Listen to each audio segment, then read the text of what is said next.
Let's get you all teleported in here into Vault 45 and let's get this stream going. Sorry, I ran a little bit behind, but you know, life is like that. Everybody's up and down roller coaster. At least my roller coaster is like this. Woo! Ride that roller coaster, everybody. Ride it up and down and round we go. But we got a lot of stuff lined up and ready to go. Put a 1 in the chat if you can see and hear me. You'll show up right over here if you do. We'll also, boom, get some Fallout 76 on, as well as some Stream Raiders and some Nitro Stream Racing. Already got a Nitro race ready to go. Reaper already knows what's going on. Reaper's already in there. 1,000 kiss cats for already being in the race before I even started the stream. That's pretty good, Reaper. I like that. I like that. Just go exclamation play also in the chat to go ahead and join me for some Nitro races. We're going to get that started here in just a little bit.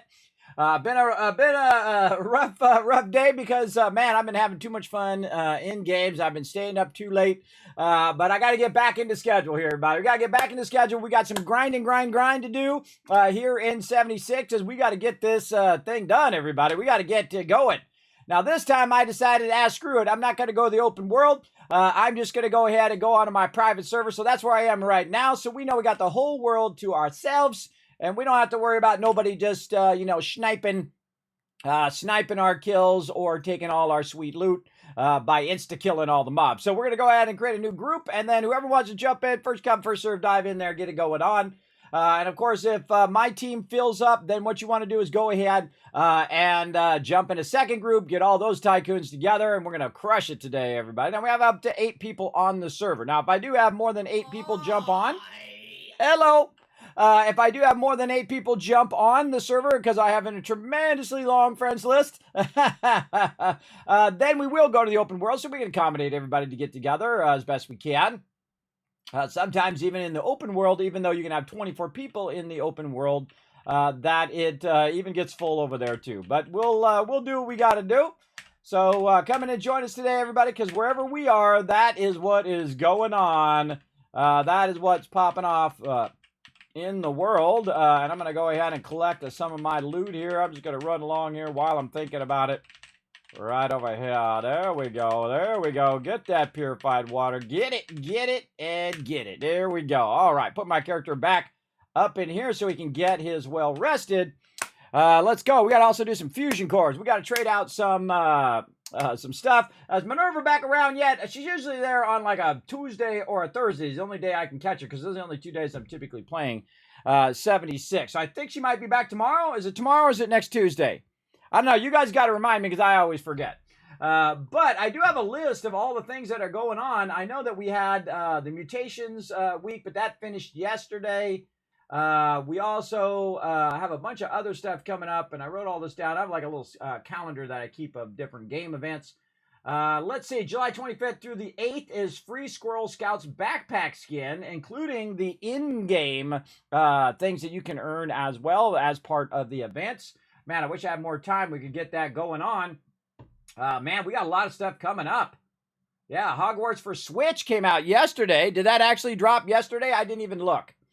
Let's see. Did Hogwarts Legacy come out on Switch? Wow, that is the first search thing in Google. Did it come out?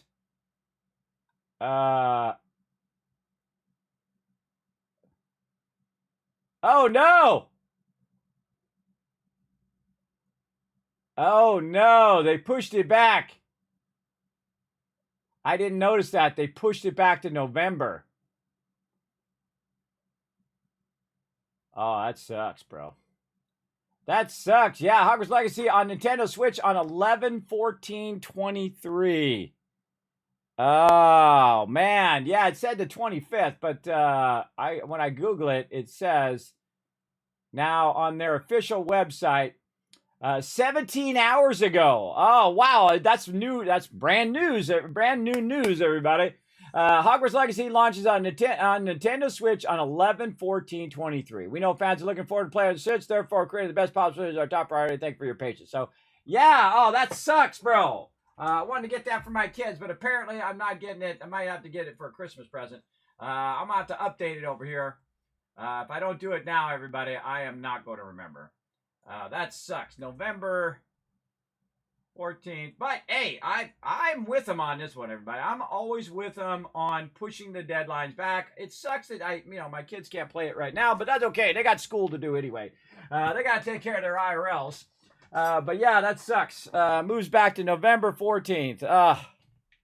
Rough times, everybody. Rough times.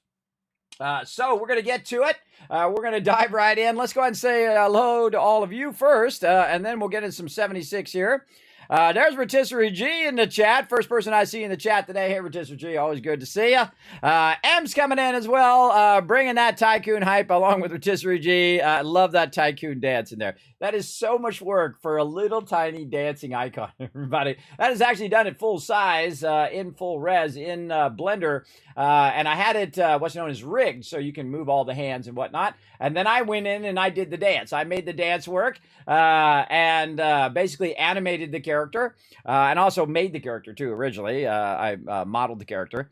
But I'm not that great at rigging, and I thought, well, I just said to somebody who's great at rigging, and they went and rigged it for me, and then I can go and animate it and do whatever I want with it, which is awesome. Awesome. And it turned out amazing. It's funny how it's used more from Icon or anything else. But you also can see him at the end of the stream where he rolls out on the Kismet love train. And there's so much other stuff I would love to do, everybody. But, just trying to keep the lights on at this point. I just try to do whatever I need to do. And life just keeps throwing me curveballs, everybody. I just I want to be doing this over here, but I can't do this over here because this is on fire over here. You know what I mean? In your life, you're trying to just, try to get this done, but you can't get that done because in my case, my stupid insurance company's taking forever to fix my daughter's car and then running me around in circles while I'm waiting for months on end. And she's about to go to college in about, a week now. So yeah, they've really screwed us over big time on getting that car fixed by then. So yeah, very not good. So I got to deal with all of that crap. But really, I gotta stream too. I can't just burn up all my time because they're taking up all my time here on stream too. Because I've been dealing with that. They also wasting my time. And I'm missing, time I could be streaming or making videos or whatnot. Basically missing work because this is what I do. This is what I do for, not for a living, but this is what I do. You don't make a living doing this, everybody, unless you're, you're a ninja or you're Shroud or, Tim the Tat Man or whatever. Those are the people making a living doing this. All the rest of us are just getting by, barely, if that at all. For me, it's a losing proposition financially. If I was younger, everybody, and I was in health and I was saying, I would not do this. You know why? Because it would not be profitable. It's not a profitable business, at least not for me, especially at my age. But if I was 20 years old, well, then that's a different thing, right? I can do it all day, 20 hours a day, and really grind and maybe climb up a little bit up that ladder. But I'm 53, everybody, and for me to stream as much as I do requires a lot of discipline on my end. And that's, don't stay up too late, get up, try to get as much rest as you can, stream a little bit, rest again in the afternoon, and then stream again in the afternoon while I'm also doing towels and I'm taking care of my kids and I'm running them here to there, and, all the standard stuff you got to do in life on top of that. Plus, processing videos and making videos and doing all of that stuff too. You guys know what's up. Rotisserie G in there giving me the one as well as Alpha. Appreciate that. And M's using her icon, using her emote. You know what? When you guys use your emote, I'm going to give you a double right there. I'll give you double caps for having my back, using that yes emote. Appreciate it. Mike coming in with a one as well. Appreciate that. Rotisserie G's ready to play. Let's do it. Roar's in the chat as well. I love seeing M's and Roar's in the game, everybody. Always good to see the pair. They are the mighty power peeps right there for sure. Flux in there saying hi. Hello, Flux. What up? Paul coming in as well, just like you did all the time. Comes in and brings that big love. Says hi. Appreciate it. Good day. I think it is going to be a good day. We got to get at it. It's next week, July 31st. All right. So that's a Tuesday, right? Is that a Tuesday? Because normally she always is on the weekend, which sucks because I don't really play on the weekend. So on Monday. So she'll be there on Thursday. Oh, she'll probably be gone by Tuesday. She'll probably be gone by Tuesday. So does she show up on the 27th through the 31st or on the 31st and then stays all week? I always forget how she goes. I should actually look that up. I'm going to look that up later. I'm going to look up Minerva's schedule and make myself a note. So I'll just have it over here. I get the idea of you know, wanting to tweet that stuff out, right? You know what the codes are for each week, what Minerva's schedule is, and all of that stuff. But I forget. Oh, look out! Big hype coming in. Notorious TDK enters like a boss, as he always does. Right over there. That's right. Your command still works wonderfully, TDK. Come on, let's show some love in the chat, everybody. He has actually his own command for actually showing the stream so much love and helping us do that one last wave project in there. That's pretty epic. I don't care who you are. That's pretty awesome. Tardis coming in as well. Let's go, Tardis. Let's get in here. Oh, you're already in. You're ready to rock. All right, let's do this. Let's do this. Flux ready to go. Paul with the dance towel. I don't know what that means, but okay. Right there, we got some hype going on. Third brick in the chat as well. What up? Normally for 3 days. All right, cool. So I might be able to catch her on Tuesday. That's good. Notorious TDK in the chat. What up, man? Always fantastic to see you, man. Thanks for coming in. And that was just perfect timing, bro. The second I heard that go off, I'm like, whoa, TDK in the chat. I love those moments on stream, everybody. Those are my favorite moments here in the stream. All right. Let's stop talking. Let's start doing. Come on, we got to grind. We got to get some battles going. We got to get some races going. Let's do it.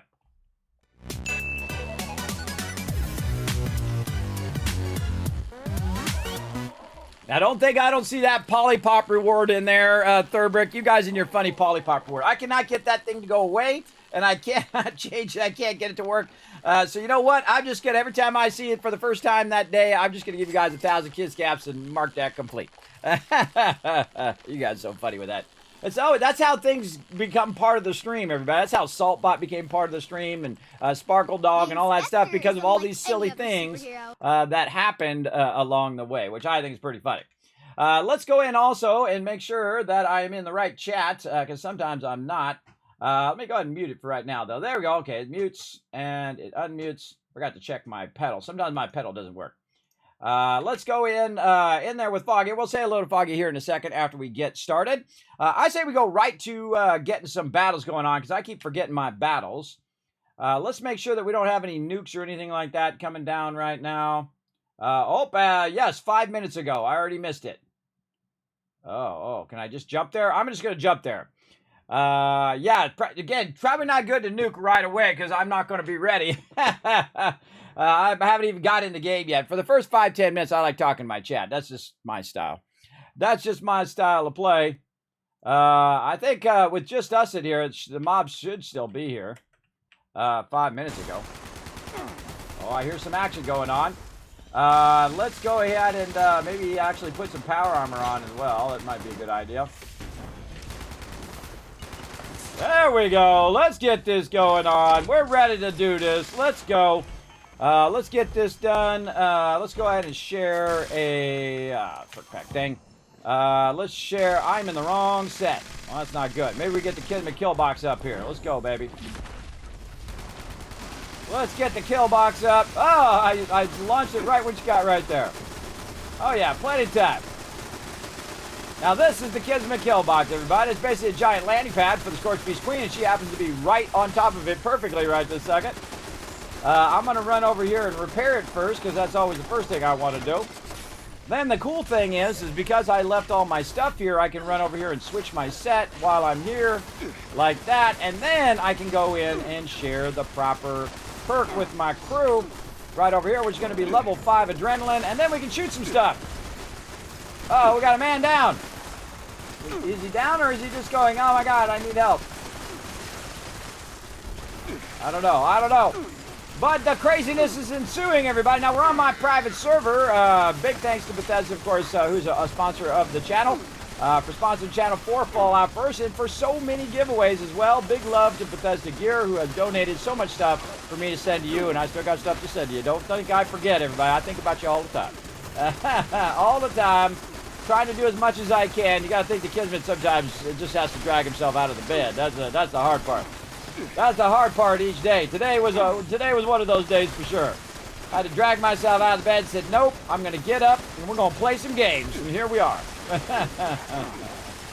We're going to bring a little joy and positivity into the world. That's what we're going to do today. So let's keep it rocking. And Scorched Beast Queen almost down. Oh, we got a second Scorpius Queen. We're just going to shoot that one in the face until it dies. Bam, there we go. Let's go ahead and repair the camp some more. Oh, this is a good one. Now, by the way, you get more loot by shooting all... Oh, there's another level up. What am I level up? 516 right now.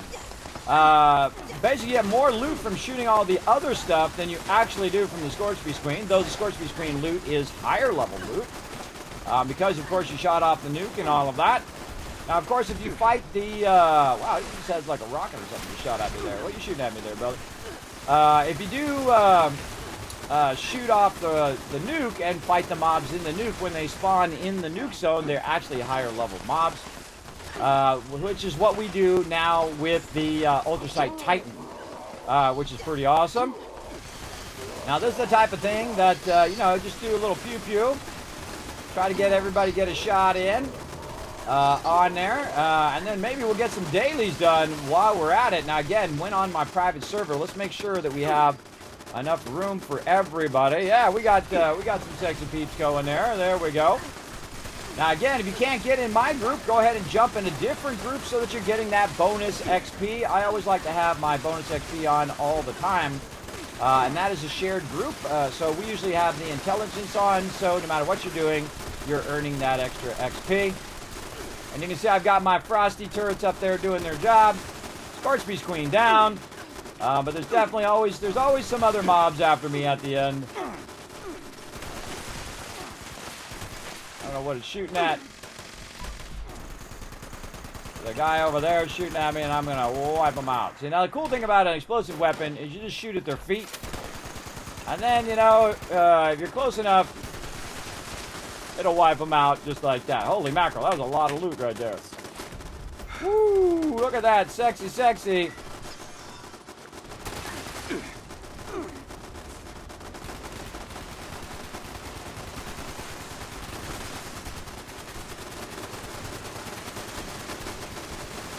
We're gonna get it going on big time. All right, and we got another one down back there as well. Wow, that was a lot of loot, everybody. A lot of loot. I'm overburdened with loot. And that's what's great about putting your camp out here, is when you do get overburdened, you can go ahead and go right here. By the way, this is also a camp right here. This is kind of one of those fancy workbenches that you can go. Now, the first thing I always do, scrap all your weapons. Because I don't need any of these. I don't really need any weapons other than the ones I use all the time. You kind of settle into what kind of weapons you like, right? I find that is like the #1 thing that happens in any Fallout that you're playing. Like in my case, I love the Overseer's Guardian. I also love in this game, I really like the 50 cal. I feel like it's a great all-around weapon. Whoa. It's a great all-around weapon that you can use to, you know, just tag mobs. Because my goal in this game is not to kill the mobs, but just to tag them so everyone else can tag them, so everybody gets the loot. Because this, you know, it's a team game. I want everybody to get the loot, not just me. And so that's my style of playing. Now, some people are just like, I'm going to kill it as quick as possible. It's too bad for everybody else. Hey, that's your jam. That's your jam. More power to you. I don't know how well that's going to work out with teams, but hey, that's your jam. You go for it. I'm going to go ahead and drop all this stuff in here like this. Like I saw. There we go. So we're going to drop that in there. Looking good. And then we probably got some legendaries. I wish you could put legendaries at your camp. That would be awesome. Now, I giveth and I taketh away. I'm going to go ahead and see, wait for everybody to do their thing here for a second. And then I'm going to go ahead and take this camp out of here and move it to another location over here. Because what happens right now is they're overburdened. And when they're overburdened, they're going to need to clear their inventory a little bit. And see, I wait a little bit. I give them a minute. I give them a minute to clear their stuff.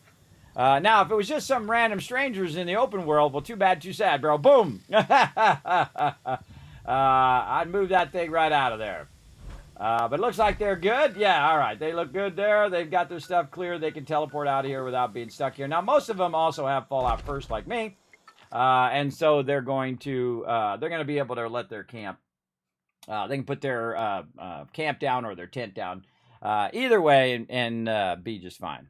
Now, I suggest to have a camp out there, especially if you coordinate it with other people. Like Tardis has his camp right next to mine, so we can actually both load ours together, as well as Rotisserie G has out there, so we can have the triple Kismet kill box, which is pretty awesome, I think. Big time. But we need to go back to the base here. And we need to get some fusion cores charged here. Let's see, we got some 100% in there. We got only one that needs to be charged.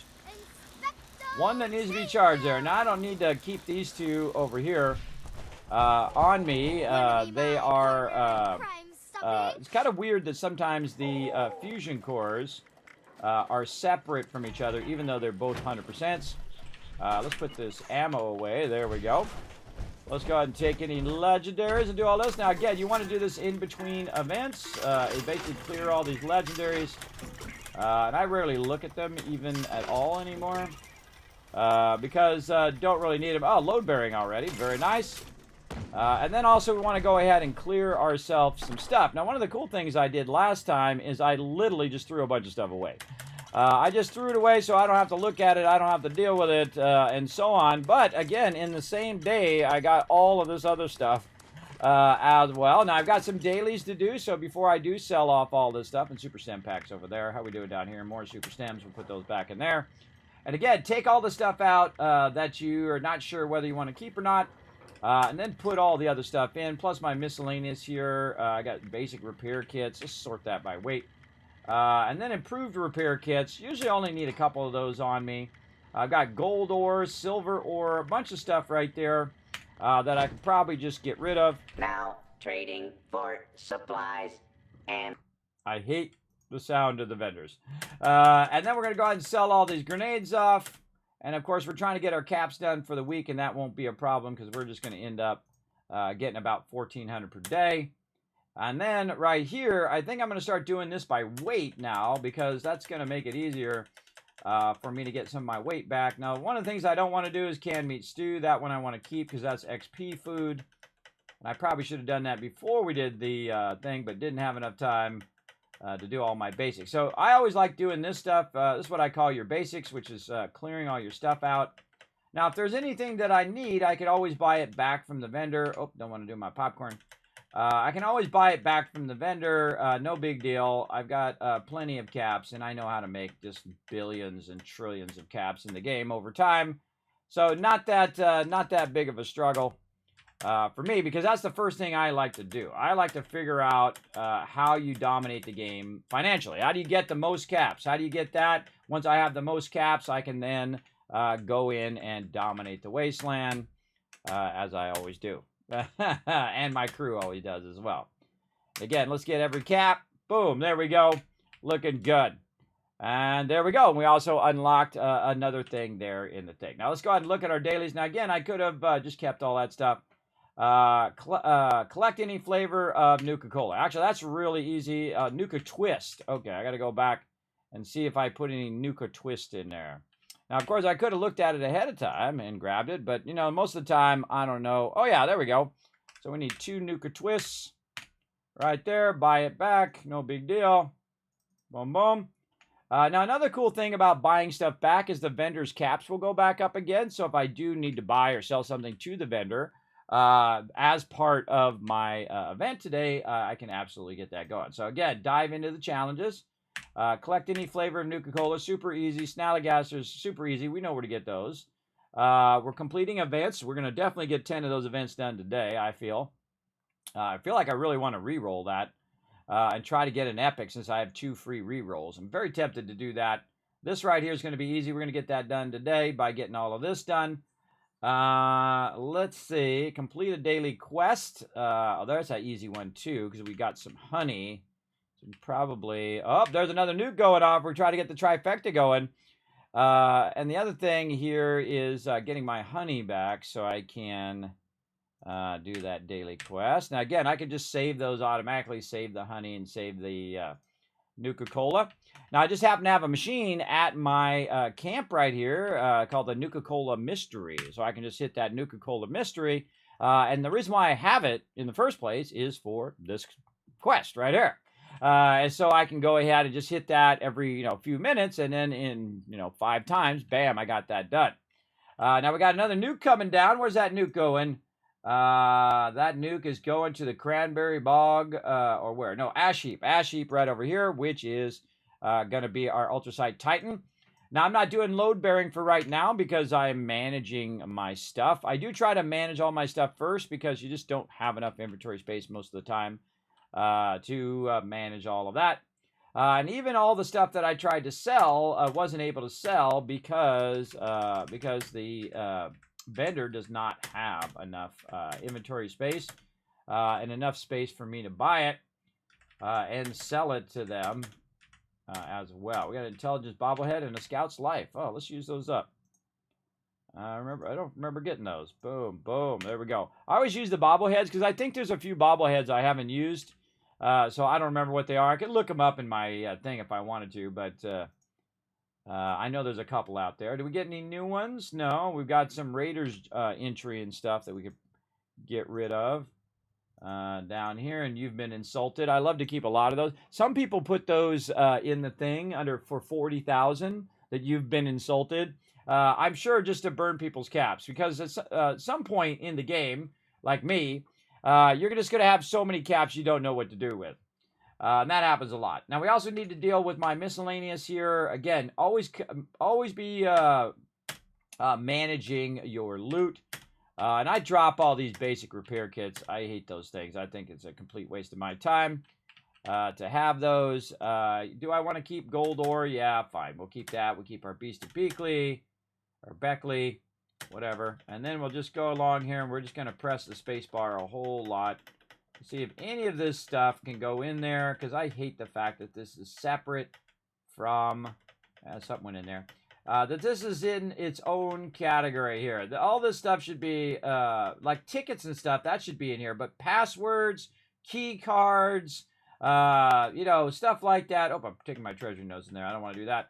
But all of this stuff should be in its own category. The one category that they didn't fix is the miscellaneous category. Of all the categories to go in and fix, everybody, they fixed all the other ones except for that one. And it's like, face palm, right? It's like no one, you could tell that they actually don't play the game. If you actually played a ton of Fallout, you would know that the miscellaneous category is the worst category. Put a 1 in the chat if you think the miscellaneous category is the worst category, everybody. I can absolutely guarantee you that it is. For no reason, in all of the Fallouts, they have not taken the time to fix that miscellaneous category. I don't understand it. I think it's weird, but whatever. All right, let's go over here and let's take on the Ultrasite Titan. Yes, see? I don't know what's wrong with them. That wasn't the very first thing they fixed when they went to fix the categories. That tells you they don't actually play the game, or they don't really play it at the level that we do, where we just say, you know what, man, if I was going to fix one thing about these categories, that would be the one thing I would fix. All right, here we go, everybody. Now, what we do is we look after each other, everybody. When we're on the same server, what we'll do is we'll look after each other, and we'll wait till everybody gets here. Oh, I forgot to repair my my auto axe. I knew I was forgetting something. Perk pack. Skip. Oh, my God. I got tons of perk packs. Look at all these perk packs in here. Let me get all these perk packs done. Wow, that's probably the most perk packs I ever had. Let's see. What am I doing? I am repairing my weapon right over here. Auto axe, inspect repair. Let's use a repair kit. Let's use that improved repair kit. There we go. So what we do is we don't take everything out right away because some people might be at load bearing or whatever it is. So what we'll do is we'll go in and we'll just take it out until you have like one left. And usually what I do is I kind of leave one there until everybody gets here. You see Materials chilling out up there. You got TARDIS coming in right there. You got M's up on the high side there. And we just kind of wait till everybody's ready. And this is the cool thing that happens. It also happens in the open world. Now, Likely Bear went a little bit ahead there. I didn't quite wait for everybody to get here, but that's okay. We started it up now. We still got one more crystal in the back there that we can go ahead and wait on. And that's okay. Usually I leave the one in the front, but that's okay. I saw that there was one in the back, so we good. But I always kind of wait and see that everybody who shows up here is here. So let's go ahead and take a look there. We've got M's up there. We got Roars over there. We got Menturos. We got TARDIS. We got Likely Bear. We got Omega. We got everybody. So we're ready. We're ready to go. So I'm going to go ahead and say hi over here. All right, let's do this, Likely Bear. Let's blow it up. And then we work together. See, like that. And that is... oh, no worries, no worries. You waited on the last one. I appreciate it. So what we do is we work together, and we make sure that everybody is going to benefit. Now, we have 2 separate groups that are in here. So what we do is we do what's called tag them and drag them, right? So I tag them just a little bit, but I don't necessarily just insta-kill the mobs. And then when we get a whole bunch of other mobs running around, we'll tag and drag those. He'll pound again. We'll go ahead and shoot right where he's at. We'll get a little bit of hits in there. And then we'll start to get our little mole miner guys. Stuck on something. There we go. We'll start to get our mole miner guys, and we want both groups to get a hit in, right? So the more people that get a hit in, the more loot that they're all going to get. Now, also, big shout out to Mr. Westek, by the way, because a big shout out to Mr. Westek's girlfriend. Big shout out to the ladies who actually found this out. She nuked a little too close to the Ultrasight Titan, and then realized that actually all of the mobs that are spawning are radiated mobs because it's in the nuke zone. So over here you're getting tons of high radiation fluids and glowing meat and all of that stuff that you need for the highest in resources in the game, which is pretty awesome. So as again, you see I just tagged that guy just a little bit. We'll tag this guy just a little bit. We'll let the other team get a hit in. So Ems and Roars and Omega tagging that other side there as well. Now you want to be in as many groups as you can. So you want to be in that group so that we can get that going right over there big time. And again, the more people that tag it in each group, and so even if just one person in the other group tags the mobs, then they get credit across their whole group. So basically it's 8 times the loot because everybody has their own loot. So that is a brilliant way of working together, and you can just, take an extra second or two before you kill the mob. You don't have to just insta-kill the mob. Just tag it like that. See, I just kind of sweep it without holding the button down and trying to insta-kill the mobs like this. And then, you wait like 1,000, 2, 1,000, 3, 1,000, and then you wipe them out. Bam, dead. And then they'll respawn, and you'll get some more. I especially suggest to, tag them, wait in between the punches, like this, and then you go 1,000, 2, 1,000, 3, 1,000, and then you smoke them. You smoke all of them so that by the time he hits again, those mobs are down, and everybody got credit in both groups, like that, and then you're getting tons and tons of loot. Now, we've done this where we basically stretch this out on purpose. We just take our time killing the Ultrasight Titan, and we let him go from position to position to position, and purposely let the event go on longer. Why do you want to do that? Because you're getting more loot if you do that. Duh. But some people, they just want to insta-kill all the mobs, and we're having that problem typically in the open world. You'll have tons and tons of people who are just wants to kill the mobs as quick as possible because they want to roll on to the next event. There's nothing wrong with that. Nothing wrong with wanting to roll on to the next thing. But what it does is it actually makes it where we get less loot. And so you can really let the mob go. You can let it go where you don't take out these things. And then it gets right down to the last few seconds. Then you take out the Titan and move him to the next place. And take out the Titan and move him to the next place. But you're just getting crazy tons of loot. This is one of the best places in the game to get loot. For sure. Because he just keeps spawning more and more mobs. And again, you can just leave them for that last 2 minutes and 41 seconds, and right before it's over, like that last 10 to 20 seconds, you go ahead and wipe him out so he moves position to that next position. Now, you got to be careful you don't let it go too long, right? And make sure you also get a shot in, too, so you get the loot. But make sure you don't let it go too long before you move him to the next position, or you will not get credit. All right? That's vitally important. See, we can just let him run, let him keep pounding on the ground, let him keep bringing more and more loot to us here. We did this one time. I walked away with 2,000 weight. Wait, no, it wasn't 2,000. It was 10,000. Sorry, 10,000 weight worth of loot. Because we just let it run down to the end, let it run down to the end, let it run down to the end. It was pretty epic.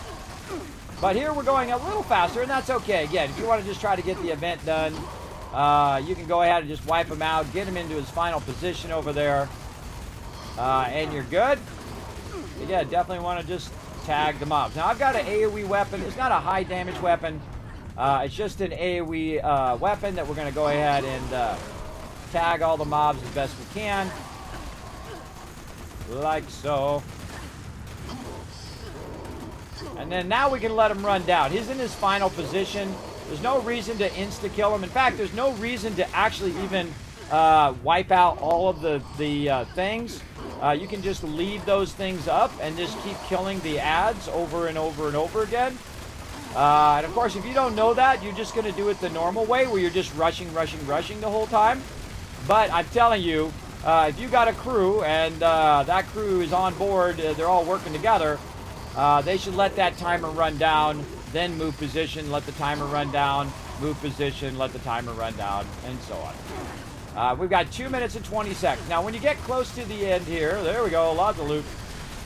When you get close to the end, I'd say within the last minute, then you need to get serious. Now, we can cut this guy down like nobody's business, but what we're trying to do is just kind of let it happen. Notice I'm barely shooting him over there, and he's still going way down. And because our goal is not to kill the Titan as fast as possible, our goal is to get as much loot as possible, right? And again, that takes a lot of restraint from your crew. In the open world, it rarely ever happens because everybody's just trying to go as fast as possible. They want to prove, you know, that they're super special. Look at me, I've got high damage. I can insta-kill mobs. Wow, I'm super special. Basically, you're like everybody else. What everybody else does. You are no more special than everybody else who does exactly the same thing. And there we go. Ultraside Titan down with 1 minute and 36 seconds left. Now, we didn't need to kill him. We could have left him going for another 1 minute and 36 seconds, and that would have been another 1 minute and 36 seconds worth of loot. But that's okay. We'll get warmed up to it over time. Right there. Boom. There we go. Now, another great thing it does is AoE loot the area, which is fantastic because this is a massive amount of loot. You definitely are going to walk out of here overburdened. And we're going to go ahead and get that going as well. Now, again, I'm on my private server, and had I not done it on the private server, everybody, it would have been dead way, way sooner than that because this game is fundamentally broken. It's broken because there is a meta set that they are too afraid to fix. Too afraid to fix the stuff that is way overpowered. I feel in any game there should never be a point in which people can be one-shotting all the mobs. One, because it's too overpowered and that should be scaled down. And two, it actually makes it where new players get frustrated and don't want to play the game. Right? That's the biggest problem for me anyway.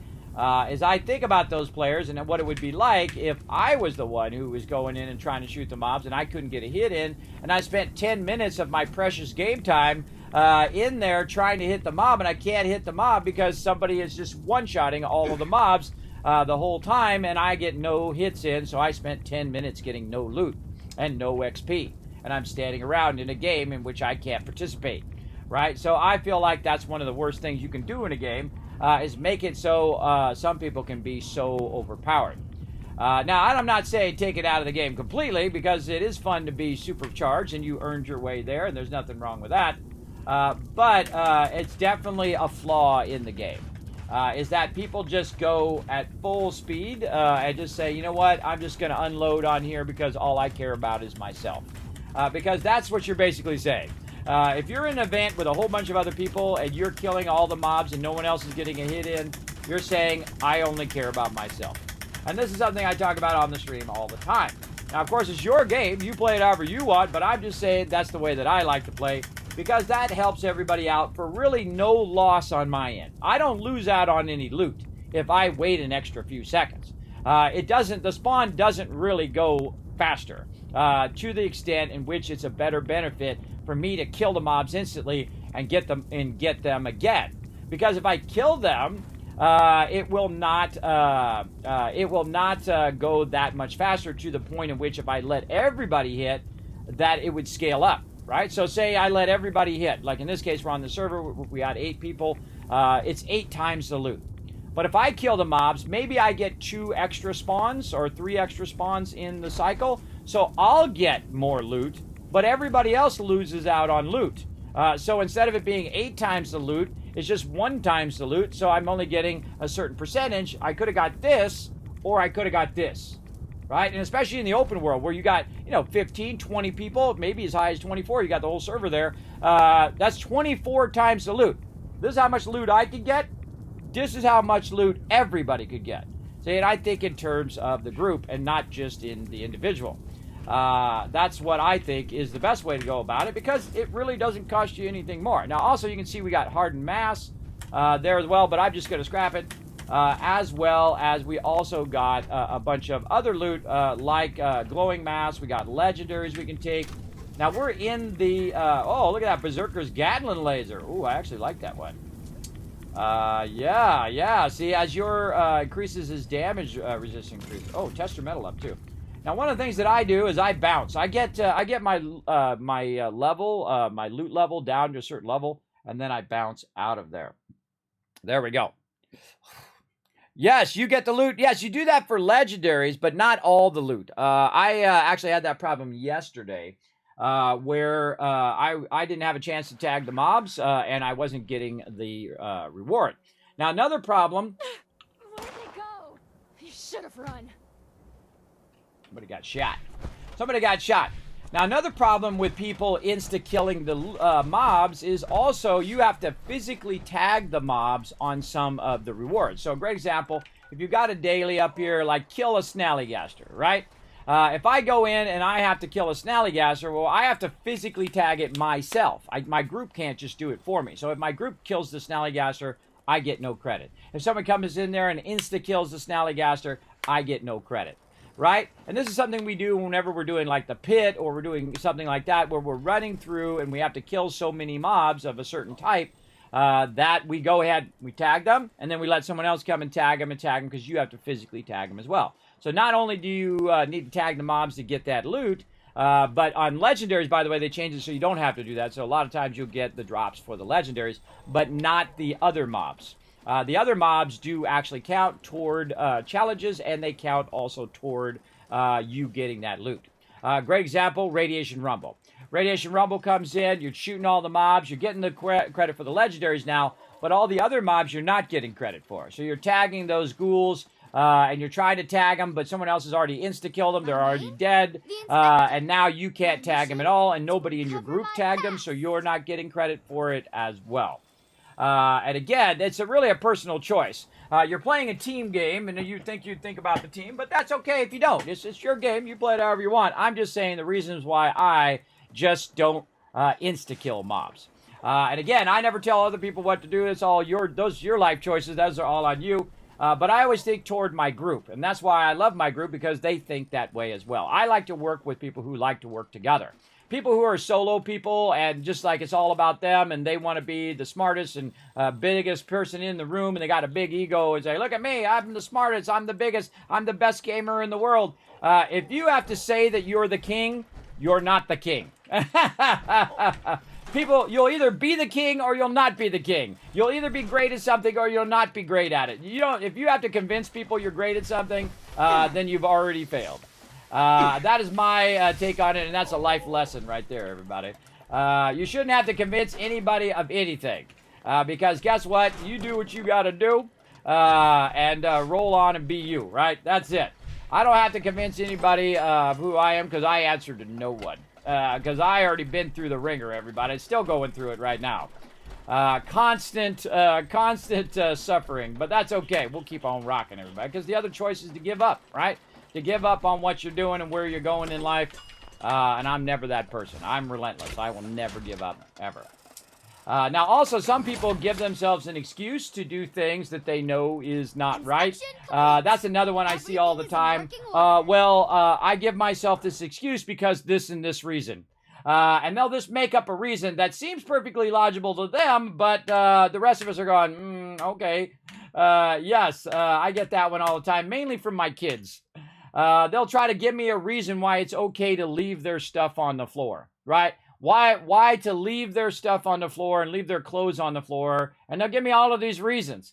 But me and you know that there's no reason to leave stuff on your floor. There's no reason to leave wrappers on your floor so ants get in there and mice and rats and who knows. You leaving stuff in there long enough, those critters are going to move in. Everybody, so you don't want to have a big messy pile of stuff on your floor or in your closet or in your garage or wherever, because hey, they say, oh well, thanks for making me a house. I think I'm just going to move in into this nice little comfy little spot there. So this is the things you try to teach your kids, and 99% of the time they don't listen, but you do what you got to do. And then eventually they get to move out and learn that lesson the hard way when they leave all their stuff on the ground and it gets dirty, it gets grimy, it gets wrecked, and they spend all that time and effort earning that money, and now they have to go spend that money again to get that stuff. They learned it, they'll learn it one of those two ways. Either they'll learn it from you tell them, or they'll learn it the hard way, which is basically, and also to other people as well, it gives an impression that you're out of control. That you're not taking care of business as well. And I was that person when I was younger. But I'm messy artist, leave stuff on the floor, do all that stuff. And my parents grind that out of me, everybody. They're like, pick up those towels, get that stuff off the floor, keep your room clean, all of that stuff. And eventually it took hold. And I'm glad that I learned that lesson, everybody. That's an important lesson to learn. Just like learn to brush your hair and put your clothes on and doing all that stuff. Keeping yourself managed is one of your greatest powers you have in your life. Keeping yourself together and keeping stuff going is vitally important in your survival, in your overall survival itself. Now, is picking up your clothes off the floor important survival every single day? Not necessarily, but overall, it will keep the momentum of what you're trying to do going. And that's something that I learned over time, that, keeping my stuff in order makes it so I can play more games and spend more time with my family and do more other things that this directly affects. Now, I can let that build up into a giant pile of clothes, and then I'm doing clothes for 4 or 5 hours in a day, which I don't want to do. Or I can run some towels like I'm doing right now, let them run for 30 minutes, and then, go throw them in the dryer, let that run for another hour or so, and then fold those towels and put them away. And then I don't have to think about it again. Then I got 2 more days because I have a lot of kids and they burn through towels like crazy. Then I have 2 more days that I don't have to worry about the towels. And then I run some more towels, get that done, put them away. Everybody has nice clean towels. GG, done.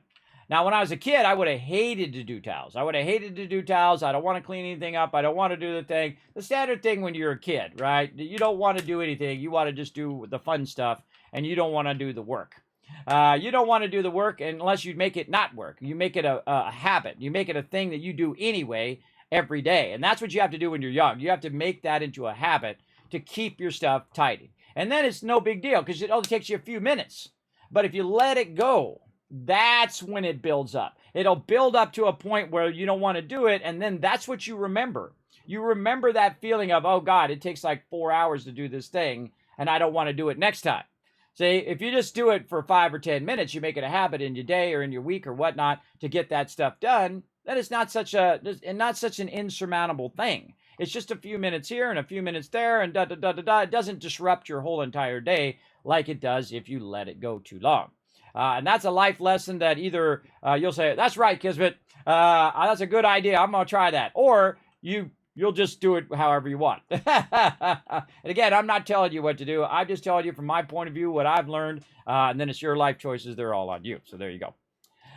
Thick Boy does have a short time limit. He does have a short time limit, but at the end there, you can let him go. Oh, look at all the Thick Boys in the chat. Let's blow up that chat with a bunch of caps there. Very nice. Yes. We had it earlier with eviction notice. I only managed to hit a few mobs. There you go. Yes. You basically, if you can't hit the mob, you're also not getting the XP. And that's another thing that you really want. You really want that XP because that's what forwards is your scoreboard.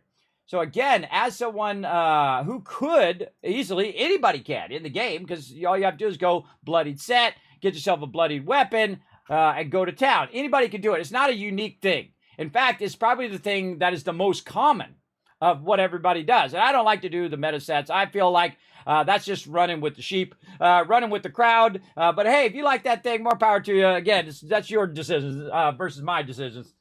Me, I like to do my own thing, right? And come up with my own set for the way I like to play. I don't like to play like how everybody else likes to play. I like my style of play. And whether that's great or not in someone else's book is irrelevant to me because I'm playing a game. And that's an important thing to remember, that you are playing a game. Wow, I'm almost halfway through and didn't even notice. Awesome. Wow, we're getting going on. Wow, we got to hurry up, though. We got 1 more month to go, and we're only halfway there. There we go. But we got some stuff in here we can get. But also that XP is very important because that XP is basically unlimited. So if you can't hit the mobs, you're not getting the XP. You're not getting the loot, right? And then also you're only one timesing the loot. And this is something that I suggest that, it doesn't take much. Just ease up a little bit. Just ease up a little bit. You don't have to go to town. Just poop, little pew, pew, pew, pew. That's it. Then 1,000, 2, 1,000, 3, 1,000, bam, then annihilate them. And then you get more mobs. Everybody got the loot. The loot's 8 times instead of 1 times. And so on. And then you also 8 times the XP. You also 8 times the enjoyment for everybody else because they actually got to get a hit in, and so on. And you can see it compounds. The more you kind of let everybody participate, the more that gains overall. And there's no downside. There's no downside to letting someone else get a hit in. You're still going to get your loot. You might get a little less loot than if you just do it super, super fast and just kill all the mobs.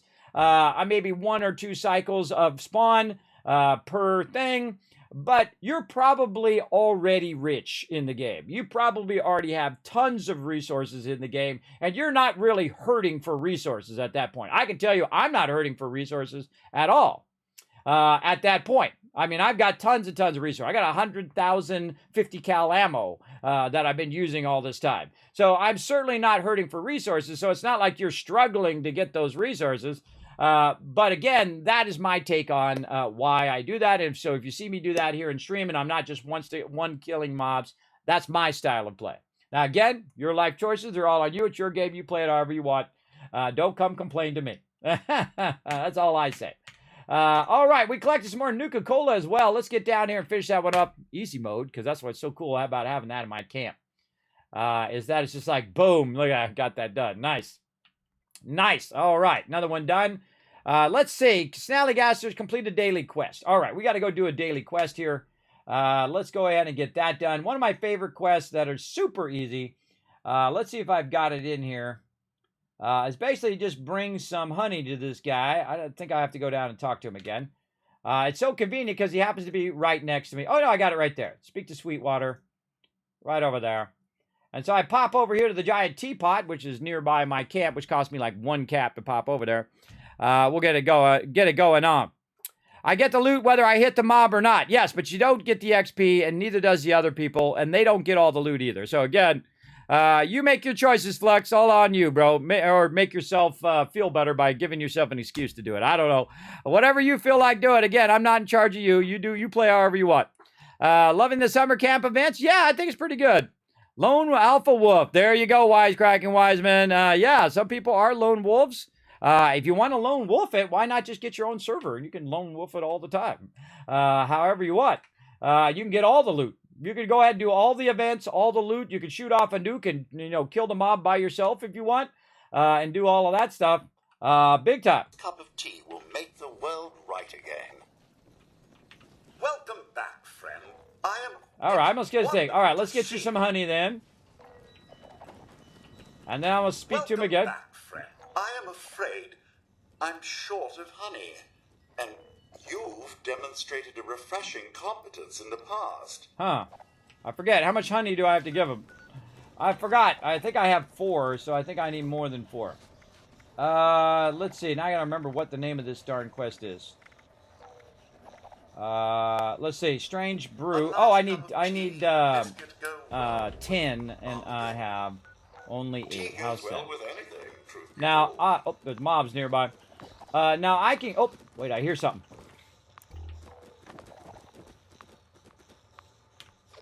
Hold on. Cancel. Hear that noise? It's telling me there's something good nearby. Look at the cool bumble bear. Maybe it's upstairs.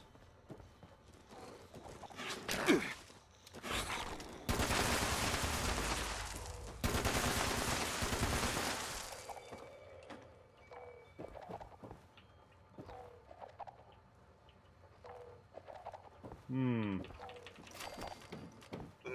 goodness. Our guests do choose the most Where is it? fascinating tea party attire. Very innovative indeed. See, that sound is telling me there's something nearby that I need to find. Normally, I just super loot all this. Let's just super loot it. My goodness. Our guests do choose the most fascinating tea party attire. Very innovative indeed.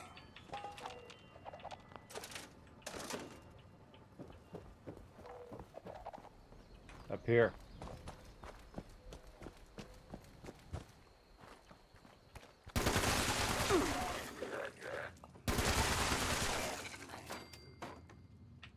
No?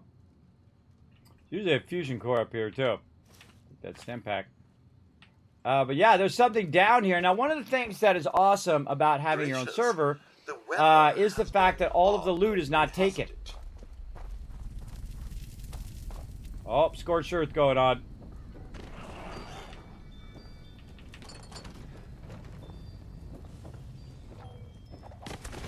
Ah, I can't see it. I don't know where it's at.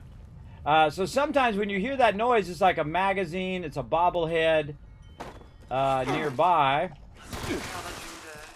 And I cannot see it. A nice cup of tea will make the world right again. Hiding somewhere. I feel like it's up here. Yeah, it gets less loud if I'm up here. Challenging day. There it is. Well, a nice cup Which of means tea that it's will make right the there. world right again. So again, that's what's so cool about having that set on when you go to do this stuff. That you're good to go. Now I need to get myself some more honey as well as to go go to the nuke. So we're gonna get that going on right now. We're halfway there. That's right. The mighty man in red. I don't know. I don't even know if I can say his name anymore. Screw it. Dr. Disrespect. I love Dr. Disrespect. Incredibly awesome. By the way, I almost met him at TwitchCon one time. And you're like, Kismet, how can you almost meet Dr. Disrespect? Well, he's getting in his Lamborghini. Not kidding. He actually was getting in a Lamborghini. He absolutely was. Old school Lamborghini. It was pretty awesome. I was walking in with my crew, with my mods. He was walking out. He was talking to a bunch of people in the crowd. And then he was about to walk to his car. And I'm old school, everybody. If someone's walking to their car, I don't run up at them and, hey, let me just take a selfie and do all that stuff. I just let them do their thing, There's like a line that some people don't know in real life that you want to just I got my 2 honey there. That you want to not disturb people when they're eating. You want to disturb people when they're with their family and things like that. There's a line that you cross when you take it too far. And I don't even care to get a picture with people. They're just people, everybody. They may be exciting to you. Oh, God, I saw a celebrity or whatever. I grew up in an area in California where, they walk down the street. They're just normal people doing their thing. They just happen to have a job that makes them famous. But, of course, the problem with being famous is that problem. You have to trade something, and that is just one of the most valuable things, I think, ever, and that is anonymity.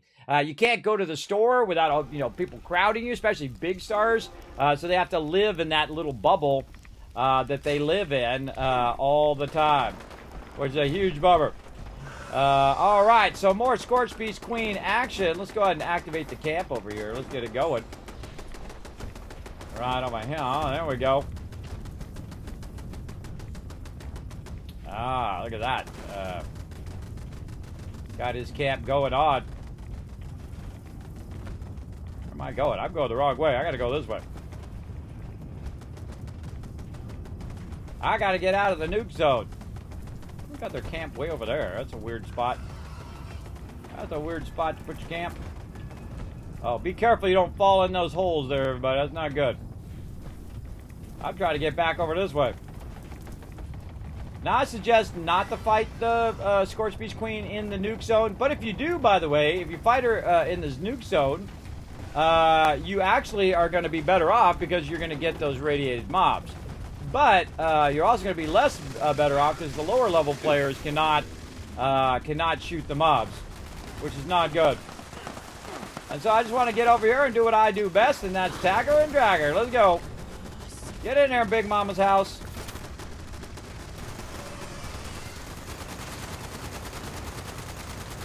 And we'll get a few hits in, and then we're good. You know, you got 26 minutes to kill the Scorch Beast Queen. Some people try to kill her within the 30 seconds.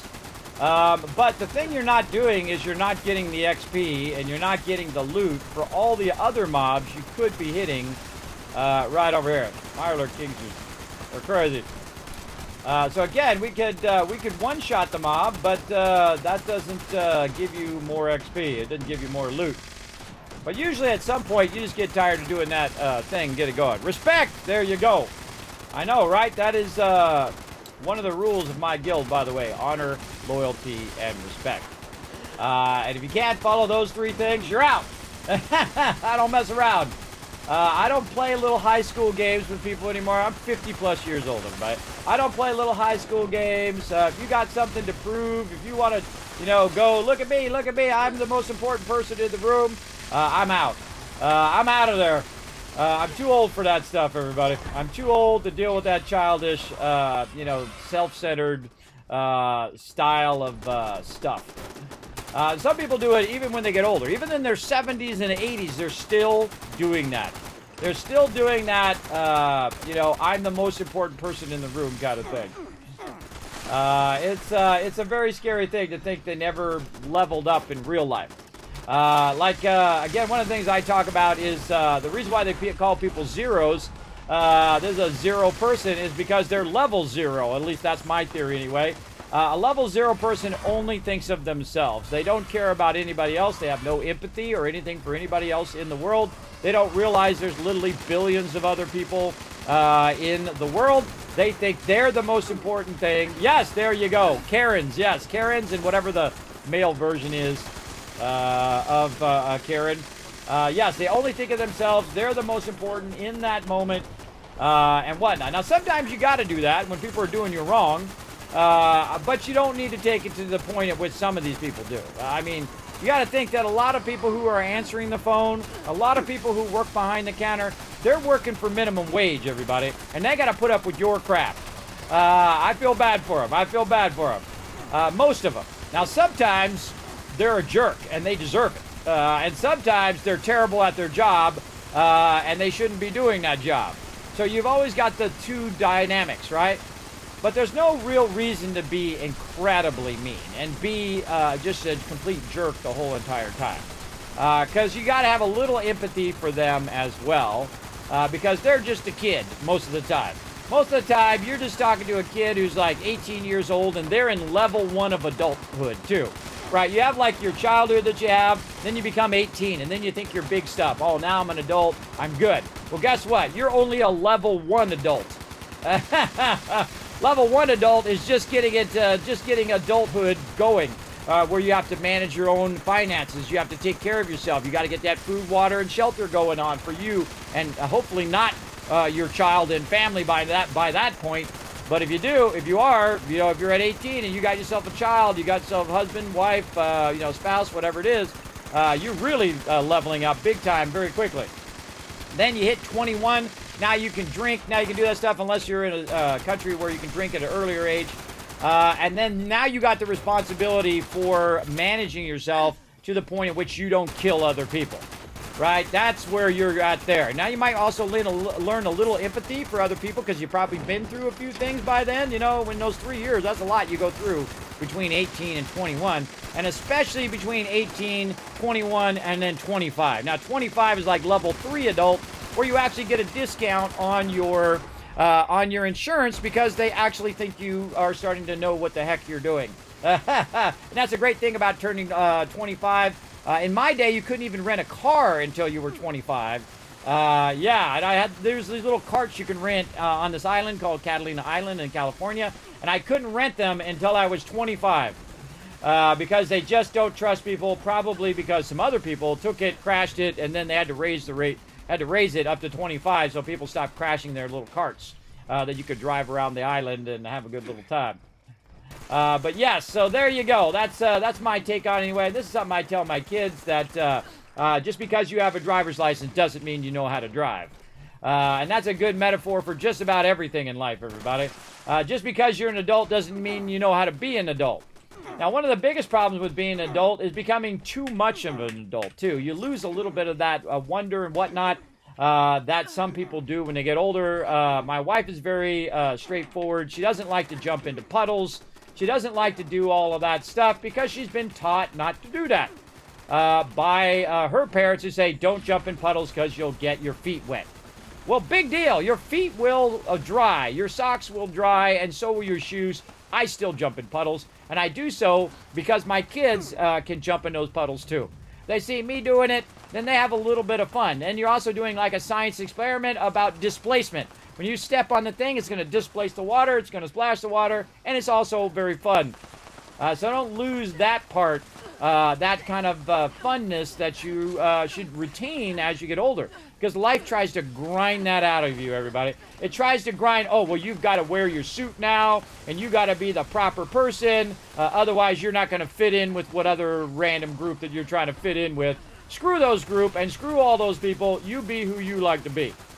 That's the important thing. And if my wife doesn't like jumping in puddles, well, hey, more power to her. That's her choice to make.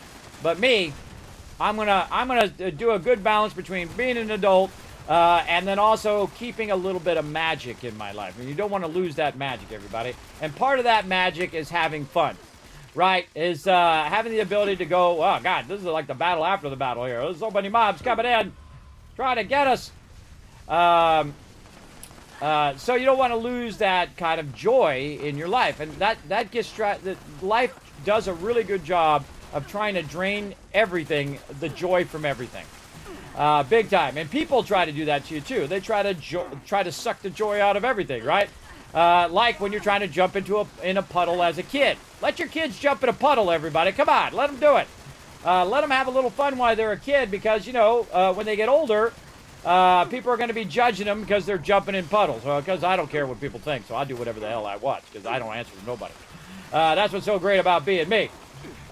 Because you get past a certain age, and you'll see this in older people, they've already done it all. They've already made that mistake of trying to please everybody and try to fit within these little boxes that everybody's trying to put you in. And they'll get to a point where they're like, that's just an absolute waste of my time. Why was I doing that? Why was I spending so much of my energy trying to please all these people who don't care about you? They don't care about you. They don't care if you are smart. They don't care if you're rich. They don't care anything about you. The only thing they want to do is tell you how you should be. It's a form of control. You should listen to this type of music, or your music sucks, or this sucks, or that sucks, or you're not good at this, or this, that, the other thing. Right? They're trying to tell you who you should be. And basically, they're not in charge of that. You're in charge of that. You're in charge of the person that you want to be. Despite all external forces, it is always you in the end, because you make the choice. You make the choice to hang around those people. You make the choice to listen to those people. You're making those choices, and ultimately it's you. But it also sucks when other people are trying to tell you who you are, because they're not in charge of that. You're in charge of that. And even with my kids, everybody, even though I am responsible for them, I let them discover who they are. I don't tell them to go play football or baseball or soccer or whatever and try to live vicariously through them. I let them explore a whole bunch of different things to see what they like. Do they like, music? Do they like sports? Do they like whatever? And then when they find what they like, then you support them with that thing. That's what I do with my kids, and my kids are awesome. They're way smarter than I'm ever going to be, everybody. They're going to be way better at whatever they do in their life than I am, because I let them slowly get the responsibility to take care of themselves over time, which is vitally important. I didn't do what my parents did, and that's basically give me the responsibility at 5 years old. That's kind of a little harsh, but it did pay off in the long run, because I can survive without anybody else's help. I can go do what I need to do in life without having to say, oh, well, it's this reason, it's this person's fault or that person's fault, that my whole life is not working out the way I want it to, right? Because you have some control over your life, and you have some not control. You don't control what the universe basically threw out for you. But you control it after that point, because basically when you're born, you have no control over that. You're not in control of where you were born, what culture you were born in, what color your skin is, male, female, tall, skinny, thin. You have no control over that. So I never hold that against anyone, because they didn't choose that thing. They didn't choose that thing, and it's really an irrelevant thing, I think. The most important thing I find with anyone in the world, and the way I have a measuring, is how they treat other people and how they treat animals. That is a dead giveaway right away. If they're really mean to animals, if they're that type of person, boom, red flag. They're like, I don't like pets. I don't like animals. I don't like dogs. I don't like cats. Now, of course, they might have had some sort of, childhood trauma because of that. And that's understandable if you had some childhood trauma or whatever. Okay, fine. But if you just don't like them because you don't like them, they didn't do anything to you. I don't know what your problem is. That's where I can't understand that thought process. And some people just don't like certain things. And some people just don't like other people without even knowing them, without even experience. Some people will not like you right off the bat. Without even talking to you, with knowing who you are, or even caring who you are, they will just not like you. And sometimes I have that same problem as well. There are some people I just don't like. And it's because the way they treat other people. But I usually give them a little bit. I give them a little bit to see maybe they're just nervous, maybe they're shy, whatever the reason is that they're acting that way, or maybe they just had a bad day. You never know. Maybe tomorrow they'll be a better person. I don't know. Or maybe they're just being the worst version of themselves. And that happens a lot online because you have that anonymity online. And then people are just act like the worst versions of themselves. They go in and they tell people to kill themselves. They tell people, hey, well, you're a loser, or you're, stupid, or whatever it is. And they go in and say all these things they would never say to that person in their face, because if they said it in their face, they'd probably get stabbed. Because I come from that world, everybody. I come from the world of people who will just stab you if you show them disrespect. I mean, dangerous people. I mean, really bad people. Some of them will shoot you, too. Without saying one word. Without saying anything back. Without anything like that. If you've never experienced those people in your life, everybody, that's really scary. That's really scary because there is no limit to what they will do. They will kill you without a second thought and never think about you again. You got to watch out in the world, everybody. There's some scary peeps out there. There's some scary peeps for sure. But yeah, that's what I talk about while I'm waiting, while I'm killing random mobs, everybody, is I talk about IRL stuff, and that's just from my point of view. Now, again, remember, it's your life. They're your life choices. You answer to no one. Go out and make it a good one. I try to bring a little positivity and love into your day. Maybe a little Kismet tip in a game or in real life on, trying to navigate out there. Ultimately, though, it comes down to you. You got to choose who you want to be. And that's your whole childhood right there, is trying to choose where you want to go and what you want to do in your life. And sometimes, your parents are guiding you, your parents are telling you what to do. But ultimately, your kids are going to be who they are. They're going to be who they are, and they're going to make choices, and they're going to do just what you did, make all the same mistakes, do all the wrong things, make bad choices from time to time. Hopefully not really big bad choices, maybe small bad choices, like, saying the wrong thing to the wrong person. It can be a really bad big choice, even though you might think it's a small choice in life. And then just treating people terribly. It doesn't do you any good to treat other people terribly, because it only makes you look like a jerk, and it only basically stains your soul. Now we're getting deep, by treating people that way. It's a long-term thing, and the more you have to tell yourself you're a great person, and the more things that you have to tear everybody else down so you can feel better about yourself, the more you get down into that hole, the more you fall down into that well of depression, because you have to make everybody else feel bad so they feel at your level. And that's why people do that. When people come to you and they treat you terribly, or they're bullying you or whatever, it's because they're, not right up here. They have low self-esteem in themselves, and thus they are trying to project that on you. They're trying to project that inability to understand why to be kind to people. And there's some people who are like crazy, everybody. They're crazy. They don't understand why they should be a decent person. And they will never understand. You can't convince them. They're not going to get told. They'll never know how to treat people with respect, or treat people and think of anybody else other than themselves. And those are the people you try to avoid in your life. Those are the kind of psychotic people who just only think of themselves and only their pain and their suffering at that given time. Now, if you are having trouble, everybody, I suggest that you realize that you're not the only one in the world, and there are a lot of people having those same kind of troubles as well. Definitely seek help, because there's a lot of great people out there who've gone through what you did, and you can ask them how they navigated it. How did they get past those sorrow times, those tough times in their life? Like I've been through a lot of tough times, and I'm still going through it right now, everybody, every day. And I have sleep apnea and a constant vertigo that will never go away. It'll never go away for the rest of my life. So I'm going to be dizzy every single day for the rest of my life. I'm going to basically feel like I got 30 minutes of sleep every single day for the rest of my life, no matter how much I sleep. I can sleep for 6 hours, 10 hours, 20 hours. It still feels like I got 30 minutes of sleep every single day for the rest of my life.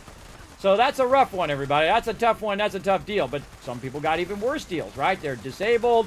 They got really bad sickness. They got a lot of bad stuff along their deal as well. So there's a lot of people out there who are suffering. Definitely want to seek out some help if you don't have people in your life who are there for you, right? And those are the most valuable people in your life. The people who are there for you should always be your highest priority, right? The people that are there when you need them. Oh my God, my car broke down. I need someone to sit with me, which a friend of mine did with me when I was a kid. It was 3 o'clock in the morning. I came out of the movies. There was this giant parking lot. I'd parked my car right under the light. My car would not start. I'm waiting for AAA. AAA is going to take like 45 minutes to an hour because it's 3 o'clock in the morning. And my friends, I called my friend up. I said, yo, I'm here all by myself. This is really sketchy. You mind coming out? And he's like, I'm on the way. See, he didn't even say, well, you know, I got things to do or whatever. He's just like, I'm on the way. Boom. Hung up the phone. Those are rare people you're going to find in your life, everybody. And I've never forgotten it. And whenever he's called me at 3 o'clock in the morning, say, Kismet, I need your help. I'm like, I'm on the way. Hang up the phone. Right now, if he calls me. Right now, this very second. Hey, I need your help. Gotta go, everybody. Bye. I'm on the way. Right? Those are the people you should seek out in your life. The people that are there for you. If you've got a spouse, if you've got a friend, if you've got a loved one who is not there for you, then you've got problems. Though that should be a red flag. If that person says, hey, you're not the most important thing to me. That's a dead giveaway that it might be in a troublesome relationship. The way me and my wife do it is she's number one for me and I'm number one for her, right? No one is more important. Nothing is more important than us working together. And that's why we've been together for 30 years. That's right. 30 years. More than quarter of a century, everybody. That's a lot. Try to get that achievement in real life, everybody. And that's because every day I go and say, what is the highest priority? My wife needs some help, her car broke down or whatever, I will stop the stream and I'll go do that. That's always my highest priority. My daughters are being crazy. They're yelling. They're screaming. My wife's in there. She can't handle it. Daddy got to step in. All right, come on. Let's stop doing this. Let's get this going. Get your room cleaned up. Do what your mama's trying to tell you to do. You got to be the dad. I hate being the dad, everybody. No one wants to tell you to clean your room. No one wants to tell you to brush your teeth. No one wants to do that. Even your parents didn't want to do it. They were hoping at some point you would just do it on your own. So they don't have to tell you to do it anymore. Because if you just did it on your own, they wouldn't have to tell you. This is simple logic, everybody. This is simple logic. And taking care of yourself, circling all the way back at the beginning of that conversation, taking care of yourself is probably your number one responsibility as you get older. Managing your life, what you're doing, all of those things is such an important thing to learn to do those things. And I still have two. What am I getting hit by? Ants. OP ants. That's such an important thing to learn along the way for sure. Now let's go ahead and get this massive amount of loot that we just got here. What do we got over here? Holy mackerel, look at all that stuff in there. We'll take that and give it out or do whatever we got to do with it. Now we got to get rid of all of these guns. Right over here. And what we've done also, everybody here on the server, we've done the trifecta, which is the 3 separate nukes. And that is super awesome to get that going.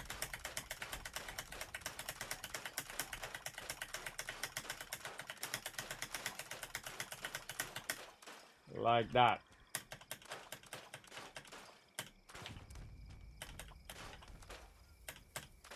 There we go. Now, again, once we get that done, I bounce so I don't have to have the...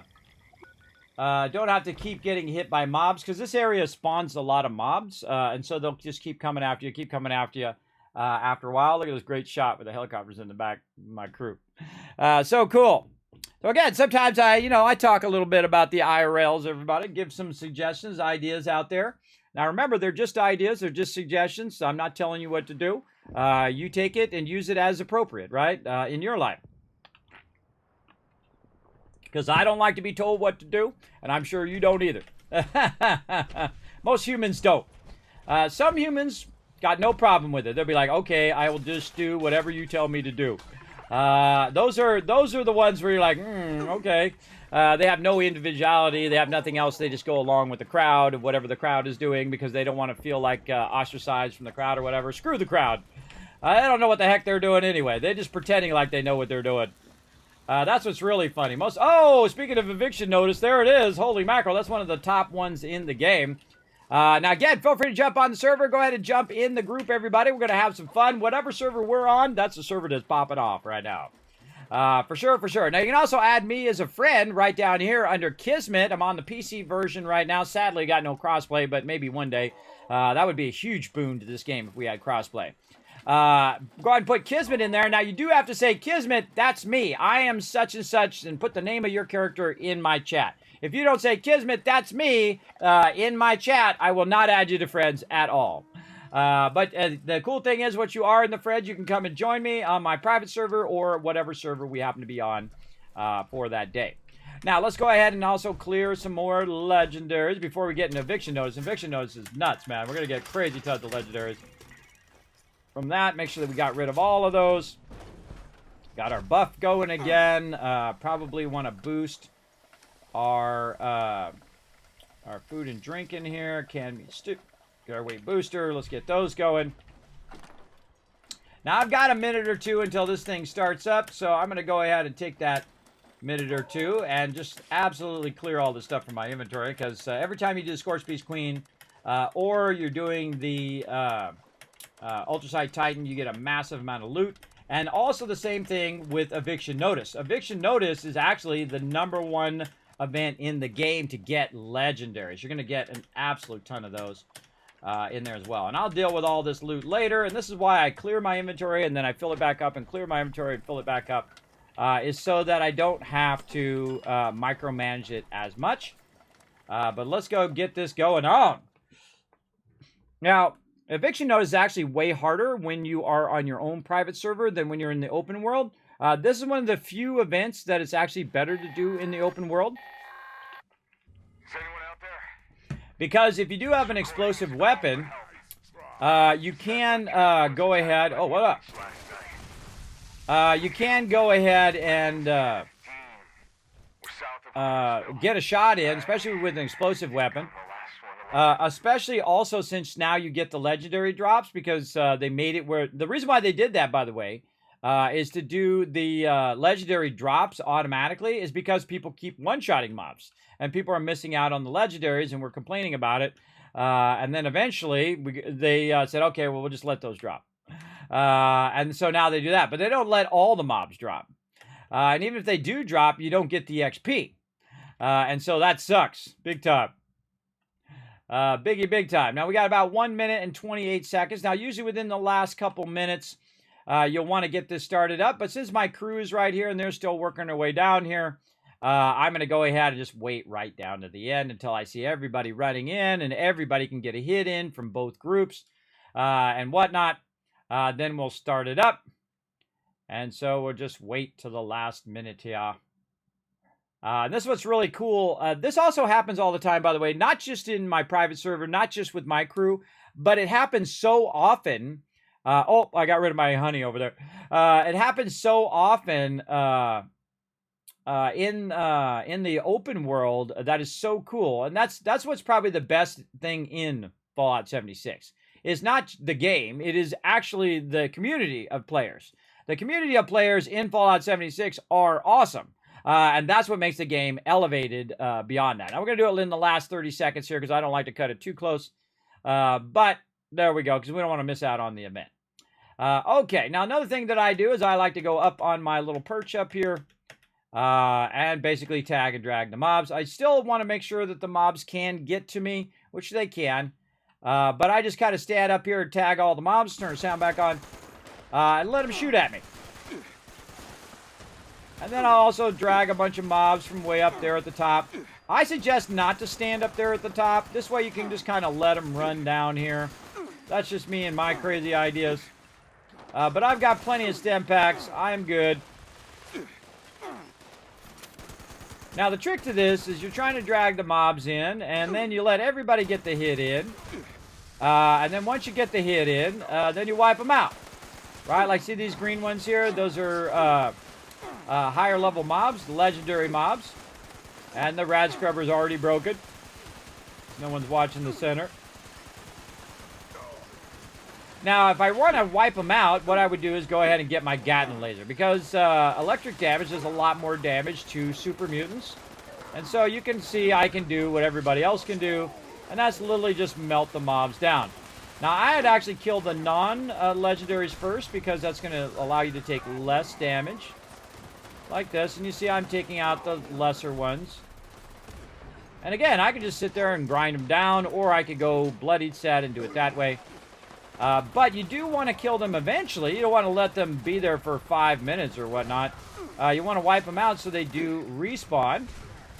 And so this is why this is tougher in the in your private server, because it takes longer to kill the mobs. And this is when you do want people who can do a lot of high damage in this particular one. Now, the legendaries are going to drop, but all these other ones, again, you want to try to get that XP. And you want to let everybody try to get a hit in, especially on those legendaries. And then you get your peeps with high damage. Now, just like in most games, like MMOs and things like that, you do want to have a good balance between people who are doing high damage and then people who are also there to res those people, like me.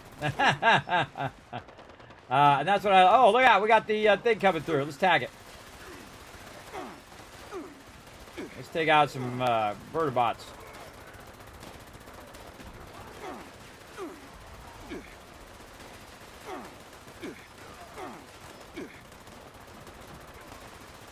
Another great thing about a Gatling laser is it shoots very far away. Reload. That would be the perfect place for that to drop. Let's wipe it out. Boom, there we go. See, and then it drops right there, and then you can pick up that loot later. After the event's over. Alright, more baddies down here. Let's go ahead and tag them and drag them. Let's go. Now, another thing that I can do, if you get too many of these legendaries backlogged, is I can go get my OP weapon. And my OP weapon, since I have 15 strength, is this weapon right here. Oh, there we go. And I can just melt them down like this. Now remember, I'm full health, everybody. I'm not using the meta set. And so as somebody who's full health, I could go around and just insta-kill the mobs like that too, if I want to. But you do want to clear them so they're not, you don't have a bunch of legendaries, you know, you don't have 15 legendaries rocking it right here. And then you're going to take way too much damage, because this is actually one of the hardest in the game, because the mobs are so incredibly OP. And that's because the more people you have, the higher level these mobs are. And again, you might want to, you know, clear a few of them out. Go over here and just kind of use your heavier weapon when you get too many of them. We got some vertebrates. Let's get them. Always right at the end. Boom. Bye-bye. Now we're getting it going. So again, now I'm down. I can jump down in here and tag and drag some more mobs. I like to drag the mobs down from on high up there. I'll tag the mobs and then drag them to the lower side.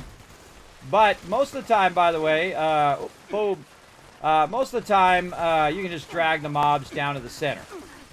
This is the same thing I do in Radiation Rumble. is I'll tag the mobs to the center so everyone's getting the XP, everybody's getting the loot.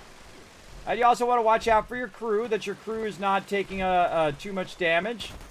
Another good one on this one is to also use your healing ability.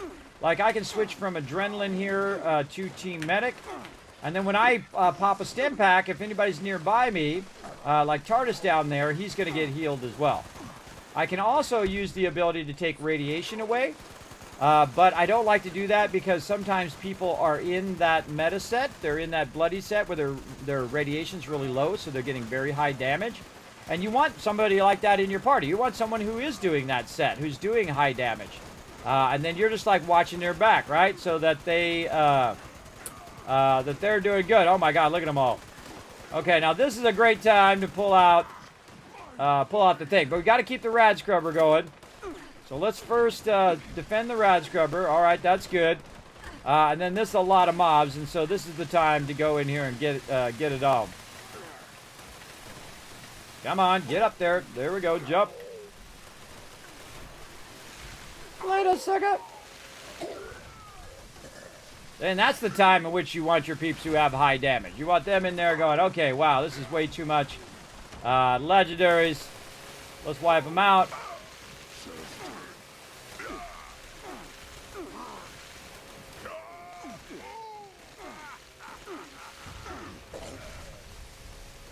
I'm still not super OP on purpose. I can do it just as much as everyone else can do it. Just go and insta-kill the mobs. I find that incredibly boring. If everything in the game I could just one-shot, why play the game? Why play it at all? Why? It's no longer a challenge. It's no longer fun if it's not a challenge, I feel. That's just the way I like to play. But some people do like that feeling of being super powerful, of just one-shotting everything. Hey, it's your game. You do what you want. Come on down here, guy. I'll wipe you out. Boom. All right, we cleared a few of them out. Let's tag and drag some more.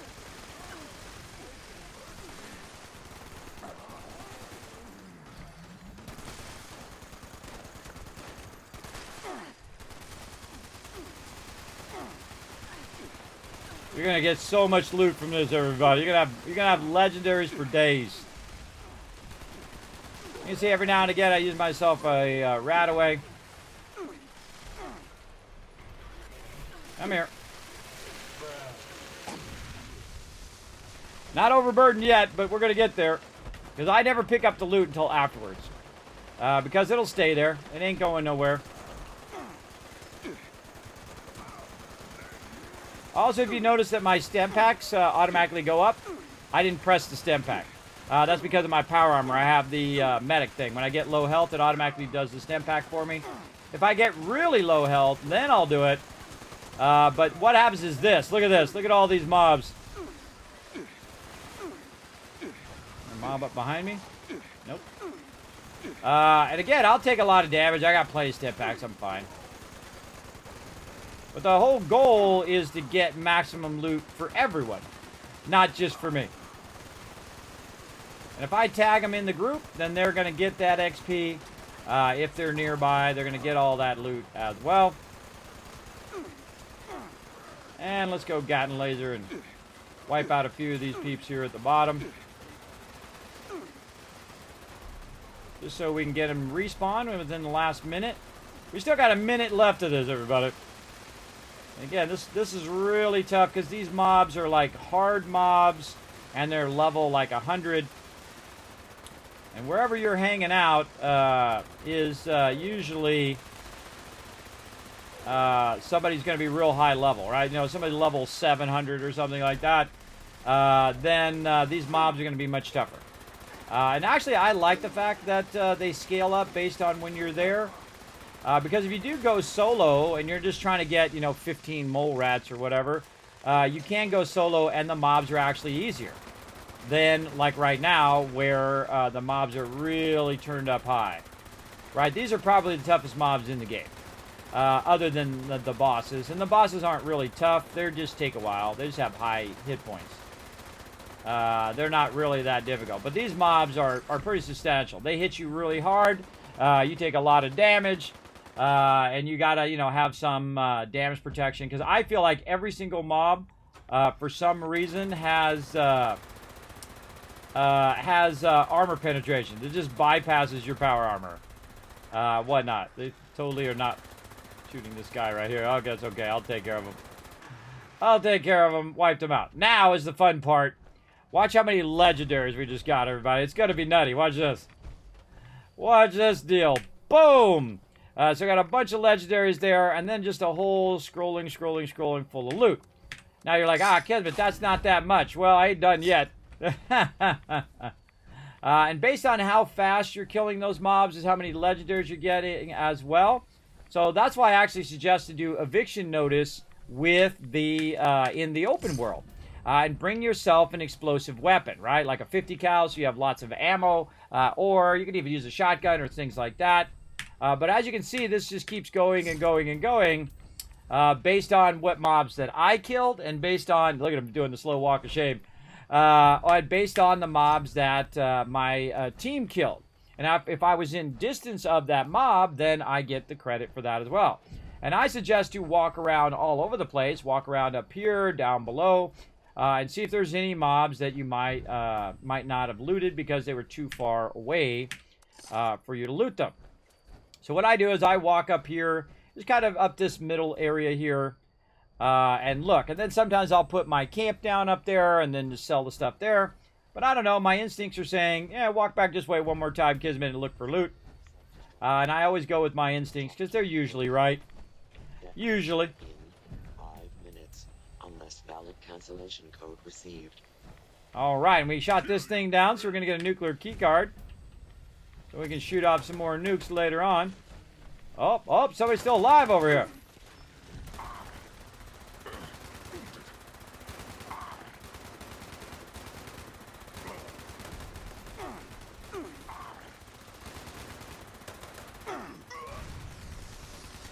Always fun. See what you got. And a little something, something. Now, they also added the awesome AoE looting, everybody. The AoE looting is just amazing in this game. Yep, look, there's some more loot. Another legendary. Right there. I was right.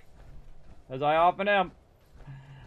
More sweet loot that it didn't pick up. And there is a limit to the amount of loot that it will actually pick up. I've hit that limit many, many times. And you can see there's a whole bunch more loot there that didn't get picked up even though I was nearby before because there is a max amount.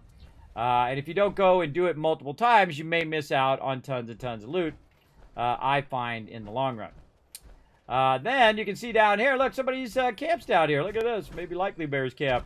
That's a cool place for a camp. I like the dinosaur. So you can actually use other people's camp to sort your stuff. Let's go up here. Look up here at the top. Oh, look, he's got some turrets up here. I wonder if he was using his turrets on the mobs. Oh, that's a smart idea. Smart idea there. And I find the hardest thing for some reason is to find people's vendors. Make your vendors really obvious. There we go. I usually put my vendors outside too, so they're really obvious. Roar's there. That's Roar's camp. Roar's in here chilling out. Interesting outfit there. I like the swimwear. Very nice. Over there. I'd never even thought of doing that. It's pretty cool.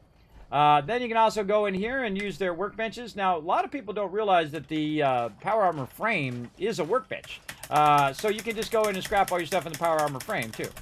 You don't have to do it in all that stuff. Oh, experimental MIRV there. Look at all these miniguns.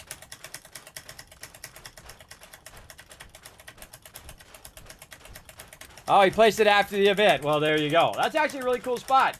You could build a really tall Kismet kill box right there and rain fire down on those mobs. Sometimes I think. Never even thought of doing that, but that is a smart idea. Especially if we're doing it on our own server as well. Little support fire there. A stranger. And over time.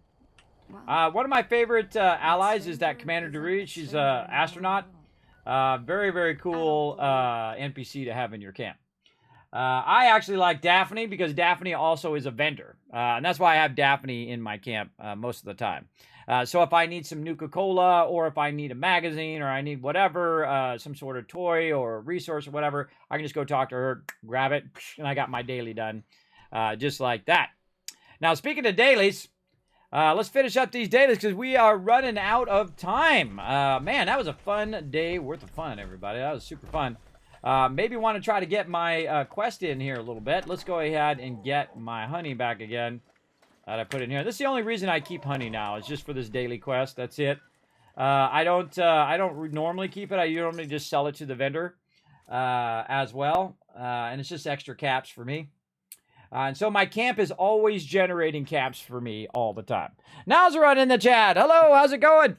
How's everyone doing? Well, I'm doing good. I can't speak for everybody, but I know I'm about to have some fun. Especially, I'm going to make things go boom right over here. Woo! Love it when that happens. It's fun every time. Every time without fail. All right, let's go over here. Talk to Mr. Dude. Oh, I hear some ghouls. Here's your honey.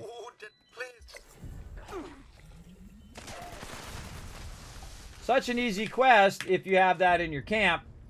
It also just gave me a legendary, and also you're going to see I'm going to get a bit of loot here.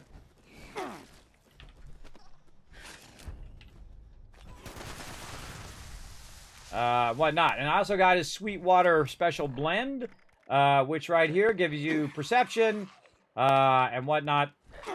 Well, I didn't know I was invited to the ghoul party. Ain't no party like a ghoul party. And there we go. And then I shoot some stuff. Don't bother to loot them. And then I bounce.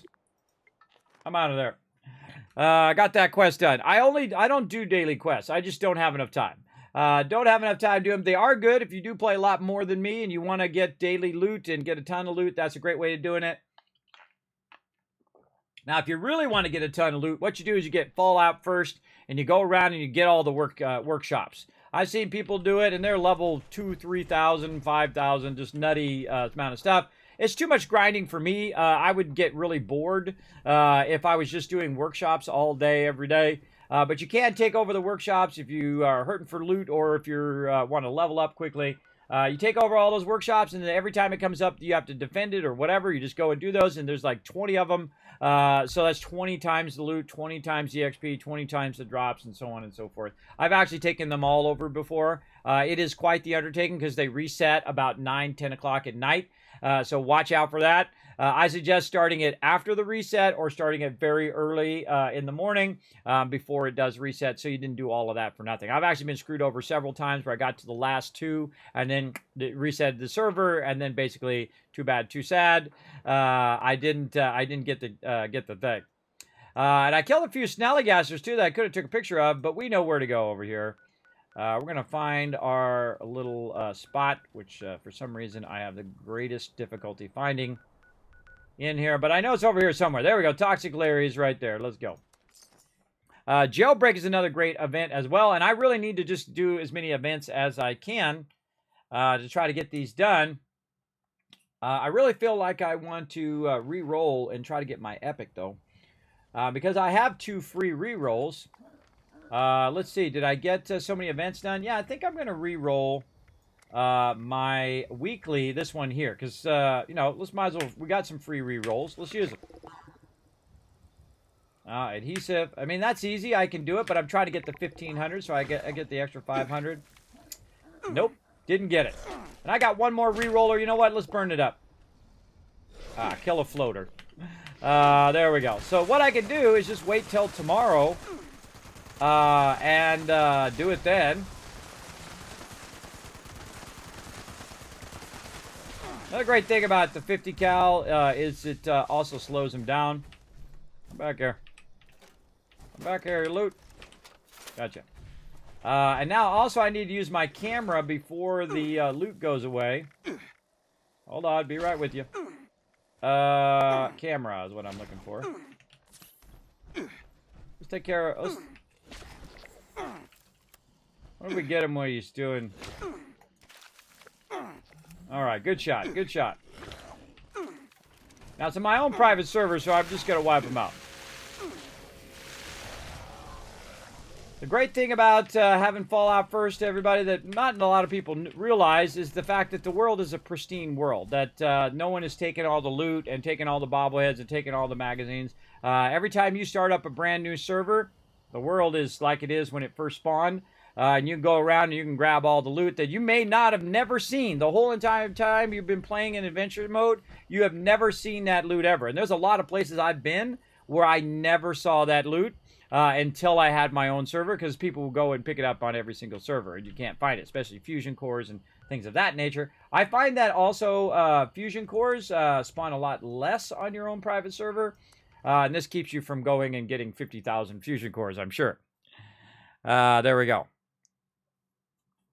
You got 38 ultraside fusion cores. Wow, nice. Nice, nice. Yeah, like comic books, exactly.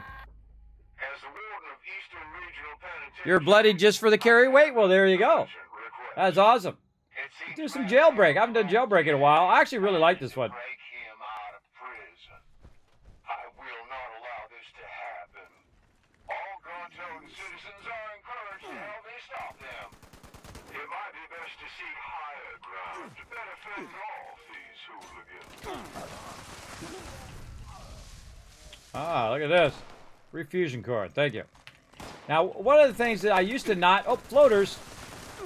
I gotta kill floaters. How convenient. One of the things that that I like to do is grab those fusion cores now, because you have the ability now to charge them.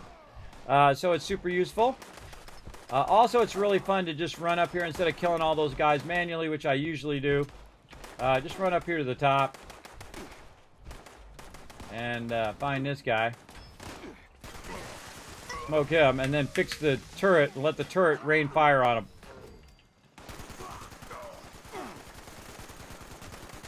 If you notice, these mobs are dying way faster than the other super mutants, and that's because they're only level 50s, because what they did is they spawned when I got over here, right? So I'm level 518 now.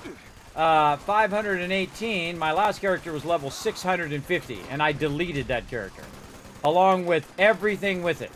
That means all of my loot, all of my reputation, everything else with it. Why's that machine gun shooting me? Everything along with it. Great, all the turrets are shooting me now. So yes, with all that stuff with it, basically it's because I'm using an explosive weapon and I hit the turret. All that stuff went with it. So I started completely over from scratch, except for, once you get to level 300, you actually have your other legendary slots, so you can put your legendary slots in right away. Which is pretty cool. Hey, DJ Watkins, showing you how it's done right there. 60 months of sub love. Thanks so much for coming in and hanging out. Thanks, everybody, for the follows. Thanks for hanging out here in the stream. My name is Kismet. They call me the Wasteland Tycoon because I rule. Along with my crew, of course. The Teamwork Tycoons. We do a lot of fun stuff here in Fallout 76, as well as we do play other games together. We've been together for 20 years. That's right. 20 IRL years, by the way, not game years. Real life years with over 1,000 members strong. Actually, if I count all the people here on Twitch, it'd be 25,000 members strong. Absolutely. And we have a good time. If you like to hang out, you like to work together with other people, you're in the right stream. If you like to see stuff get blown up and learn all the inside tips and tricks, you're in the right spot. So hit that follow button, relax, take it easy, and watch the action. Or feel free to jump in on the action. You want to jump in 76 with us? Here's what you do. You jump in on your PC, because I'm on PC right now, even though I do own it on Xbox and on PlayStation as well. You can go ahead and type my name, Kismet, right there. I just expect you to be awesome right from the very beginning. Don't need to prove it to me. Just come on in and say, hey, Kismet, that's my name. I'm such and such person, and so on. Without them, I am unable to support your efforts. All right, man, I haven't done this one in a while.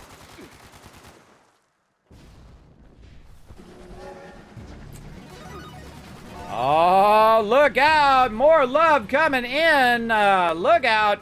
Right there. Going on in there. DJ Watkins showing us how it's done. In fact, showing all of you some love right there in the chat. Let's see who's getting the love. Let's see. Bike Shop Guru getting it. Nevia getting it. Hoffa getting it. Tekna and the Mighty Nushki, who's someone we love here in the stream. All getting some gifted subs. Thank you very much for that awesome support. We've got a Love Train conductor in here, everybody. Hold on. I'm going to slide over here for a second. We got to get that going on. Right over here. I'll slide back in. This is for you, DJ Watkins. Whoop, whoop. Get on that Kismet Love Train, everybody. Oh, I got to get my whistle going here. Oh, hold on. Here we go. I'll try not to do it too loud. I won't blow you guys' ears out. But yes, we got a Love Train conductor in the chat, everybody. Show him some love right in there. Thanks for help supporting the stream and also making someone's day. Now, remember, everybody, when you did get that gifted sub, you're getting five. You're getting a whole bunch, not five. You're getting a whole bunch of 5 different types of emotes. You're getting, of course, the Kismet emotes. You're getting the animated emotes. You're also getting the holiday emotes, which I actually need to update in there as well. I just thought of that. And, of course, you're also getting 3 times the Kids Caps, and you have 3 times the chance of winning the giveaways. Now, of course, my sponsors are Bethesda, Elgato, Bethesda Gear, and a whole bunch of awesome other sponsors that you can find right down below. I literally give away thousands of dollars worth of free stuff here in the stream. Thanks to my awesome sponsors, and thanks to viewers just like you who come in and lurk in my channel and win excellent prizes, and also win gifted subs like you just got. So there you go. So make sure to show some love. Big tip of the hat to DJ Watkins, our Love Train conductor, for right there. All right. Of course, I can't wear my Love Train conductor and then also here at the same time. So let's get our headphones back on. Another great sponsor of mine, Lucid Sound. That's right. They did a great job of giving away multiple headphones here in the stream and sponsor the channel. I appreciate them big time as well. They are the best, everybody. I think they're amazing. Their headphones are awesome. They're super comfy. I never even think about them. See, those are the kind of things I like, everybody. I like to put my headphones on, and they never become uncomfortable. Even with my glasses, because, you know, you have your glasses going behind the thing. They never get uncomfortable. They're just always nice all the time, and I don't think about them. If you have a product that just works and you never have to think about it, that's the best product. So highly recommend you go check out Lucid Sound. I've got a link for it down below, and they'll get you hooked up as well. And that's what I call setting it and forgetting it, everybody. Suicider. He go boom.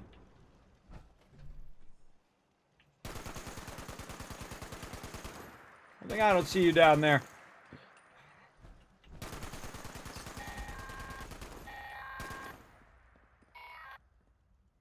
I barely did anything there. I was talking to chat. I think that's funny every time. All right, we'll jump down because we got power armor.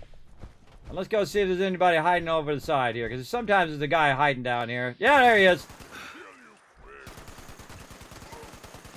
Smoke him if you got him. Now, after the event is over, everybody, I just lean into them and wipe them out. So everybody can get that loot. Even more loot. Man, look at all those legendaries I got of me. So yeah, that was fun. So yes, I got all my weekly challenges done, except for I purposely... Oh, I hear another one. And he's dead too. Oh, guy behind me. Not dead. That's a sneaky guy. Sneaky, sneaky. So yes, and so I've got another challenge. I'm trying to get all my challenges done, which I have this floater, which I hope I don't actually kill any more floaters, because tomorrow I won't have any more things. And it's smarter for me to re-roll, because I get free re-rolls every day, especially your weeklies. Because your weeklies, you could get an epic weekly, and then you get an extra 500 score from that one. And so I re-rolled like 4 times now. Sadly, did not get an epic. But if I was playing this every single day, that would be the game. The game would be to get all of these to be epic every time. Every single one of these weeklies would be an epic, and thus you would get not only extra 500 on this one, but you get an extra 500 on this one, extra 500, 500, 500. You get the idea. That's a lot, everybody. That's a lot of extras, and because you get the free re-rolls, you just keep re-rolling these till you get an epic, or you get to the end of the week when it's about to reset, and then you get it done. So I'm going to let that one purposely be like that. Now let's go. Oh, we got to bounce out of here first. Let's bounce back over here. Oh, we can't. We're overburdened. That's okay. We'll go ahead and pull out our camp. We'll slowly walk away. We'll see if there's any loot from that last guy. I'll just go to this one right here. There we go. Get that loot. Ah! Stuck in a rock. And run down in here. And just drop off enough loot so I can bounce out of here and then leave this for my crew to use. Just in case they're overburdened. And then what we want to do is try to max out our legendary vendor. Now, I actually didn't have that many legendaries today to start. But you're going to see that I now have a massive amount of legendaries, and that's usually from that eviction notice. Eviction notice gives you just a stacks and stacks, and if you're doing it in the open world, the mobs are actually being killed quicker, and thus you're going to have way more legendaries than you can even sell in like 3 or 4 days in game. So if you get in every day, get no more legendaries, it would take you like 3 days. Sometimes it takes 5 days to clear those legendaries. It used to in the past, especially when the legendary script was a lot less. But you can see I've got massive amount of weapons, massive amount of armor.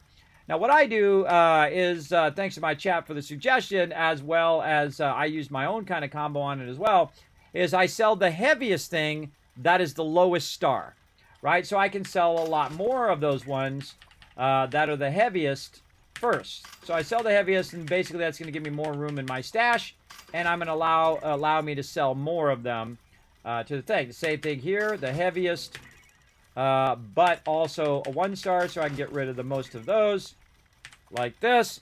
And there we go. Now we've got 78 left. Now, odd numbers are really tough because you need to get it out of that odd number mode. And to do that, you need to do another odd number, like a 9, and now we got 69. And then if you add another 9, you could get the other 9 there, right? And so figuring out that math can be quite the struggle. We can also do 24, which would make it end in a 5. Boom, 45, right? So now we can just go ahead and trade one in that's 40 in our weapons over here, like this. Boom, and if we add another 1-star weapon, we could trade in that 5. But really what you're trying to do is you're trying to limit the amount of scrit that's wasted in a day, right? So 5 is what I'm going to waste today, unless I go and get another 1-star legendary from somewhere. While I'm doing a little questing today. We're going to also switch over to questing now. Heads up to my crew. Switching over to questing mode, just a heads up. All right. And let my crew know that I'm switching over.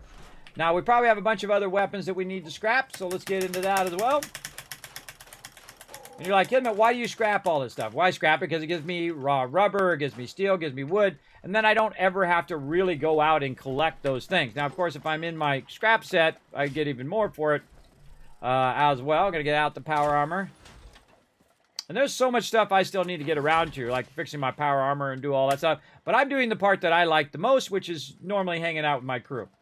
That's what I like to do. Now, again, while we're here, we're going to inspect repair. We're going to workbench repair. It's going to double durability of my weapon because I do have my weapon perk on, which allows me to double durability, that stuff. I find the auto axe gets burnt up quick. Now, we're also going to save some of this stuff for next time. So we're going to go ahead, and again, we gave ourselves enough room in our inventory to save those legendaries. Now, another thing I can do just to kind of empty out my inventory is put all this stuff in here. But I know tomorrow I'm just going to sell all of that stuff.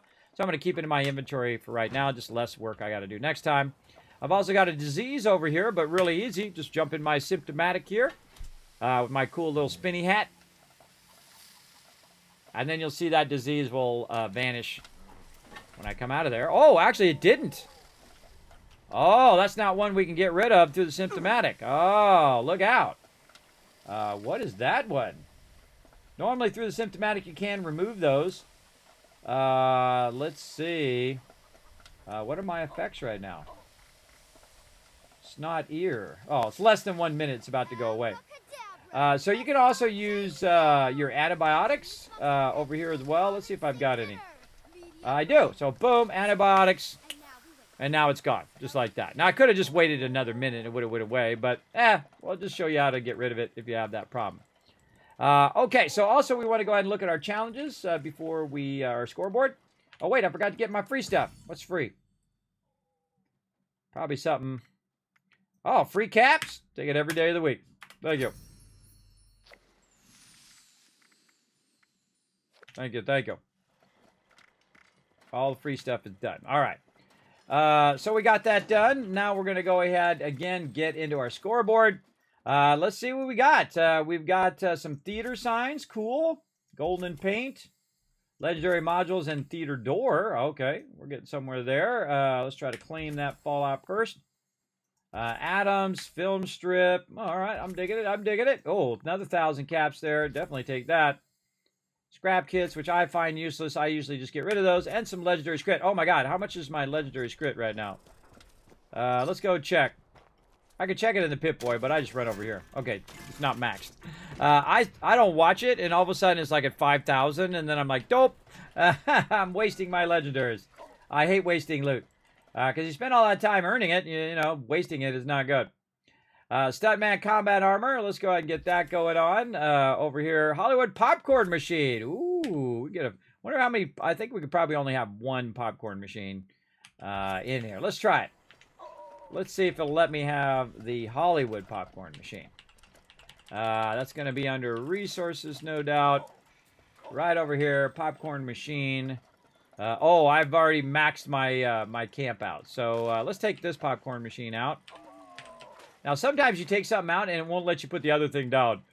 It sucks. But yeah, let's put that down. Happens a lot in Fallout 4. And we'll put that one in there. Because, you know, we already did the other one. We might as well make it awesome. And then we got to run our power. There we go. I like it. Got the hot butter. Hollywood popcorn machine. There we go. And I usually change them out as I go along, which is pretty fun.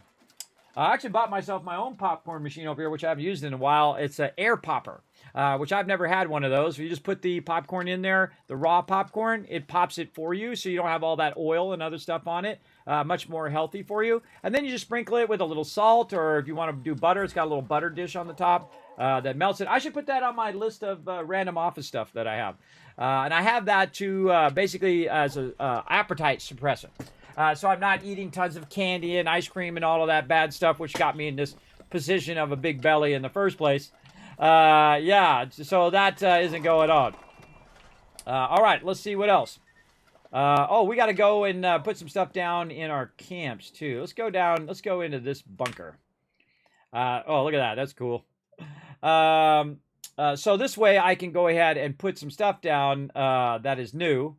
Yeah, I got a bunch of random stuff in here. This is nothing about. All of my shelters have just tons of stuff in them. I still haven't got that new shelter yet, but I did get a door. Okay, we got some theater signs. Now, again, this is where I can go just to kind of go, okay, okay, that's a thing. I can find that thing, or I can find this thing, or I can find that thing. Just by going into your shelters, I feel like they work really, really well for this kind of thing, where you can say, okay, I want to make myself a camp. And, oh, okay, I want to use that poster, and I want to use this dartboard, and I want to use that thing. Now, most of my main camp is basically things that do stuff. I love things that do stuff. It's so cool. And some stuff have hidden things that it does, by the way. There's Old Man Winter there. So we got our door in there as well. And again, I like to go into all of my new stuff and put it down. There's a bunch of stuff that I haven't put down in my shelters because I, didn't have enough time to do it. But there we go. So we'll put that stuff down, and we'll try to remember to put it down. But, my memory ain't that great. So if we don't do it in the minute, we're doing... Oh, the miniature city. Oh, I know right where to put that. Hold on. We got to go back out here. And I'm going to show you that Kismet is absolutely not a pack rat. I don't know what you're talking about. I'm not pack ratting nothing. Let's load. I'd like it if you could just teleport directly to your shelters and not have to load out and then load back in and load back out and load back in. It's just really annoying. It's really annoying, but we're going to load out. And of course, I could have embedded my shelter inside the other shelter as well.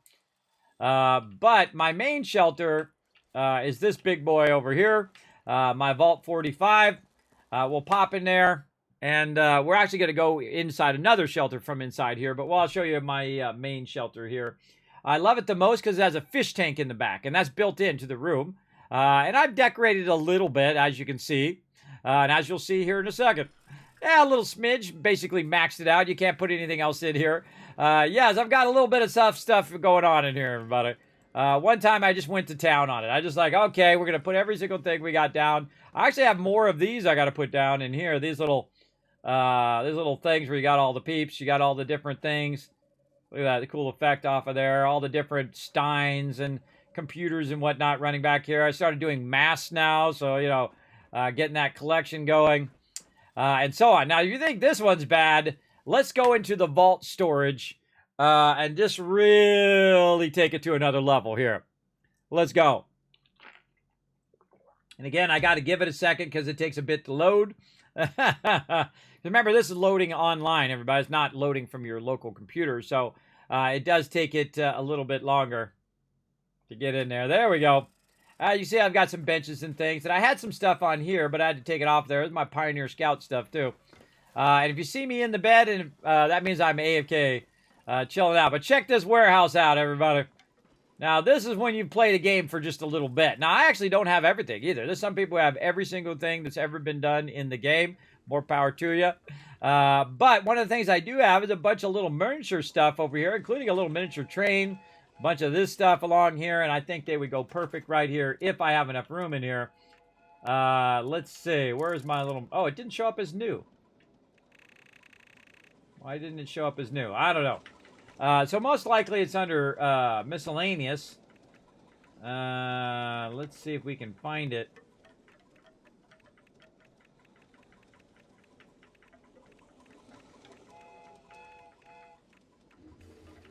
So much stuff in here, everybody. This actually has a lot more stuff than Fallout 4 does now. And this is what they're doing best, I think. They're doing this part best. Maybe it's floor decor. Let's look under there. I always start at the bottom, by the way. Reason why is sometimes the new stuff pops at the bottom. Yeah, circus trailer. Whoa. Yeah, I don't have that. Bummer. I don't have that. I don't have this. So no matter how much stuff you got, everybody, I always feel like you could have more. Look at that. Cool stuff. All of these things I don't got. Yeah, we'll get them eventually. You got to get the patterns or they were from some event. Look at that tiny little Blue Ridge toy truck. It always gives you something to do. That's why I like it. You always have some mission of finding more stuff for your camp. Man, I don't see it in there, and it's going to take a long time to find, I feel. I guess they should put your new stuff at the top. That would be pretty cool. Look at that. I got that guy right there. Here's our little miniature holiday houses, which is what I've got down here, these little miniature things. Oh, God. See, finding it once you got it off of new is the hard part. And there's one of the most rarest things in the game. Toxic waste pile, and also the meteor. I don't know where it is. It sucks it doesn't show up under new, because it should show up under new. Oh, wait, it does. There it is. God, I just totally blind. There we go. So let's add some more miniature stuff to my little miniature collection here. Hopefully we have enough room. What's this? Circular building. Reminds me of the Capitol building. Another little building. And see, this is the very thing that I don't do in real life, everybody. I don't have a bunch of little knickknacks that I keep around. I got a couple things. You know, I got me a little Vault Boy bobblehead. I got that. I got maybe a Fix-It cup over here. I got that. But when it comes to having like a giant wall of stuff in my house, no. And that's another reason why I just give the stuff to you guys. When they send me something awesome, like some cool statue or whatever, I just give it away to you guys. Because I know it's just going to sit and collect dust in my house, and you guys would probably much more appreciate it because that's your jam. So more power to you. Look at that. We can build ourselves a little city in here. This is cool. And there we go. So now I added a little bit more little figures to my thing. Now, virtually, it's awesome because I don't have to dust it, and I don't have to clean it up, and I don't have to manage it. It's just in the game, and it stays non-dusty the whole entire time, as opposed to in real life, It does get dusty. You do have to clean it. You do have to manage it and take all the thing off the shelf and wipe the shelf down and do all that stuff. I don't need more work, everybody. Oh, safe and sound going on right now. A cool one. All right, so we did get it in our new there. All right, more scoreboard. Let's go. What do we got? A large Vault-Tec package, gilded paint. That gilded paint looks cool, by the way. They did a lot of cool stuff with the gold in this. The Bada Boom. I might keep that just because that's cool. More gold bullion that I haven't even done today yet. Gold paint, that's cool. Adam, yes, thank you. Weapon of mass attraction poster. Okay, we'll get that going. Oh, more perk coins. Yes, please. So that's what's going to happen next. Now, I actually caught a little bit up. I'm at 49. Luckily, they accelerated this particular one because I am so far behind because of a bunch of other stuff that I was doing. But let's make sure we put our poster up if we can. Right up here. Let's see. Where's a good spot? Oh. My timer has run out. Maybe over here. Right under this Nuka World poster. No.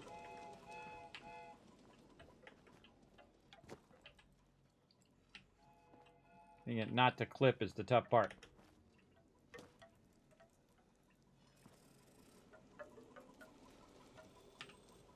I like that. Let's go with it.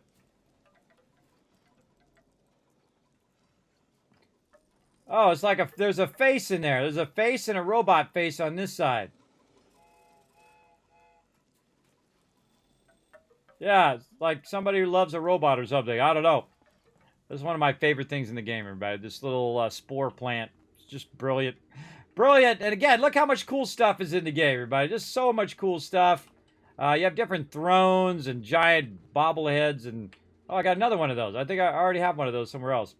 And so on. And you got different types of vendors. You have a tire swing, which actually works, by the way.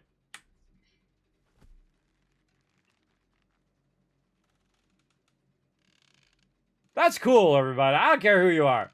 That's freaking cool. I'd put this in my camp, but I don't have enough room. That's just super fun.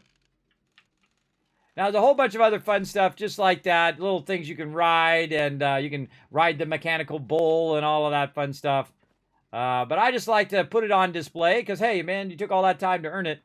You might as well put it on display. And there's just so much stuff, as you saw, that I don't even have unlocked. And those are like, you know, the things I kind of keep to do later in the long run. All right, let's run back out of here. And go back over here. Hot butter. Melting like hot butter. Right in there. Oh, it reminds me of that movie, The Legend of Bagger Vance. Am I supposed to run into your arms and melt like hot butter on a muffin? That just popped in my head. Wow, I remember that whole thing, everybody. Everybody seen that movie? Put a one in the chat if you ever seen that movie. I love that movie, by the way. I absolutely love that movie. I'm not really that into golf, but I think that movie actually is so well... the pacing of the movie is so incredibly good. Of course, the acting of all the peeps in there as well did a great job of it. See, if you're watching a movie and you care whether the people live or die in the movie, then they did it right. That's it. That's the basics. Make people care about your characters. That's it. That looked fun? Oh, yeah, that was a lot of fun. Okay, so we're going to go ahead and switch things, even though I really wanted to go do Safe and Sound. Let's jump over there anyway. Maybe we'll catch the end of it. We'll catch the end of it. What I want to do is go ahead and do a little bit of questing because I rarely have enough time for questing, and I don't play the game offline because I don't have enough time. So I play a little bit during the day. I do 10,000 things afterwards. Like I got to get some towels in the dryer, get some more towels going here in a bit, and whatnot. I got to get all that stuff going in IRL. Then I got to eat. Then I got to rest. Then I got to come right back and stream again. Those speakers packed a punch. At least I don't know. Look at that. I just showed up and I got it done. Wow. Luckily, I was there, everybody. Luckily, I was there to help everybody get this quest done. I didn't do squat. I did a whole lot of nothing.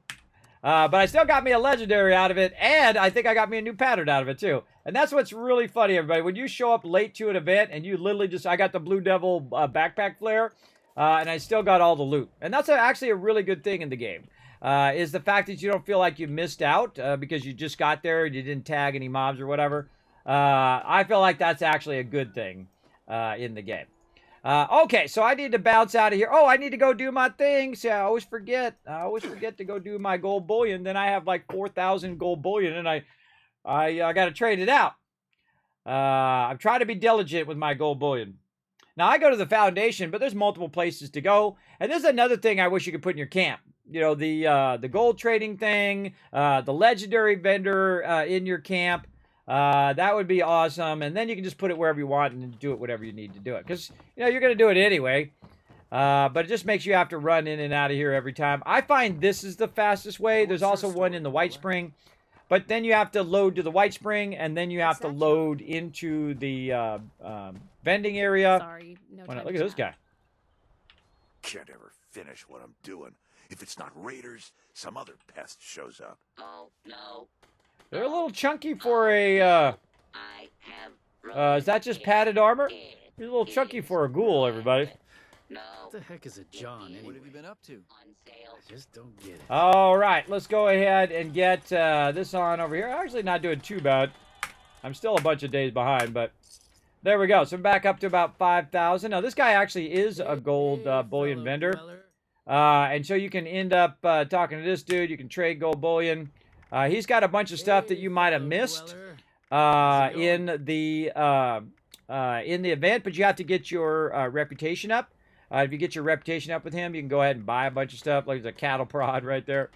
And stealth armor, and especially a bunch of stuff for the Hellcat armor, which is what I'm working on right now. I could really go for a hoagie. Because I had to redo it all. I've already played through and done all of this stuff mostly before, except for some of the new stuff previously. But now I need to play through it again because I deleted my character. And when you delete your character, you lose all your rep, every bit of questing that you did, everything. And why would I do that? Well, the reason why I did that is because they switched from the Bethesda launcher to the Steam launcher. Basically, to get your achievements, you'd need to play through the game again. And plus, I like to see how they change the beginning of the game and see if that's changed and if that's better. So when people come to me and say, Kismet, is this game worth playing now? I can say very wholeheartedly, yes, because I've played through the beginning again, and the beginning is way better than it used to be. Far to get turned down. So now we're going to go ahead and talk to my buddy, Paladin Rami. Let's go. You need camera film for your camera? I usually have too much of it. Just make it in the workbench, you'll be good. All right, Paladin Rami, let's go. I hope she likes my little spinny hat. Agree this isn't something we can ignore. Between what we learned at AMS and the journal we recovered from Harper's Ferry, this is big. If this is the source of the super mutant threat, I'm prepared to support any action to end it.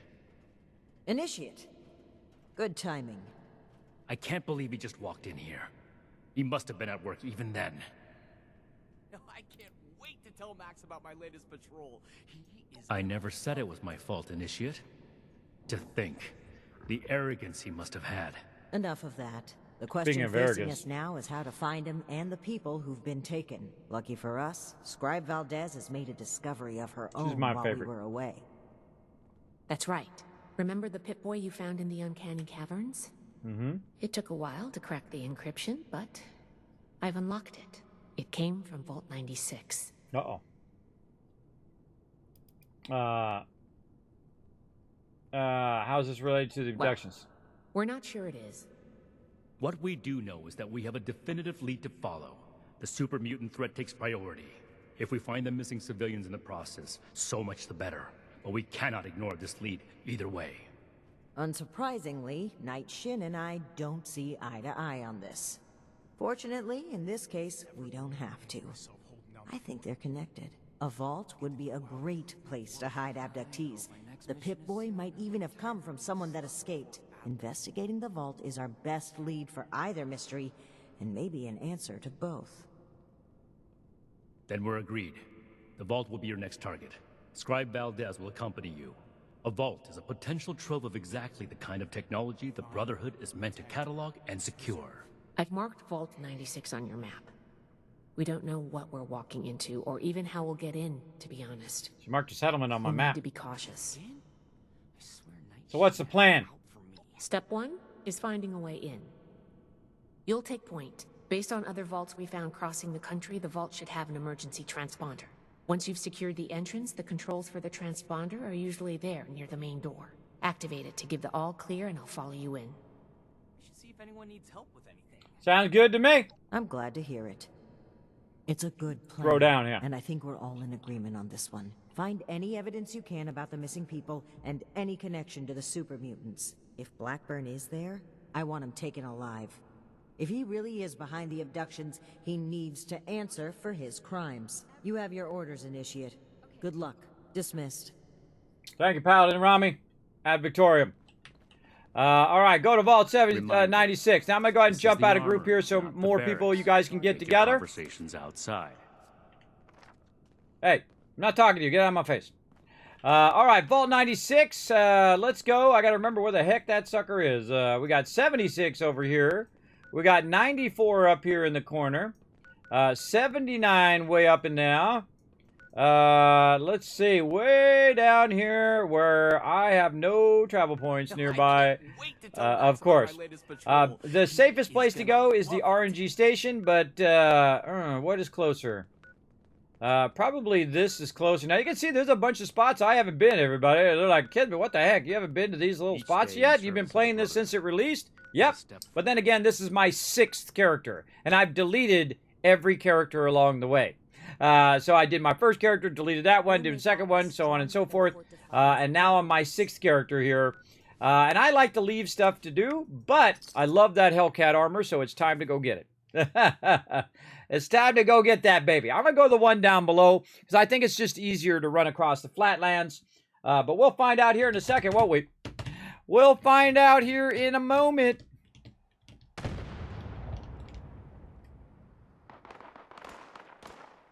God, they're all battling it out down here. I ain't got nothing to do here. I'm out of here. Oh, wait. I don't have my power armor on either.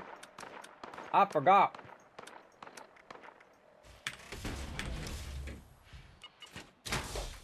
See how it does this slow entry? I think they should eliminate that and just make it always the quick entry. Because it comes at the cost of your playtime. That's one of the things also. Wish they would fix. Alright. Popcorn never showing up on there. We got a noodle cup. Let's eat some food here just to help a little bit with our action points. Now, this is basically the survival mode of Fallout 4, by the way. That's what Fallout 76 is. Because you have all your food and water and all of that stuff you have to manage. Plus your diseases, but they also added mutations as well, which I rarely or never use at all.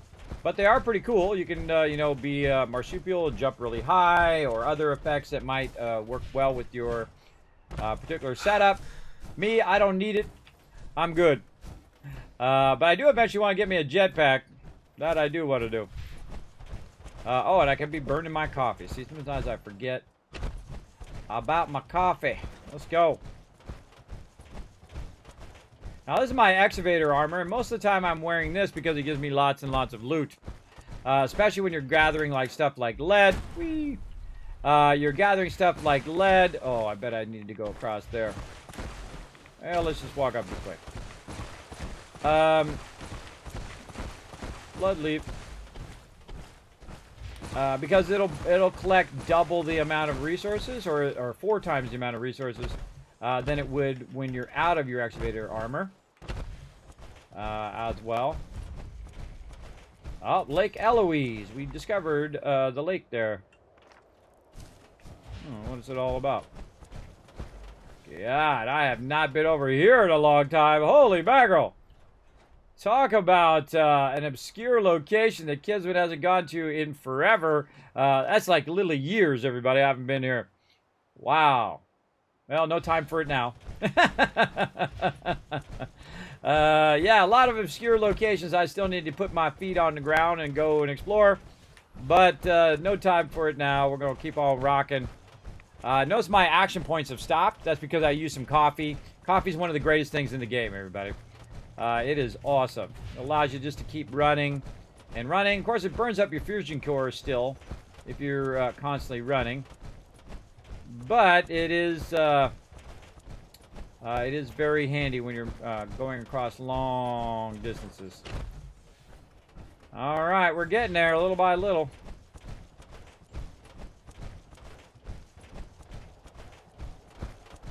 There's also a great daily op for this particular vault as well. It's funny, I did the daily op before I actually did the quest for this originally.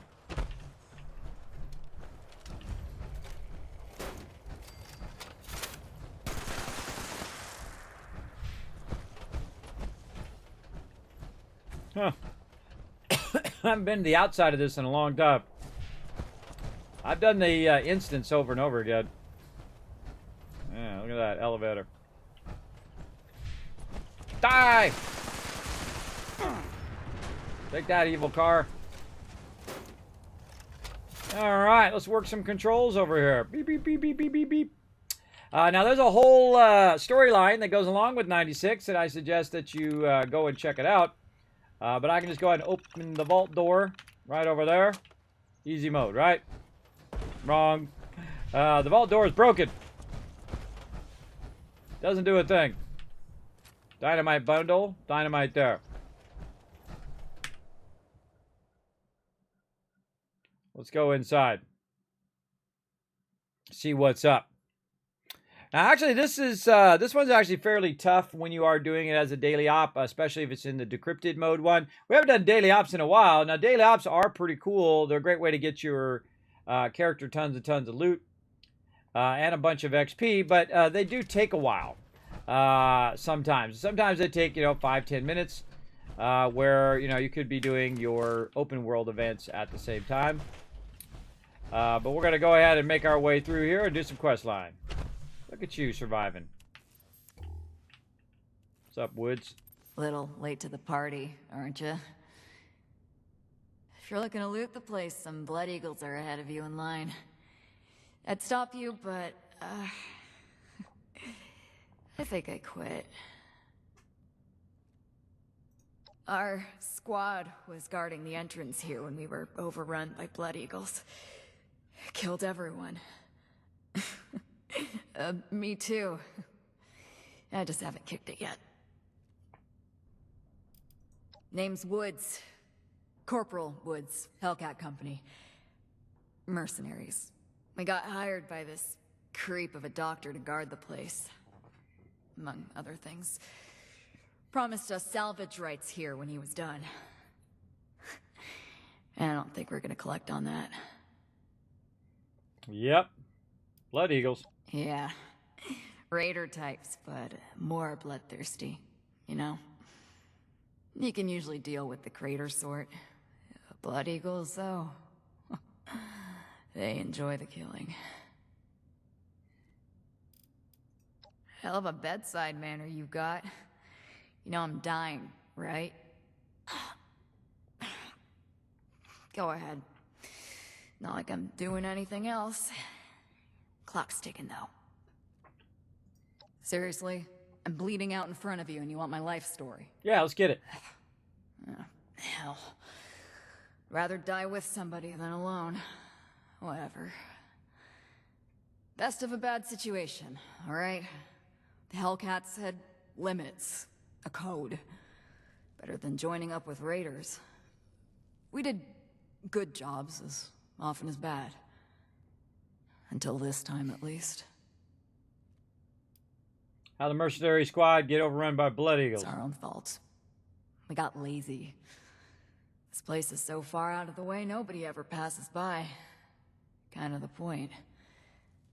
We figured we'd be shooing off the occasional stray scavenger that came poking around. This lot sent grenades through the entrance before we knew they were there. Rushed us while we were recovering. I took a bullet in the gut. Bastards left me to die slowly, because they thought it was funny. That's messed up. Doctor, what's going on here? Yeah, Blackburn. Real unnerving guy, even before we found out what he was doing. Kidnapping was just the start of it. We should have cut ties then, contract or no. Even mercs should have lines they don't cross. True. I'd say I didn't have a choice, but we're mercenaries. We do it for the money, not some noble ideal. Nobody to blame but ourselves. Hey, at least she takes responsibility for her actions. That's a rare thing in life and in game. Our ducties here. Jesus, interrogating a dying woman. That's stone cold. Aw, don't look like that. I'm just fucking with you. This is important. Maybe you can fix our mistakes. It's where he had us bringing him. Other squads did, I mean. I was just guard duty. Not that it makes me any less guilty. Whether or not any of them are left alive? No clue. Wouldn't count on it, with the Blood Eagles ransacking the place. Can't figure the dock will last long either. That doesn't bother me, though. There must be something I can do to help you. That's kind, but it's a little late for that. Just use a stim pack. I've seen enough gut shots in my time to know a stim pack and bandages aren't gonna fix this. Oh, please answer my question. This one's got my name on it. God knows I've done enough to deserve it. And then she died. Well, sucks to be you. All right. I have zero sympathy for mercenaries or raiders or whatnot that die doing bad choices, everybody. Zero sympathy for that. But I do like duct tape. And I do like holotapes we can listen to. Personal log, Dr. Edgar Blackburn. Returned to Appalachia. After all these years, I have come back. Back to Appalachia. To West Virginia. To the home of my greatest personal and scientific failure. Academic research was a dead end. The world was descending into riots and ruin. Food shortages were increasing.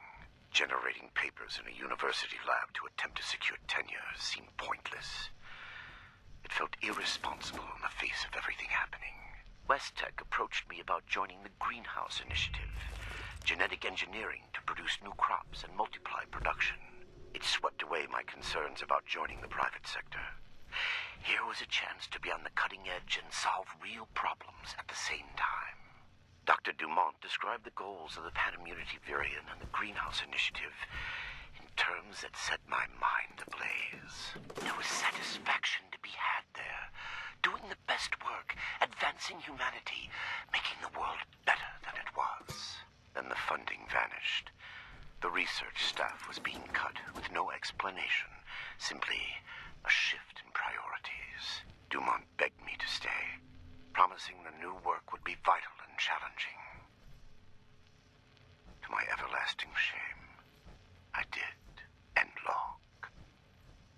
Ah, he did. What we got over here? Community meeting. All right, calm down. Calm down. We won't... Calm down? Eric, what kind of scam is this? Look, I know this isn't what you expected. I'm still trying to process it all, too. Bullshit. You worked for Vault-Tec.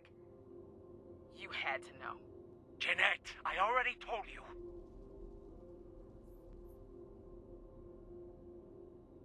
Apparently didn't. So, the door has sealed. There is no way for us to reopen it.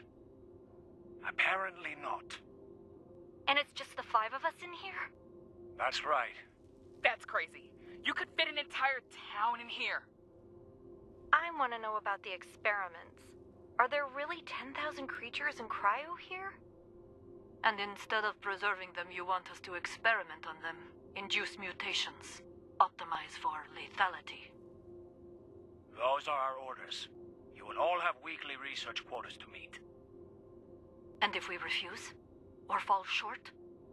Anyone failing to meet their quota, or otherwise trying to rebel, will be eliminated.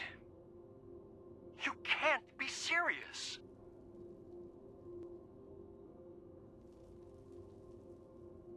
Sir? I'm afraid so.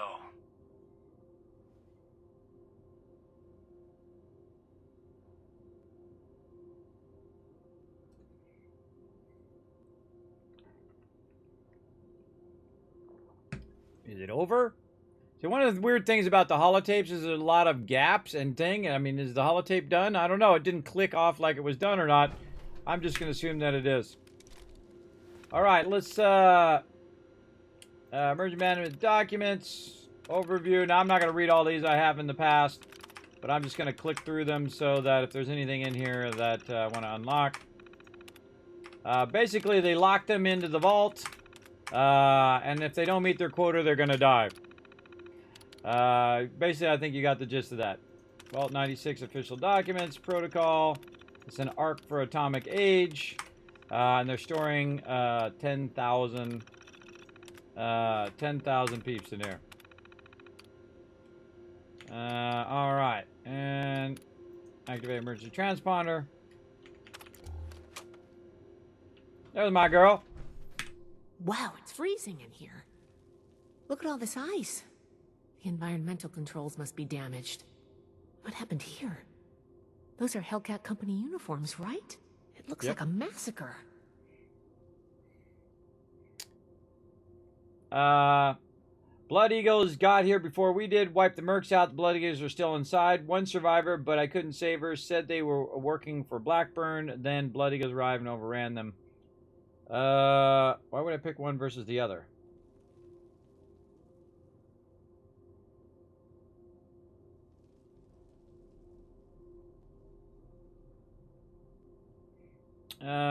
Let's do the second one. Blood Eagles?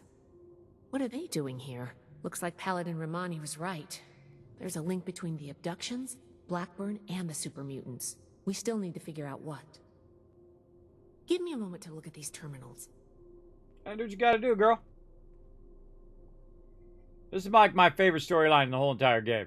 Oh, that's not good. The vault's on internal lockdown. I guess someone's responding to the Blood Eagle attack. If there are automated defenses still working, they'll all be active. We may be facing more than just Blood Eagles. Be careful. Let's get moving. I'll follow your lead. Stay behind me, scribe, because I'm the man. Let's do it. Not like it's in the man, but it's in the man, if you know what I mean. As in, I got this covered. I got your back. Emergency lockdown event. Override protocols not found. Well, that's okay. Must be the security lockdown. Let me try something. You try something, girl. Work your magic. Got it. I was able to use the Pip-Boy's protocols to get the doors open, but it fried the circuits. If we run into any more locked doors, we're gonna need another way through. Well, I happen to bring something with me that will help. All right, time to get my super loot on. Let's go. Super looty time. Let's see what we got. Up in here, I don't even remember it, but it's been so long since I sweep through here and super looted this. Now, I always super loot anywhere I first go into. If I come back later, I don't bother to super loot, but I always super loot it the first time. This way you find any bobbleheads or magazines or keys or any of that stuff along the way. You also might find holotapes and notes and all of that stuff. And if I find any of that more unique stuff, I will let you know. But if it's just random loot, I'm just gonna pick it up and move on. And sucks to be you, bro.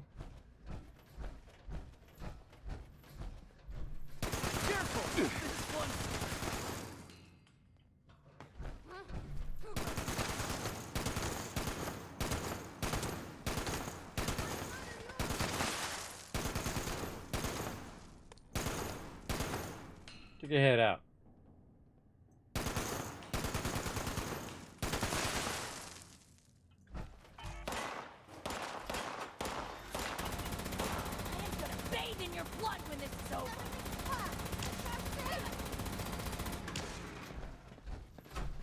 Bye-bye. Glad that's over with. Too easy. All right, now of course the really fun. Hey, we looting. Who that? What you doing over there?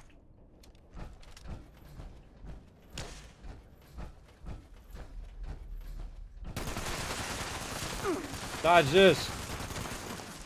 Close one. Wasn't close at all. What are you talking about? I annihilated that dude. All right, let's go and get all the loot. Dee. Super looting is what I do and what I enjoy. You dead, bro. The cue ball. Nothing worse than someone stealing the cue ball.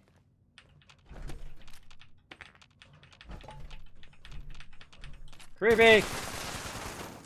Go away from me, creepy mannequins. That are so creepy. Makes me feel like the Institute is watching me.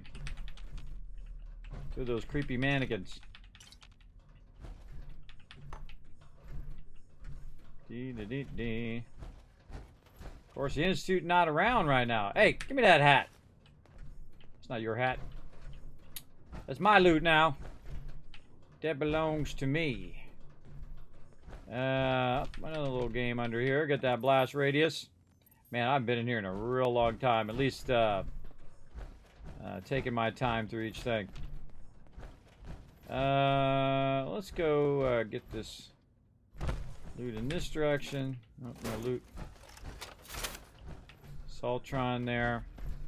The workroom is frozen shut. Ah, I got some extra loot there. Already looted that person. Yeah, and whenever I go into these things, I don't rush. I take my time. Yeah, overseer's office over there. I'm gonna do it. When their backs are turned, I swear I'll do it. Since it says there's some people that way, we'll go that way.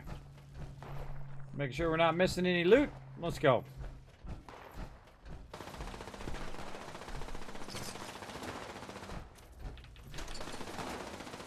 Oh, we got gotten laser. Calm down. Nobody? There's nobody here. There's nobody about to run up on you with a 50 cal gun and shoot you in the face.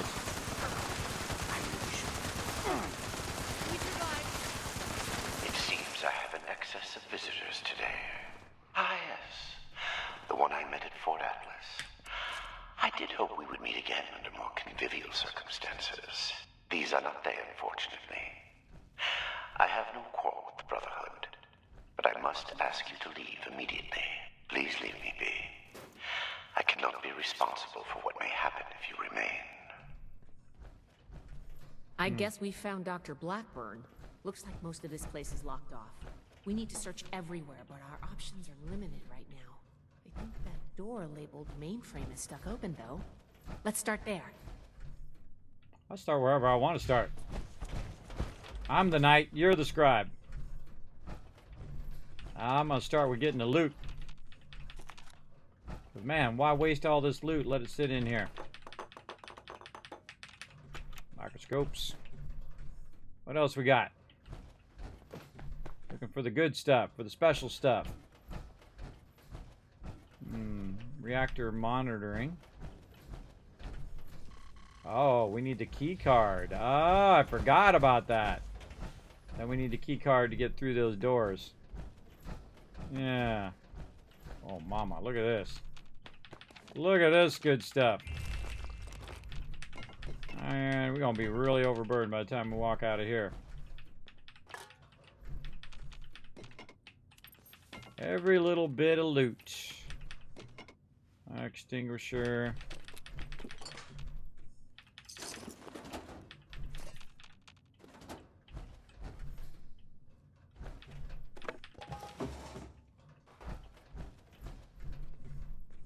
You know, it'd be really funny if he came onto the loudspeaker and said, "Hey, stop taking my stuff."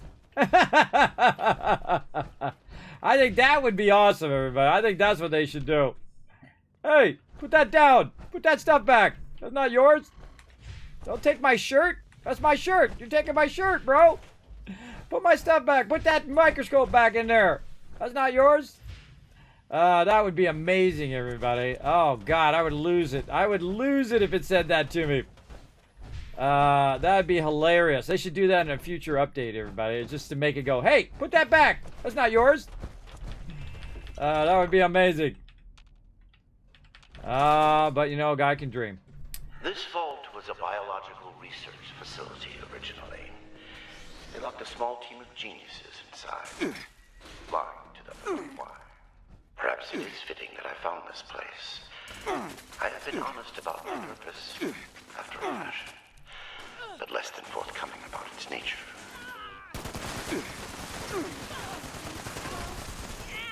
Please, stand by.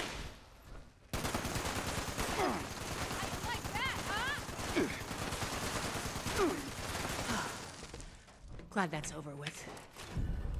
Oh, got a legendary there.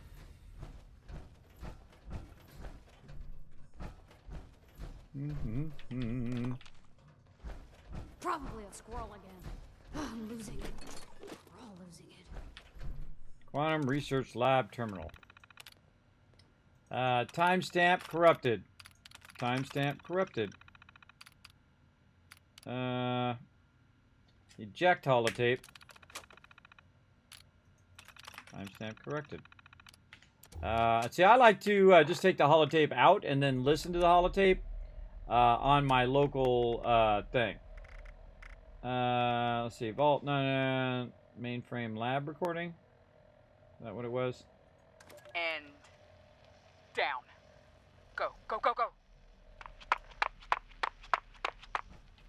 Robotics control failure in the mainframe wing. Activating emergency fabrication protocol FS401. Jeanette, circuits 10, 1857. Got it. Fabrication system offline. Activating emergency repair protocol CR889. 889, that's Hans. Need a reactor brownout. All right, give me a minute. 109's next. Jeanette? Ready on the detonator. Molly, wait. Sorry, just this. Brownout. We survived. 3, 2, 1. Power fluctuations detected in the engineering wing. Activating emergency stabilization protocol ES109. I can't hear the story. So annoying. Detonation in the cryogenics wing. That should do it. Activating superseding protocol Omega. Eric? That's not in the database. What? Protocol confirmed. All exits have sealed to prevent a containment breach. Calculating optimal process to exterminate all personnel in the vault. Done. All remaining personnel may now be terminated. I'm locked out! Here, I got it. Cover the door. Damn it. Almost. Data upload from compromised system detected. Suspect data stream has been quarantined. What? Bypass! Bypass! All residents have been terminated. Operation successful. Have a nice day.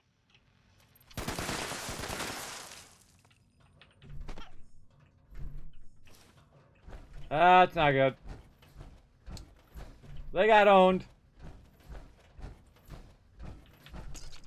Little clowns in here. So they tried to get the cryo thing to get them out of here, but they horribly failed because there was a secret thing in there to wipe them out if they tried to get out.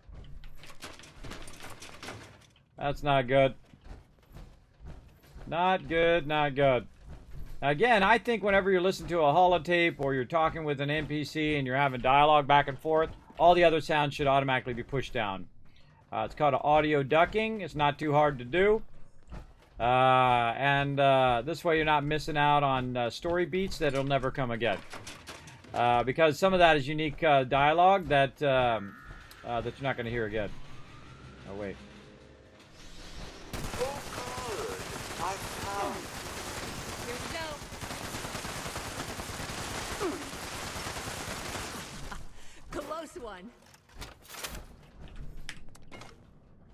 I take care of the mobs first before we listen to the story. Research log, Dr. Edgar Blackburn, number 22. In retrospect, my enthusiasm for the cryogenically preserved specimens in the vault was excessive, if not actually misplaced. I am down to the last 4 viable test subjects. Further research is at an impasse, unless I move to human subjects.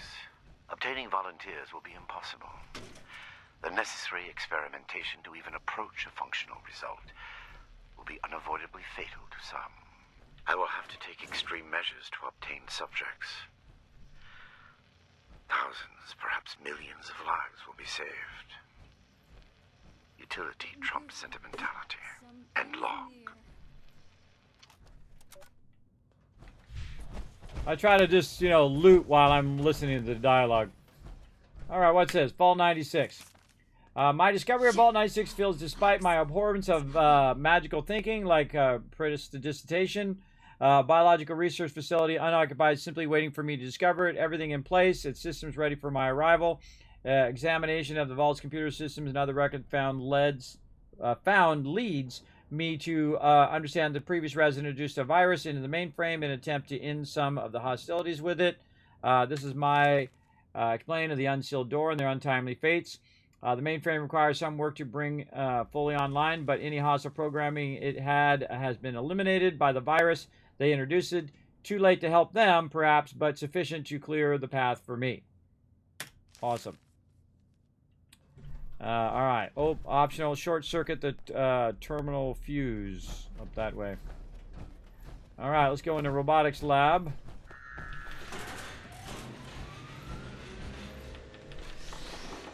Commencing attack on hostile target. Back at it. Kill.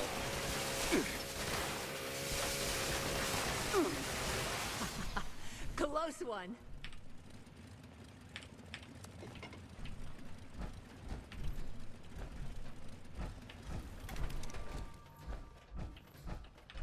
Taking our time.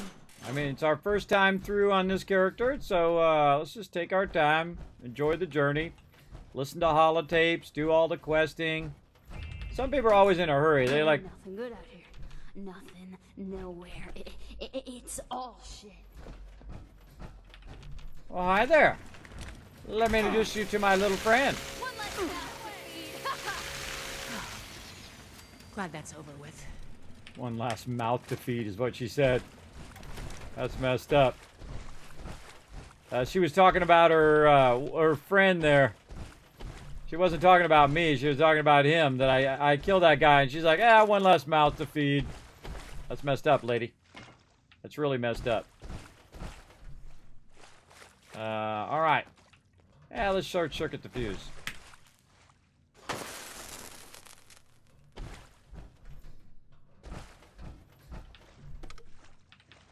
I could have just used the terminal, but short circuiting is fun too. Oh yeah, let's steal the toilet paper.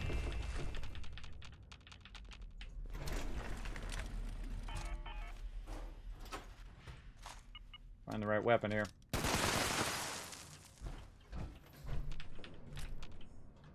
I know a little trick. I could find all that stuff where it went. What you do is you knock the stuff off of the wall, and then you can pick it up. It does the same thing in Fallout 4. When it won't let you pick it up there, you just knock it off of there, and then you can grab it. Of course, the hardest thing is finding wherever it wandered off to. Great little loot trick there.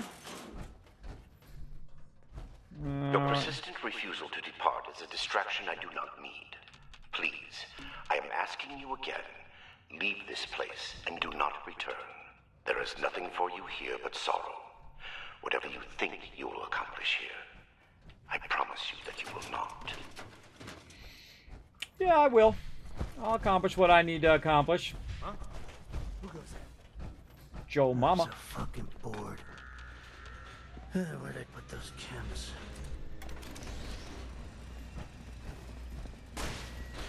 Surprise, sucker!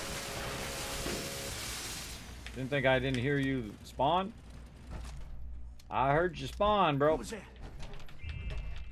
Dee-dee-dee-dee. Lots of little good loot in here. Nothing too special so far. Get to this point. We got all of that. Oh, hi there.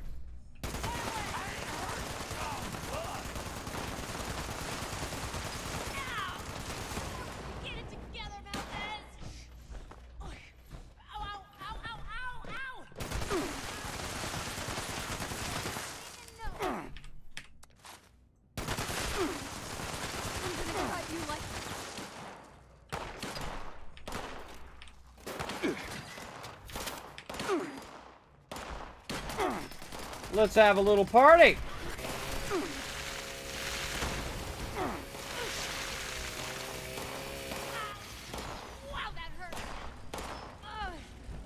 You guys over there, come here. Oh, how dare you hurt Scribe, my Scribe. That's it. Now you're dead.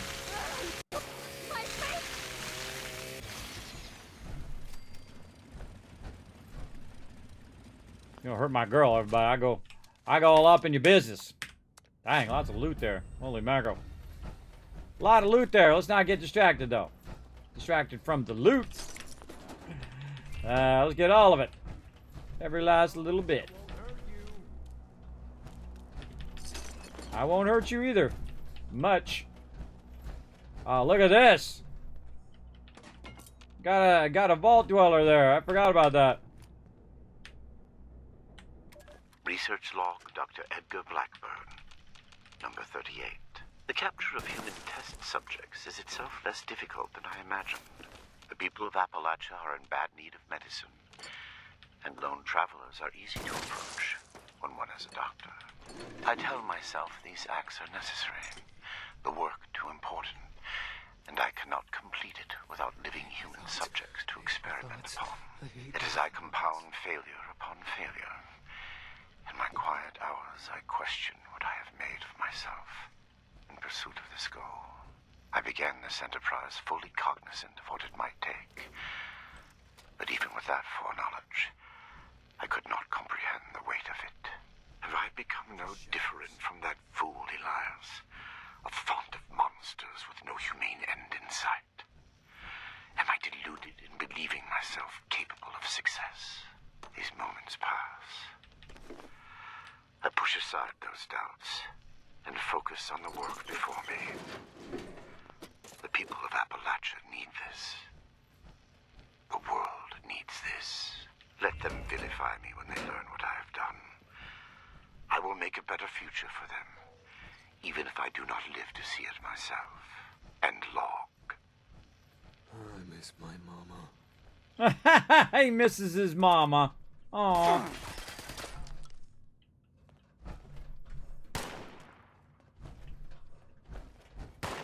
He misses his mama, but he doesn't mind shooting me in the back. False alarm. Standing Yeah, guy. down. False alarm. Oh, there you are. Approach and identify yourself. Law-abiding citizens will not be harmed. Hostile target identified. Please take cover until the danger has You been need a better weapon there, eliminated. Scribe. Let me get you a Gatling laser. We survived. Thanks for the update. Oh, now my loot went everywhere. Now my loot went all over the ground. We'll get it. Oh, another holotape. Let's go. Research log, Dr. Edgar Blackburn, number 17. I am no longer alone in this endeavor. Against all odds, I have made contact with a former colleague, Dr. Farha, whom fate preserved as it did me. Dr. Farha was reluctant when I first described my aims. The testing that will be required, and the failures, give her pause. Even at university, we clashed on the ethical boundaries of research. Regardless, I have convinced her to aid me despite her doubts. I will continue to work here in Vault 96 in secrecy. Dr. Farha, meanwhile, has established a laboratory suitable for mass production. She has acquired a foundling of sorts, a young woman by the name of Nellie Wright. She seems something of a prodigy. I believe it was Miss Wright's enthusiastic support of my ideas that convinced Dr. Farha to acquiesce to my request for aid. Farha has also brought in Jane. I knew him from university and our time at West Tech. This work is his chance at redemption, as much as my own. End log. Breakthrough. Some success at last. I remain far from the ultimate goal, but serum 87A induced a remarkable 257 reduction in the impact of radiation on cellular structure and DNA replication, and 153% increase in electrical impedance. The subject nonetheless died within hours, but this marks a breakthrough in systematic durability. I must record the results more fully in my logs after I scrub up. Okay. Now we're getting somewhere. I had to mute her because she, of course, talking right in the middle of where I was talking. Alright, what do we got up here? Some more loot. Let's grab it. Any other goodies that we're looking for here? We got ourselves a little terminal. Work orders. Yeah. And personal logs. Again, we're not going to read them all like we did the first time we played through, but we'll go ahead and look through them real quick. What is Bay 86? XO1, some specimen in the mainframe. Won't release from cryo. XO1 is not gonna. That's locked in cryo. That won't release. I don't blame him. I don't blame him because I know what's in there. No moss. No moss. Uh-oh.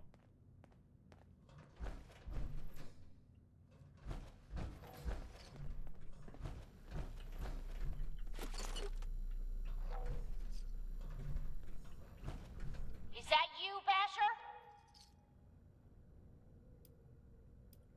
Lie. Yeah, it's me, Basher. Wow, you're an even worse liar than I am. Wait, that voice. I know who you are. Is that Tally Lang? Oh, you're the one I talked to back at Fort Atlas. Here we go. You know her?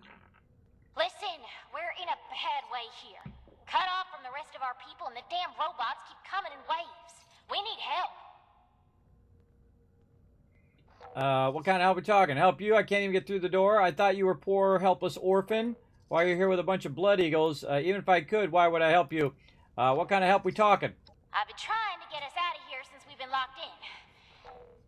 I just found this vault security key card. Should open all the doors in this place. You help us, and it's yours.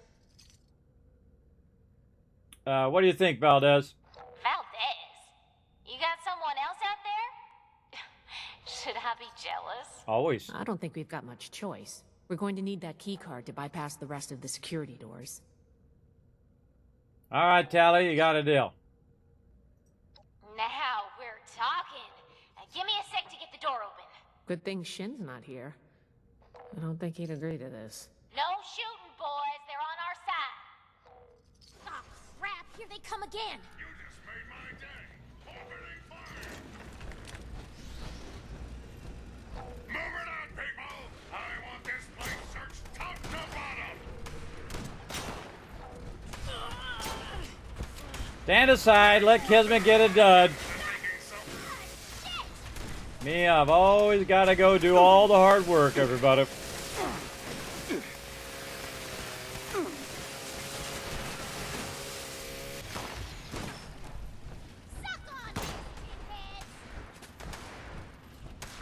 Surprise! Didn't even see me coming.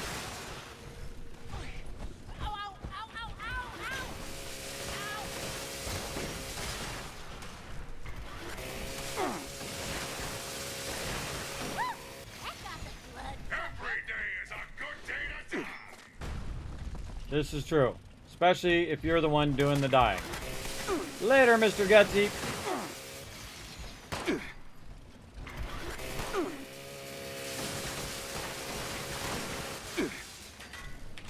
Tons of free loot, too. I like that. Here we go.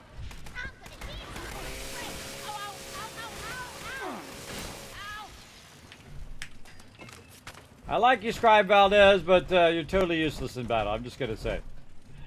Totally useless.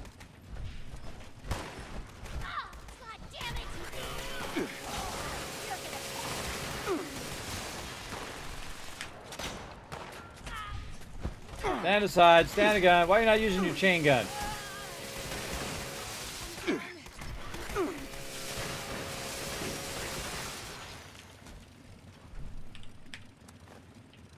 One more. Oh, no, right here. Tally Lang, 8 ball, Needles, and I forget what this guy's name is. Delio. What up, Delio? All right, Tally. Damn. Good thing you showed up when you did. I know, right? Looks like I was right about you. Shame we keep meeting under these circumstances. We could get into some real trouble. Can't believe the Brotherhood bailed us out.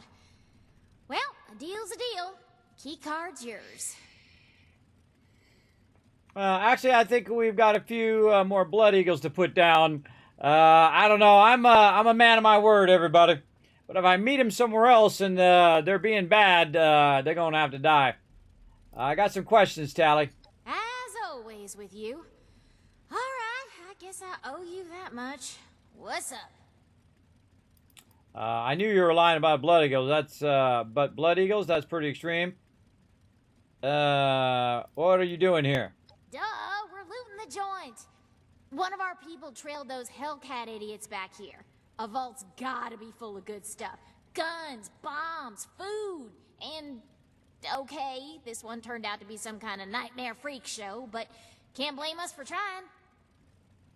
True. I knew you were lying. That's pretty extreme. Yeah, well, turns out you don't know me all that well. I've been running this gang for ages. I like the excitement. Don't act like you've got no blood on your hands. You ain't better than me. I like her already. I'll probably tell you, we have had to kill some of your gang getting in here.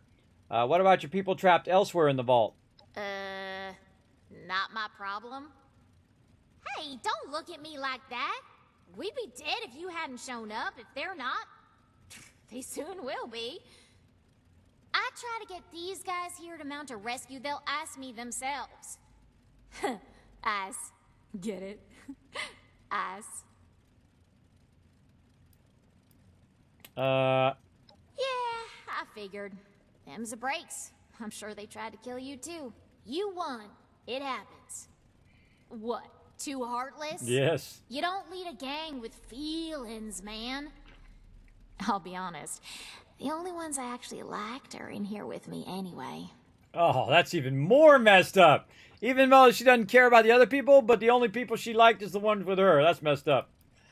Oh. Can't get enough of me, can you? All right. Are your people okay?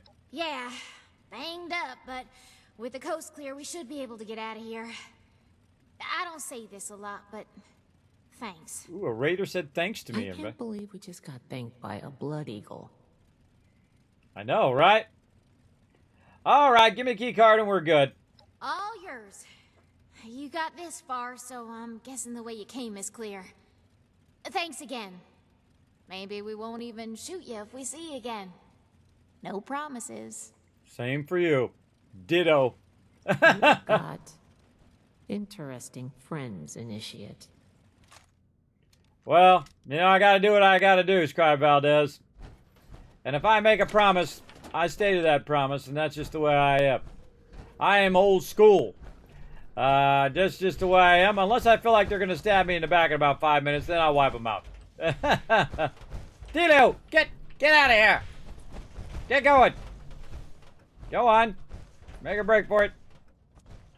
All right. Search the Cryonautics Bay for clues. Go down here and search from clues. All right. Reminded myself, when the Hellcat Company next delivers new specimens, I must request that they bring in more chemicals. Supplies are running thin, and I detest inaction.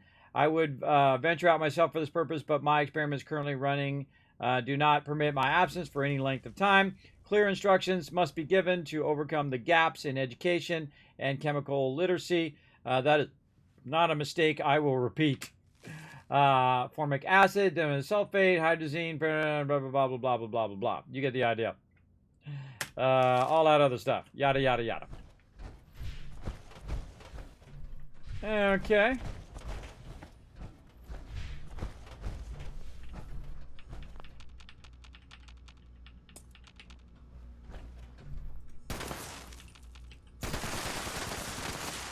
Let me pick it up. I hate that. Corpse disposal. I simply must find a more effective solution to deal with the remains of my unsuccessful trials. It is effective enough to simply release those which begin transforming, but the subjects who die in the process remain a problem. Storing them is a disused portion of the cryo lab, suffices in preventing decomposition and is concomitant to odors from becoming an issue. But even the most materialist of scientists cannot escape the uncanny feeling generated by the close proximity of a large number of human corpses. Yes, that's true. Very true. Bunch of dead people laying around. Ah, look at these cryo peeps. Ah, look at this. Foreshadowing for the future. Everybody, remember, Fallout 76 is a prequel. So this is where the cryo vaults came from Vault 98. And then, of course, they're used again later on in other vaults as well. Okay, let's keep on moving.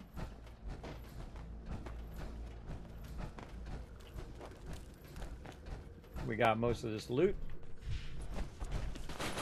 Oh, look at this. Yeah, a little coffee tin.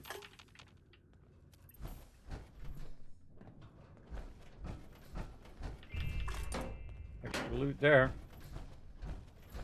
Oh yeah, and I heard a bobblehead back there. We came in the door. Where'd we come in the door?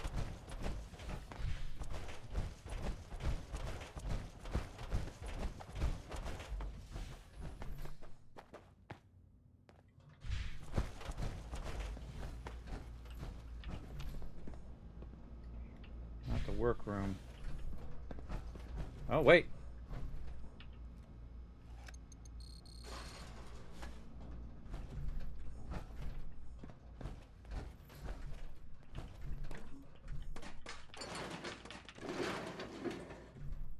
I hear it somewhere. Because I have my looting set on right now.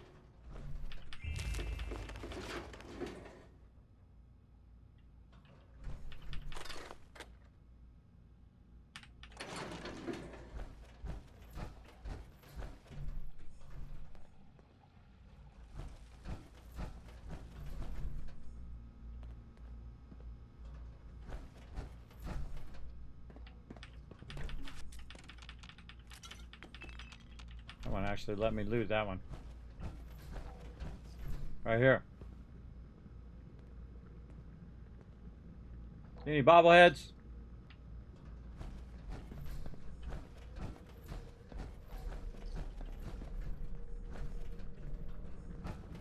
This is where we came in.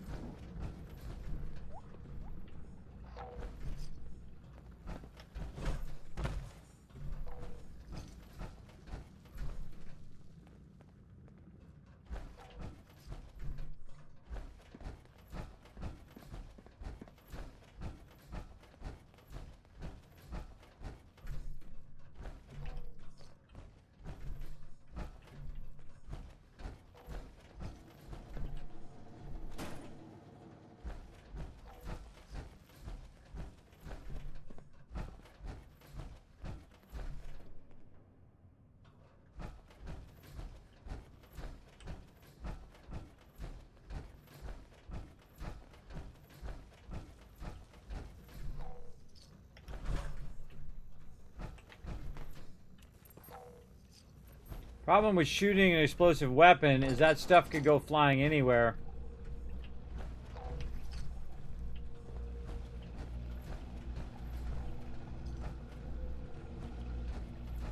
Definitely over here by the door.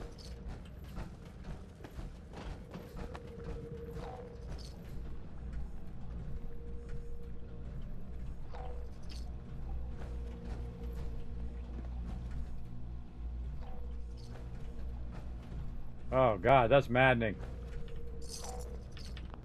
Was it the caps?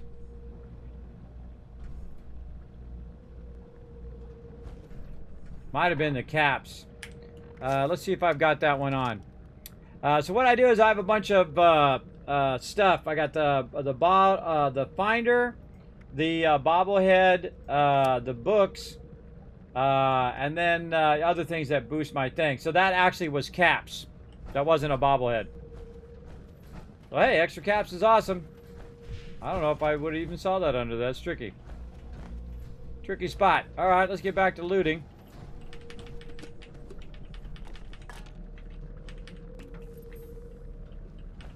And how do I know that was a thing? Because it stopped making that noise. That's how.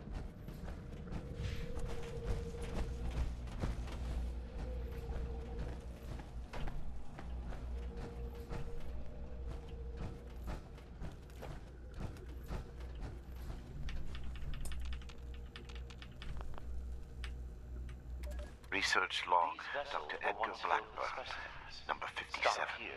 I begin to doubt my own sanity at times. And like West Tech, they concern themselves only with whether they can do these things, not what benefit they might bring. At best, they made weapons. Such a pointless waste. I have turned what they left behind to better ends.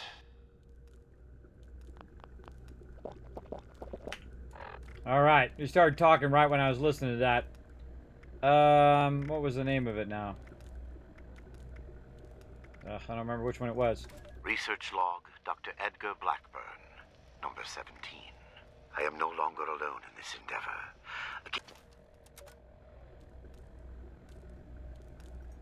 Research log, Dr. Edgar Blackburn, number 57. I begin to doubt my own sanity at times. My efforts, while not without progress, continue to fail to bear real fruit. The FEV seems almost deliberately malignant, as if it had a consciousness, and rejects my every attempt to bend it toward a benevolent end. I've come to recognize the signs of imminent metastasis and conversion to the so-called supermutant state. I am ill-equipped to deal with the product of such failure, and have taken to disposing of these unfortunates outside the vault itself. I regret that my current methods of disposal may, in the short term, increase the supermutant population in Appalachia, but it cannot be avoided. End log. Okay. Another reason why I super loot everybody is it lets me know if I've already been there before. If you start getting turned around, and you go back there and there's loot there, then you probably haven't been there. So this, it won't let me get that stuff. That stuff's real frustrating.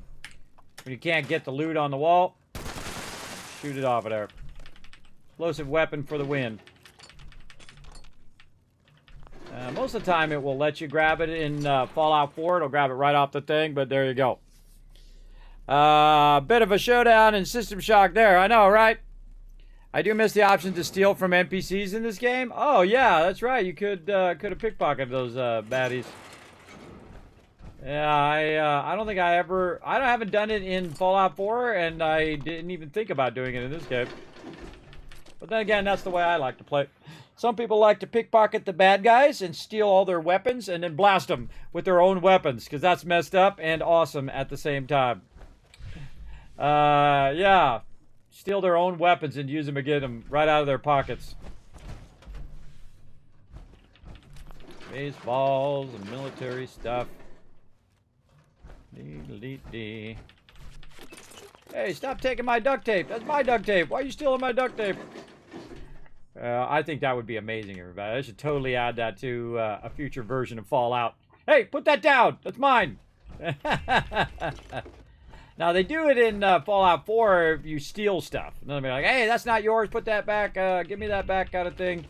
But it would be hilarious if you were just walking around, you know, picking up all the loot. And he's like, hey, put that back down. No. Why are you taking all my stuff?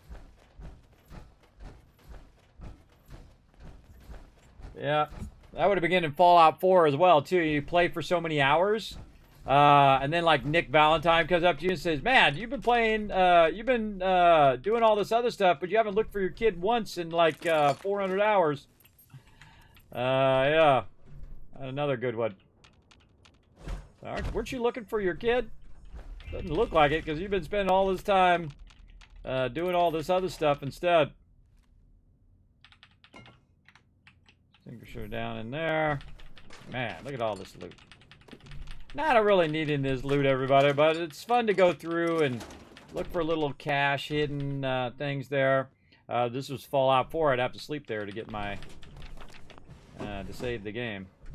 Fallout 76, though, it's always live, so it's always saving the game for you as time progresses through the game. See, I'm not even going for the objective. I'm just kind of following my instincts where they tell me to go. What can I help you with, Initiate? You could step back. Try to get my saw there.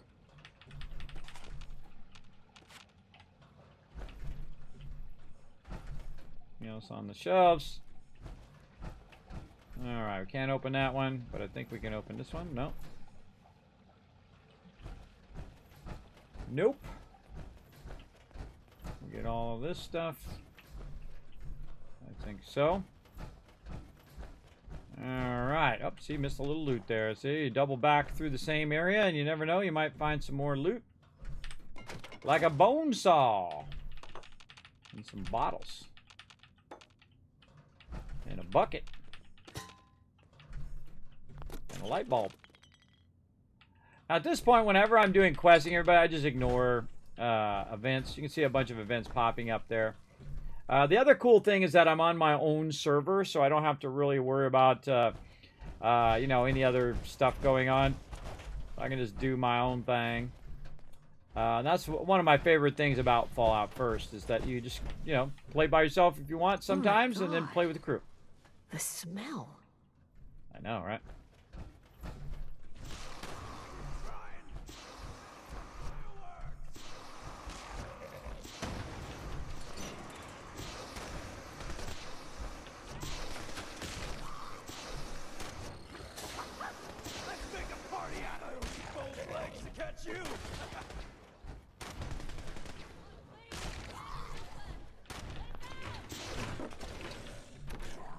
Terminal.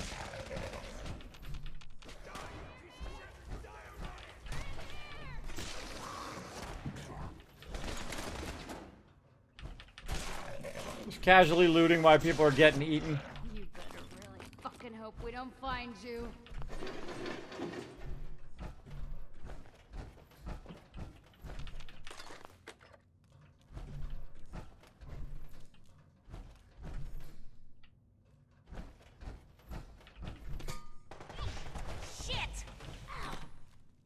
Terminal. Terminal.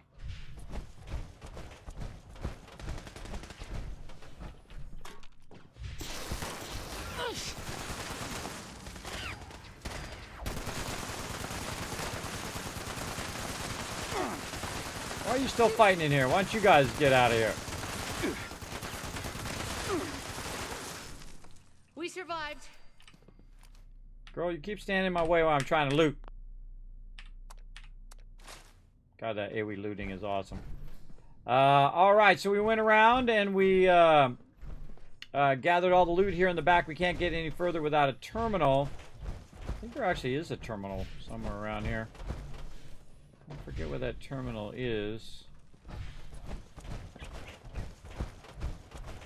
Most likely in this direction. Where the little dots are. Terminal. Bucket.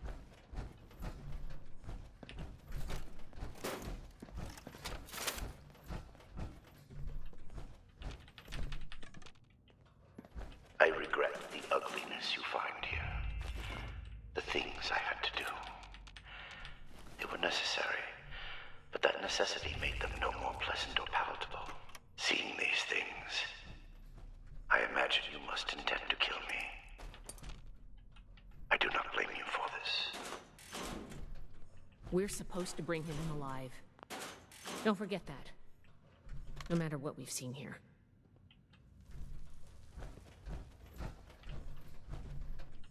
Mm-hmm.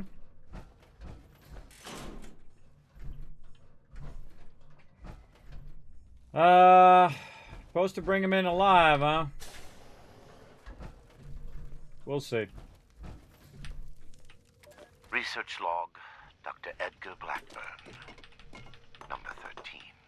Whatever the prior occupants of this vault may have done, I must thank them. Especially Chief Engineer Dr. Memling. The good doctor, while a respectable scientist in his own right, had the classic engineer's idiosyncratic approach to maintenance. His additions to the vault reactor and electrical subsystems provide me with ample points of connection to directly access mains power.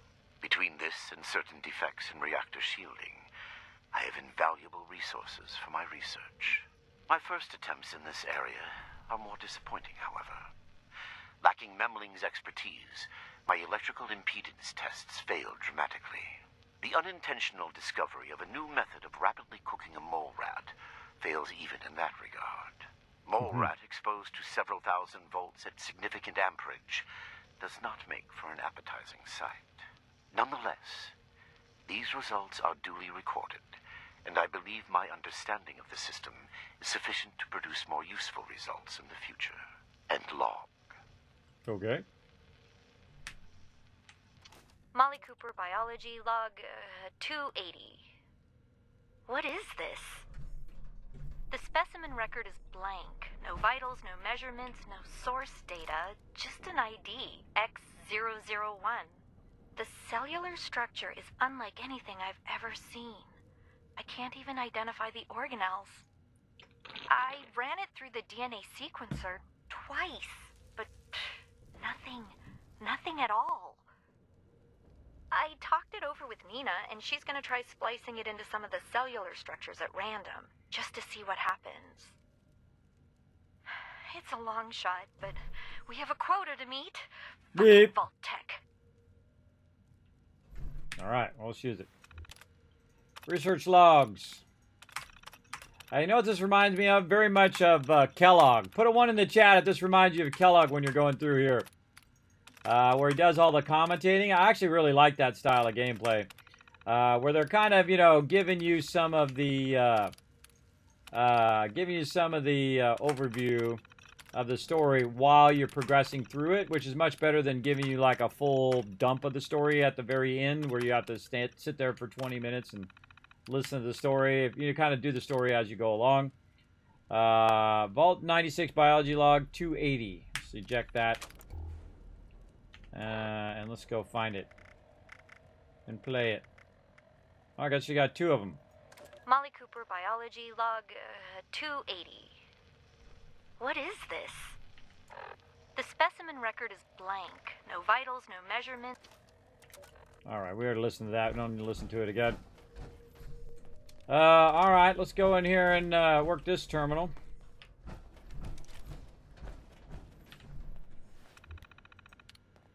Serum trials. Again, I've already read all this before on stream, everybody. When I first go through it, I will read everything in the entire game. It's a lot. It's a lot to do, but since we've already done it before, and we're just going to go ahead and skip reading every bit of that. Plus, I think you should go through and read it yourself because it's part of the lore of Fallout, and I think it's pretty awesome to just take your time and, you know, read through the stuff and so on. It's pretty fun. All right, what do we got? Research log number 5. Let's reject that one. And then let's find part 5. Nope. Number 5 here. Research log, Dr. Edgar Blackburn. Number 5. The creators of the forced evolutionary virus were idiots savant. They saw weapons, soldiers to win a war that would end almost as soon as it began. They had discovered a means by which we could seize the reins of human evolution, and all they could envision was more efficient death. My colleagues at West Tech were likewise fools. They made the virus a plaything in Huntersville, their ant farm, shaking it to watch them scurry. The FEV was never meant to create abominations. At its core is something wondrous and hopeful. I will free it from what they made of it. Humanity will have the future it should have had. And a better human will build that world. Free from fear and log.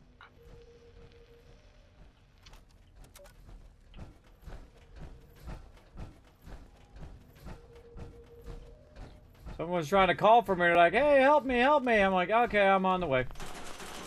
I'm almost there. Here I come. Almost there after I get all this loot.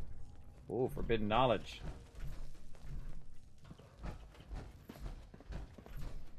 And then down in there, I think we already got all that. What about here on this upper level? We get all this stuff? Apparently not in here. Because there's loot left.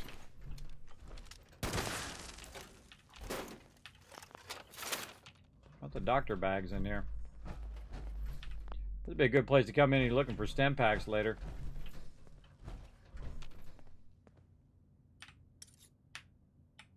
Research log, Dr. Edgar Blackburn. Number 112. My work's demand for human subjects has increased dramatically as I make ground toward my ultimate goal. To this end, I have contracted with a group of mercenaries calling themselves the Hellcat Company. Trustworthy, if such a term applies here. They display a useful moral flexibility. They do not question the nature of my work or my need for human subjects. And I do not illuminate them. Already they have begun acquiring new subjects at a far greater pace than I could, and a contingent remained to guard the vault itself. I must be careful. A mercenary is only as loyal as their pay, after all. My control of the vault security systems keeps them in check. For now. End log.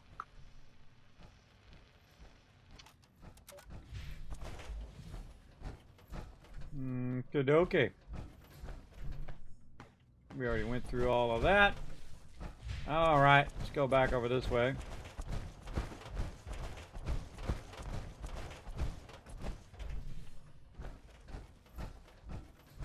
Alright, party people.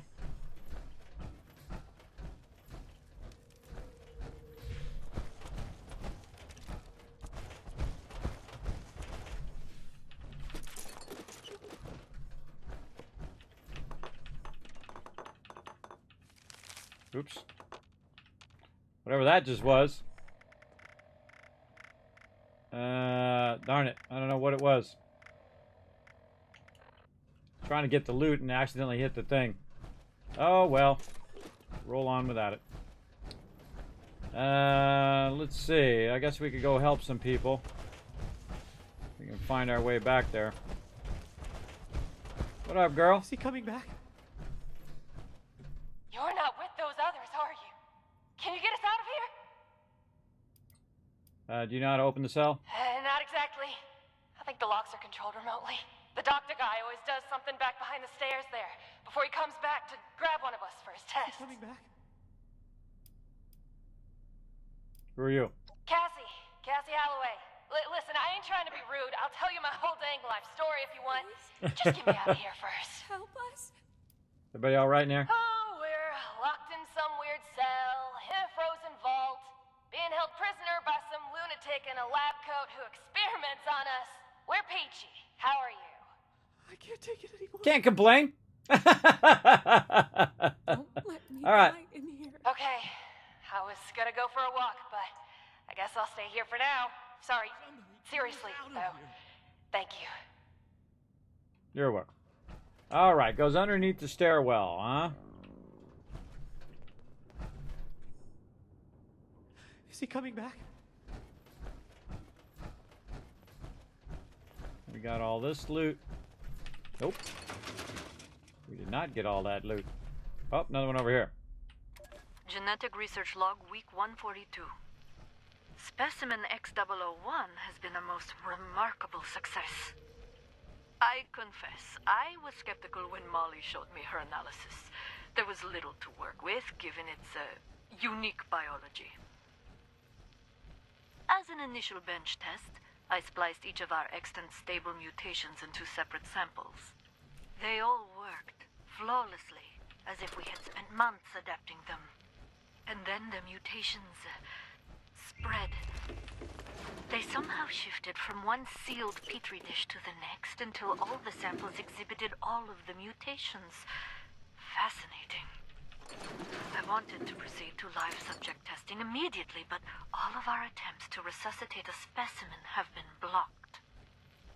Hans is looking into it. In the meantime, this transference capability merits further investigation. Okay, I thought we'd listen to the holotape first before we did anything else. Okay, back over here on the terminal. Test chamber access. Seal all tests for unlock number 1. Unlock number 2. Number 3. And number 3. Door breach detected and contact maintenance immediately. How about number 4?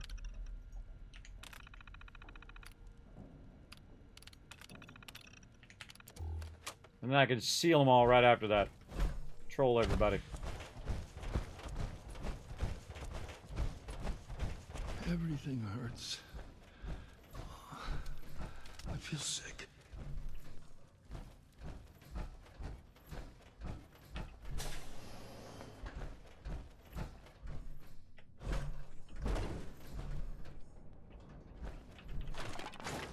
Yes, I'm gonna go loot first.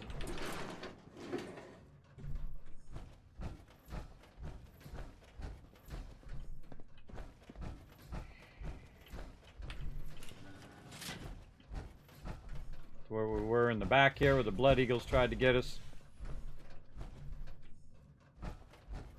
Got that one. Oh, forgot some bobby pins.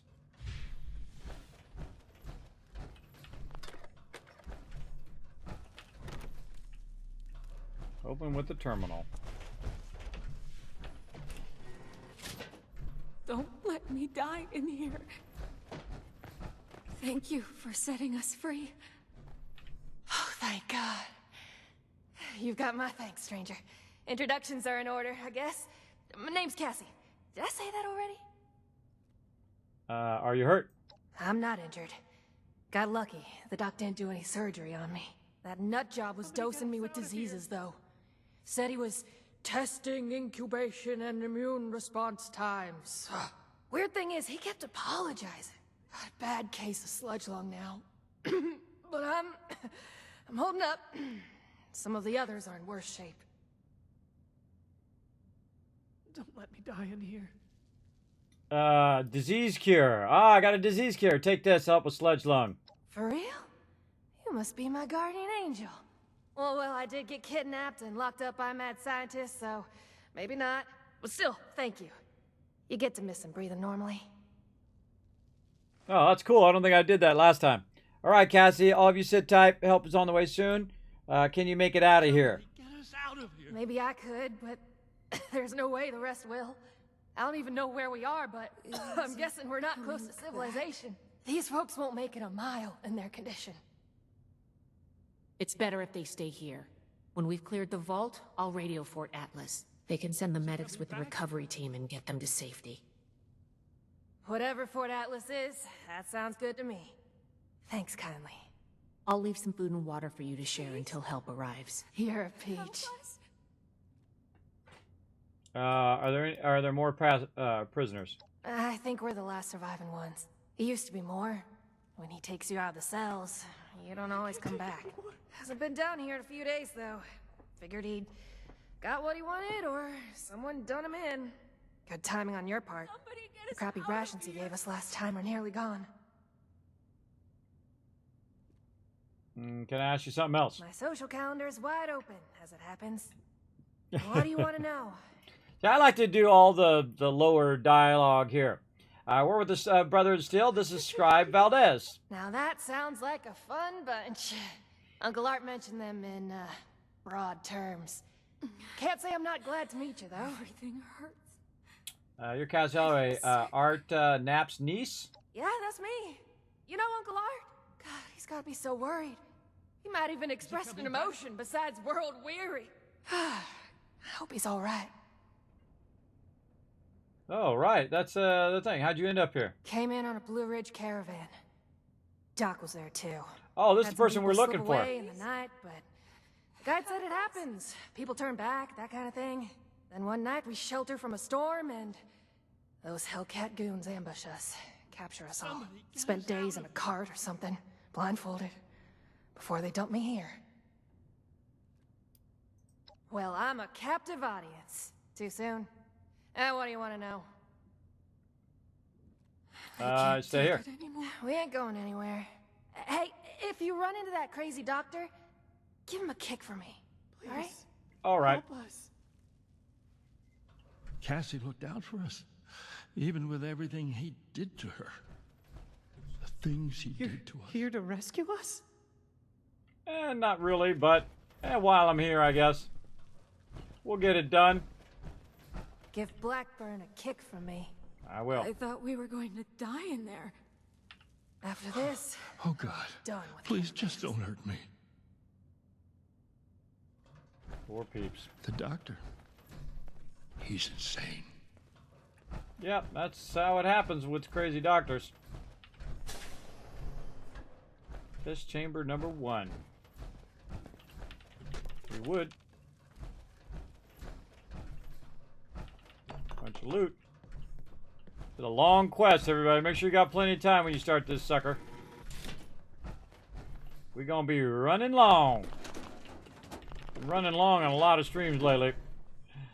But you know, do what I gotta do. Just keep that endurance up. Keep rocking it. gotta find a way out of here.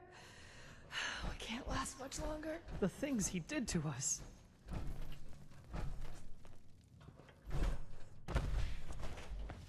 It's the one that we couldn't open with the terminal. Locked from the back. But you can get in from the front. Wow, razor. What can I help you with, Initiate? Just trying to get my razor grain. But Can there's we go some home now? There's some girl who keeps getting in my way every time I'm trying to loot. Not pointing any fingers, but Just try to hold it together. everyone. Don't give up hope. all right, we got that done. We got the looting going on.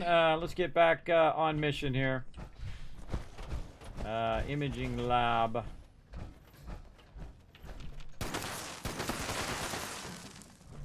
Can't pick it up. Can't pick it up. All right, we got to go this way. Let's go up.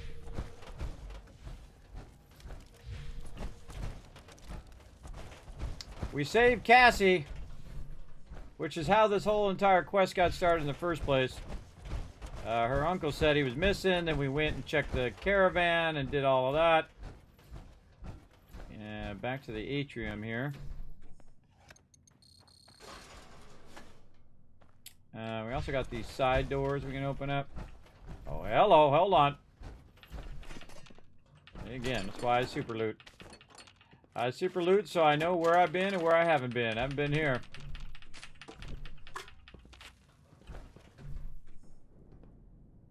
What can I help you with, Initiate? Why are you all up in my business, girl? All up in my business. I'm trying to loot here. That's what I do. And I do it well.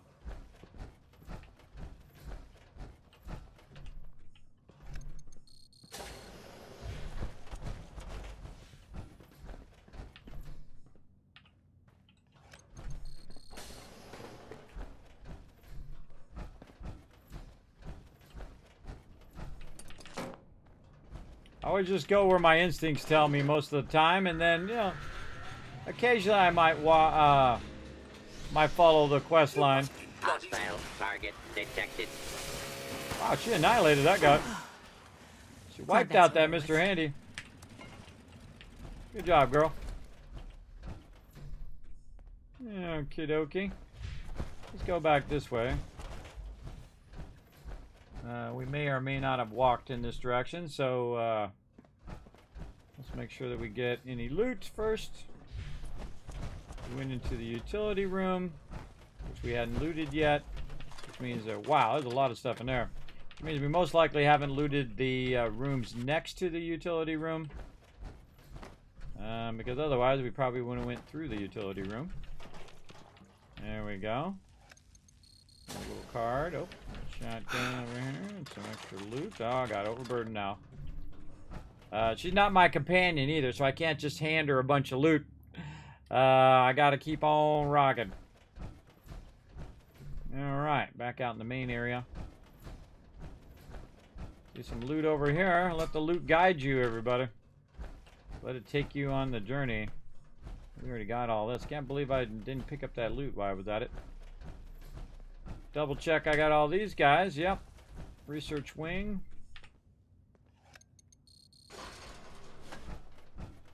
This little bypass here. And actually, this is all open when you do this as a daily op. And usually there's a table with a bunch of stuff right here. Both in here and then also when you're doing it. See, now I know exactly where I am in the vault. And that's because we've done this part right here as a daily op so many times. You just get right here and you defend this spot. In that spot right there. I think we picked that all clean there. But it's really cool when your brain does that, everybody. When it kicks in, you're like, oh, okay, that's where I am in the thing. And then the research lab down there. But I know how to get back now. I can just walk across this bypass to get back to the center. Which is pretty cool.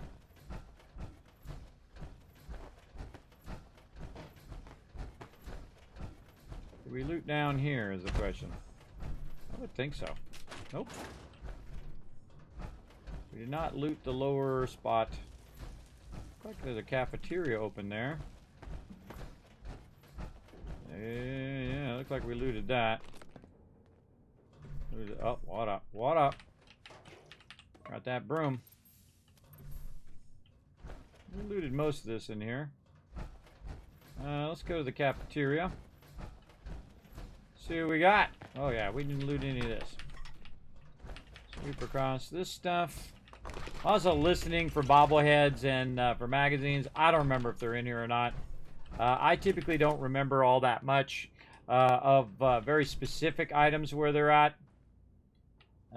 Because it's just a lot of stuff to remember. That's a lot of stuff to remember. Oh, there's a bobblehead on this spot and a bobblehead that thing and a magazine there. I just like running across them because it's like discovering it almost for the first time.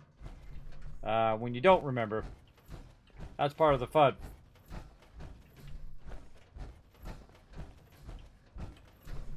Also fun to open up all the doors too.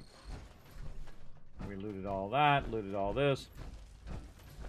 And let's see, do we go this way? Reactor monitoring. I don't think so because the door is closed.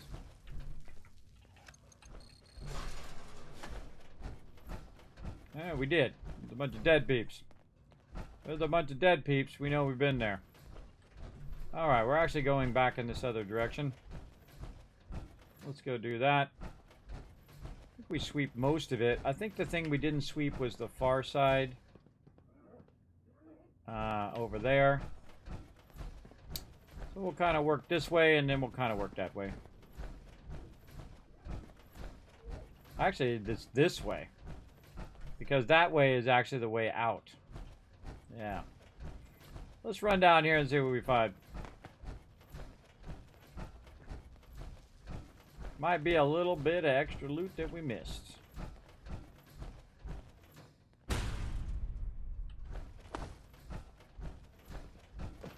There's another spot where you fight right here in the daily op. Battle a bunch of mobs. We got all of that. We went through here. We did all of that, but we didn't go this way. Let's go this way. Let's use some of our coffee to keep us from slowing down. Maybe I did. Wow, I am thorough. I think I already did all of this. Yeah, there's a dead mob there. Huh. Look at me go. Alright, we're done with all that. Oh, but I missed all this up here. See, and that's why I'm glad I came back and checked it out. Dude with power armor didn't make it. You didn't make it, brother. Didn't even see that guy. Okay, going this way. Let's open up some more doors.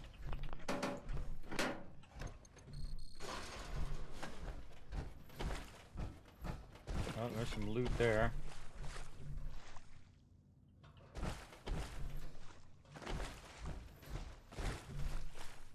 Not loot in here because there's a circuit board right there. Again, just looking for anything that's unique. Keys, bobbleheads, magazines, things like that. There might be none of them in here. And that's okay too. This is eventually be resources as well. Yeah, definitely swept through here. Going this way earlier, because I can see it's been looted down there. A bunch of dead mobs in here. Oh, there's a weapon there. Combat shotgun, not doing any good sitting around in here on the floor. Short-circuited that terminal. That just got me some XP just for opening that up. Got all this. Again, so we should be chugging in this direction.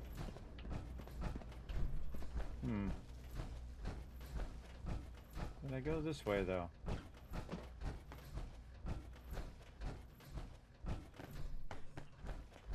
Nope.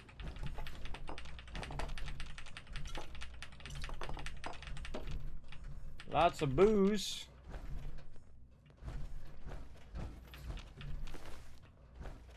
Ah, look at this. All right, jackpot.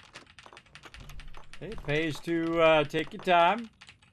Get yourself tons of loot there. Man, there's a ton of loot just sitting right there. I think I already went down here this lower side where all the reactors are.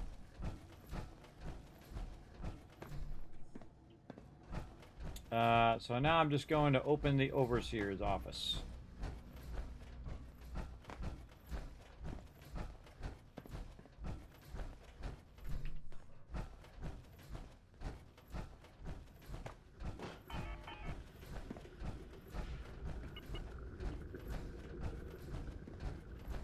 So freaky. Freaky.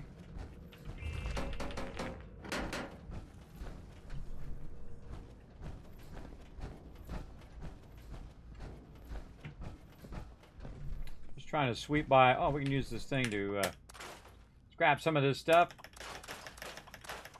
Don't have to be overburdened the whole time. Yeah, and this thing takes a long time. I forgot how long this quest takes. Takes a long time. But that's okay. We'll keep it rocking.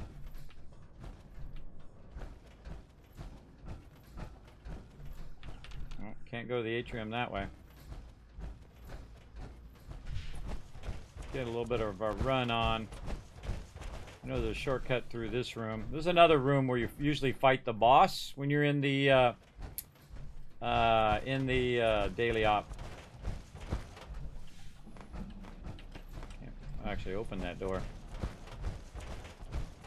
We'll get there. Oh, or maybe not. Dead end. I think we're going totally the wrong way, but still fun.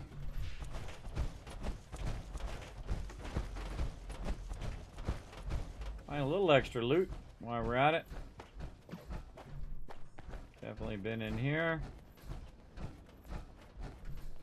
Check that one. Man, I want to come in here and check all these medical bags later.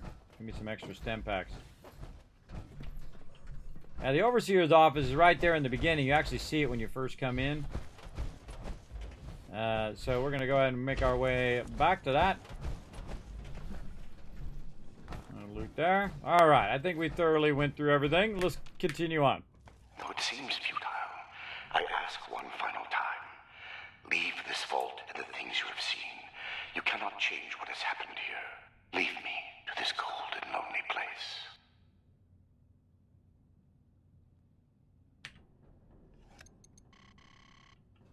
The card doesn't work?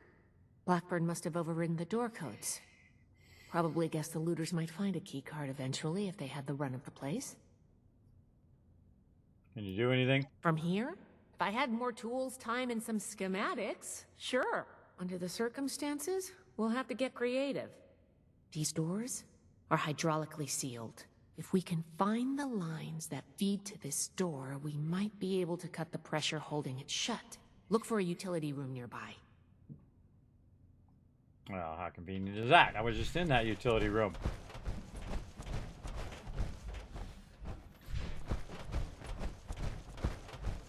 This should be it. Take a look. See if you could find the lines to the Overseer's office. Okay, now I love this, everybody, where you can use your different things. Bladed weapon, cut the hydraulic line to the door, smash the controls and hope. Intelligence, identify and close the correct valve. Strength, use raw force to put a crimp in the hydraulic line. Me, I'm going to use my intelligence.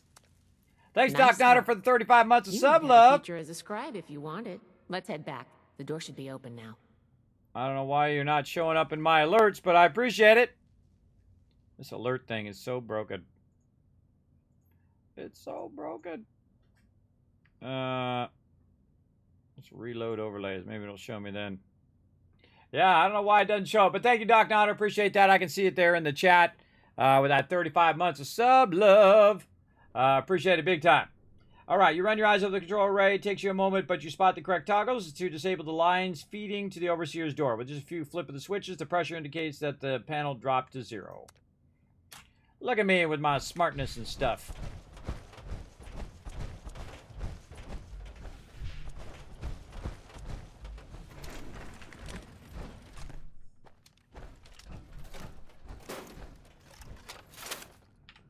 Load all weapons.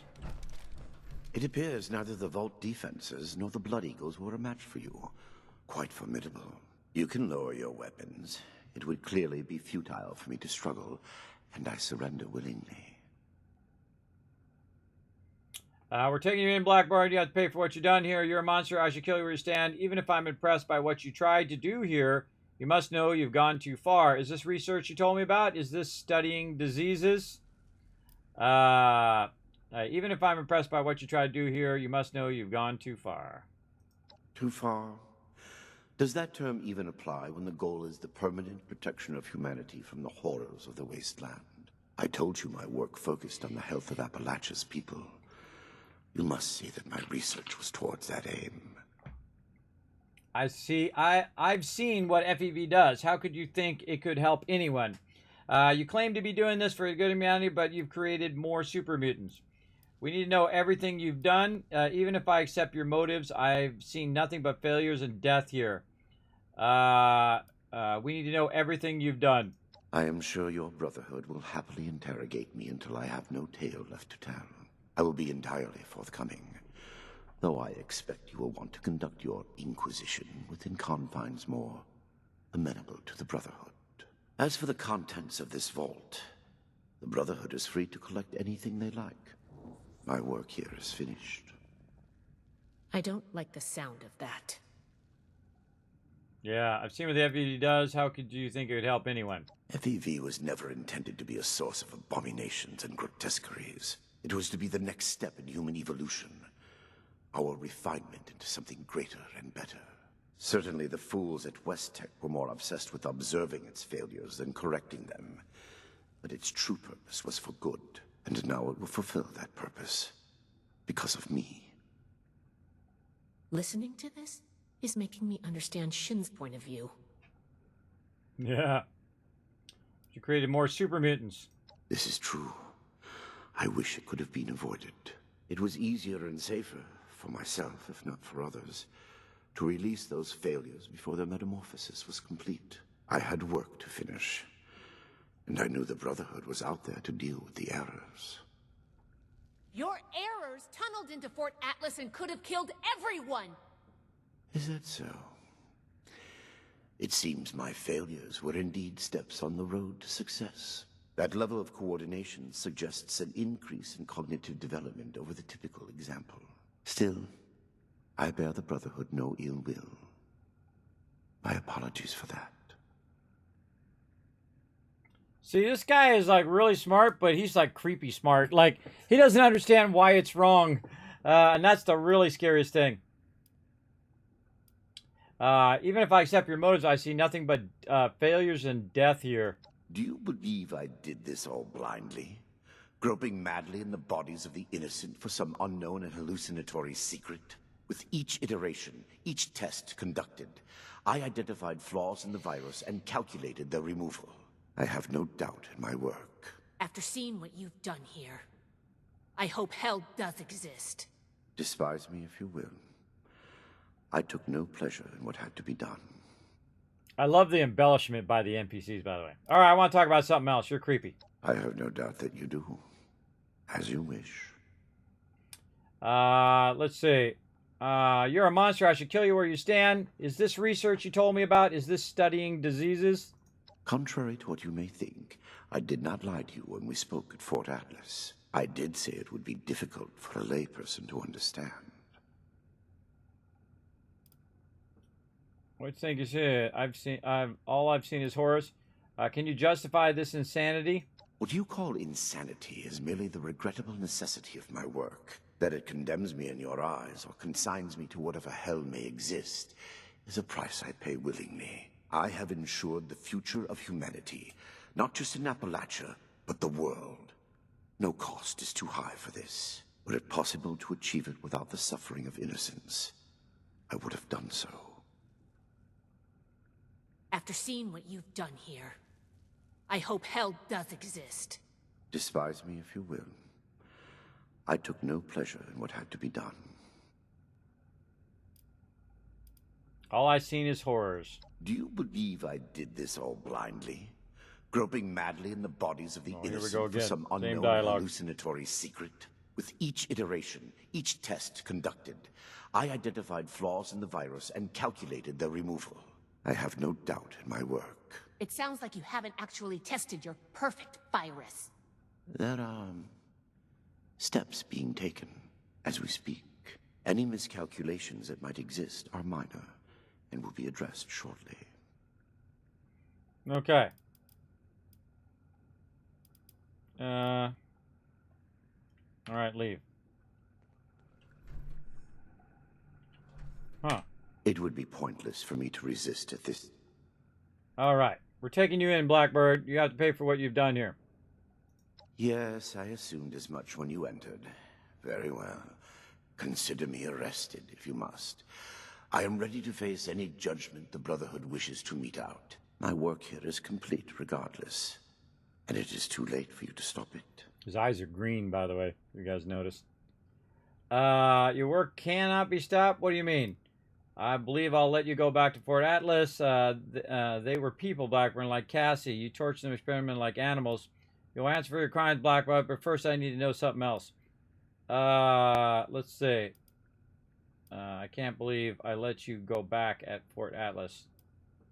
They were people. Do you think I take any pleasure or pride in that fact?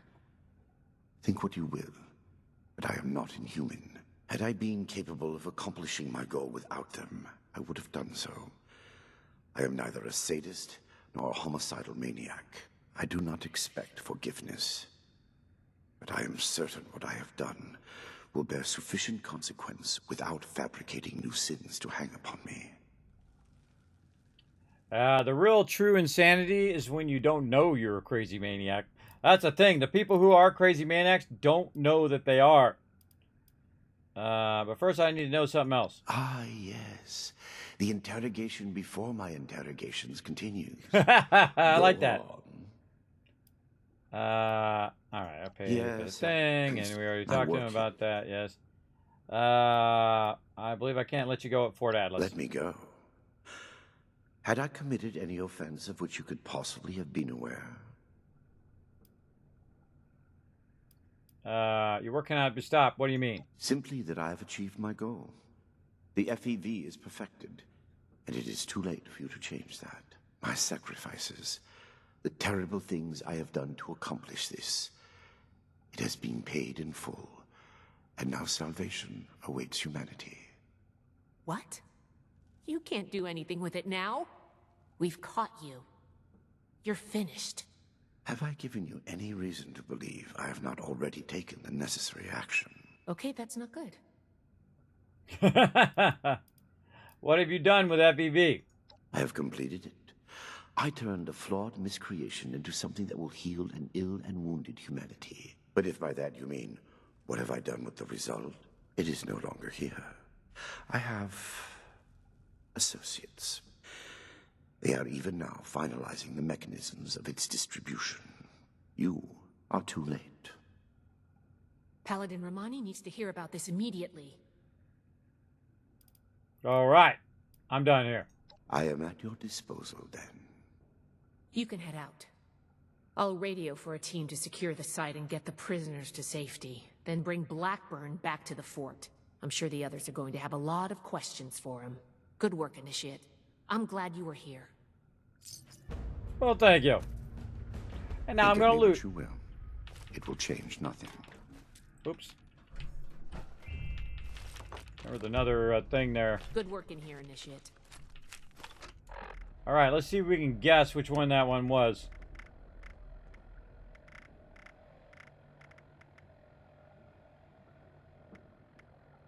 Don't know. Don't know. Darn it. Sometimes I'm just trying to click loot and it grabs it. It just grabs it when I'm trying to just get the loot. Just gonna wait till the end and I've then said play. enough at present. I'm sure your officers will have plenty to ask of me when I'm in custody. I don't care about you, bro. I'm taking all your stuff. Oh, there's one. Research log, Dr. Edgar Blackburn. Number 1.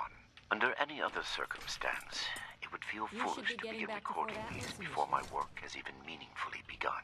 I developed this habit during my graduate studies, a tool helping me as much to retain my insights as to preserve my failures.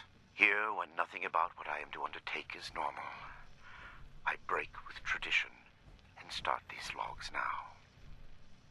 Posterity requires this moment to be kept. What I am about to do will almost assuredly make of me a villain in the eyes of many. My work is distasteful and must be conducted in secret. Here, for whatever person may one day hear this, I say for the record that what I will do, I do out of love. An unselfish love that knows no rest. Not for a person. No cliched deceased spouse or lost child motivates me. Humanity is my love. Though none would accuse me of excess sentiment. We are a species tormented by the ravages of the Great War, reduced to vermin eking out an existence in the rubble of the world that was. The mistakes of my past are writ on the face of every survivor, living in fear of the mutated horrors that stalk the wasteland. I can correct this. I must. We are not meant to live like this. There is a way forward to free us from the horrors I created. Yet I fear the failures that lie between me and the future I see. They will be many, and they will cause a great deal of pain before I am done. The sins of West Tech must be undone. The price will be extreme, but it must be paid. If my life is included in that price, I will pay it gladly. I record this log not to seek forgiveness. I neither deserve nor require it. I ask only that you, my hypothetical listener, know that the things to come are not the product of ill intent or a sadistic mania. One day, good will come of the evil I am set to do. I hope that you are there to see it, and understand, and log. Okay. Big storyline there. I don't know what number that other one was, but oh well. And there's another one over here.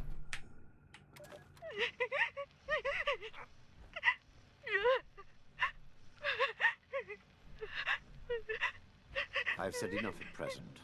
I'm sure you're... Get a hold of yourself. Bastard. In custody at your head. Nina's dead. Eric, dead. All because of your damn quotas. If you can't show a little compassion, shut the hell up. Hey, now. I regret what happened to Nina. I truly do. But we're wasting time. What? There, that should disable these sensors. Now listen carefully. They aren't my quotas. They never have been. They're set by the mainframe. Look, they are next week's numbers. God. There's no way. Why didn't you tell us? It's on a hair trigger. If it detects anything, any word of conspiracy or sedition, it will kill us. I had to be sure. The only way we survive the next week is to take it out. You want us to fight our way out? We don't have to. For the past 2 years, I've been working on a virus, Seraph. Upload it into the mainframe and it can take over. Shut down the system, the experiments, everything. It can let us out. The EMS. Won't be a problem. I designed that system. My students wrote the damn protocols. I can beat it. We can't go on like this. I'm in. For Nina. Jeanette? Hans? All right. What the hell? Sure. Here's what I need from you. We move on Saturday, just before the quota check. Be ready. Sensor discrepancy detected in the Overseer's office. Applying cancellation algorithm. Done. Have a good week, everyone. Dismissed. All right. Little extra story there. Where'd that other one go? Over here. Research log, Dr. Edgar Blackburn. Number 148. I can feel the end approaching. The equations fall into place, and I can see the shape of it. The perfected FEV. Even in my restless dreams, that vision of the goal is the only succor now. What I have done to reach it can never be washed away. I have been right, but that is small comfort.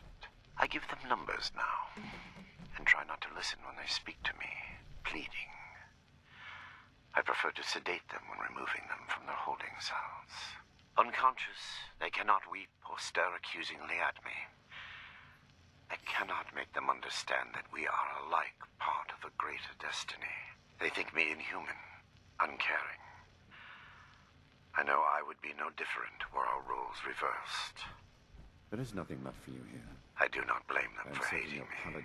I lie in my cot at night and see their faces. Once I am under guard. I remember them all, and wait for sleep to carry me to the visions of when I can finally stop. Final candidate number 3 is ready for verification. I am within 2, perhaps 3 iterations of success. Will I be able to sleep untroubled when this is over? Or will punishment for what I have done be a mercy, freeing me from its memory and log? That's good storytelling, everybody. God, that's good. I love this whole entire thing, everybody. A great voiceover, by the way, done by the doc there. So good.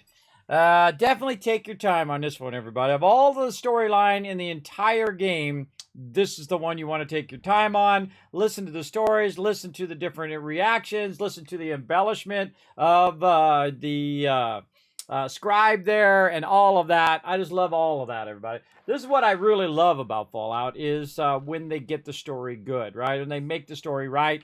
And I like all of that. I like the conflicts between the different people and all of that. But we got that done, and man, did we run way over. I forgot how long that sucker was. That sucker's really long. Really long. I don't like it when it overlaps, right? Where the other guy's talking and I'm trying to listen to the holotape at the same time. It should be, the holotape should always be number 1. Number 2 is when you're directly talking to someone, not just standing ambient nearby. But that's it, everybody. Let's go. We got to rest up because we got to come back just in a few hours and do some more Satisfactory. Let's go.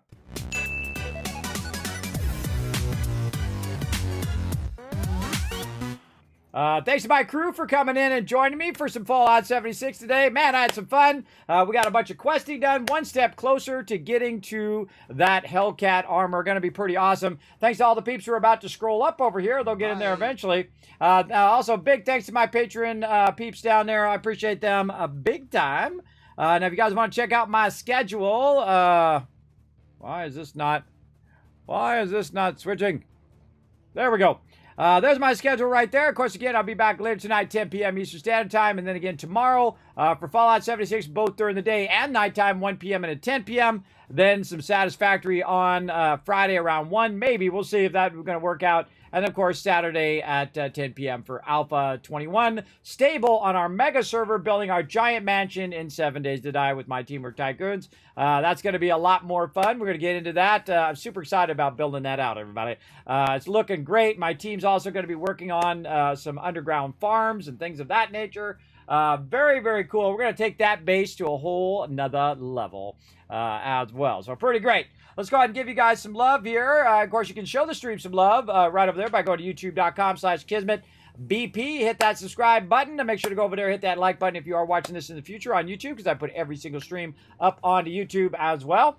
Twitter.com/KismetBP, hit that follow, check out the Discord, check out the website, and most especially check out the Patreon.com. If you laugh, if you cry, to bring a little joy and positivity into your day, then please take a moment to help support the stream over on Patreon. That is the best place to support the stream, because the bulk of your support over there goes right back in the Kismet Love Train in the form of giveaways and other fun things that I do here on stream. So make sure to show some love right over there, big time. And you also get your name at the end of stream. You get early access to a bunch of stuff that I do post, and also part of things that when I'm trying to decide things, like some stuff that's about to come up next month, definitely can help out with all of that as well. So I do appreciate everybody does go over there. So that's it for me, everybody. We're going to roll on out of here. And again, I will see you in about, let's see, what is it? 4.5 hours. Oh, not very much. I better get some eat. I got to work on them towels and then rest up, and I'll be right back. All right. Thanks, everybody. We'll see you later tonight, 10 p.m. Eastern Standard Time. Bye, everybody.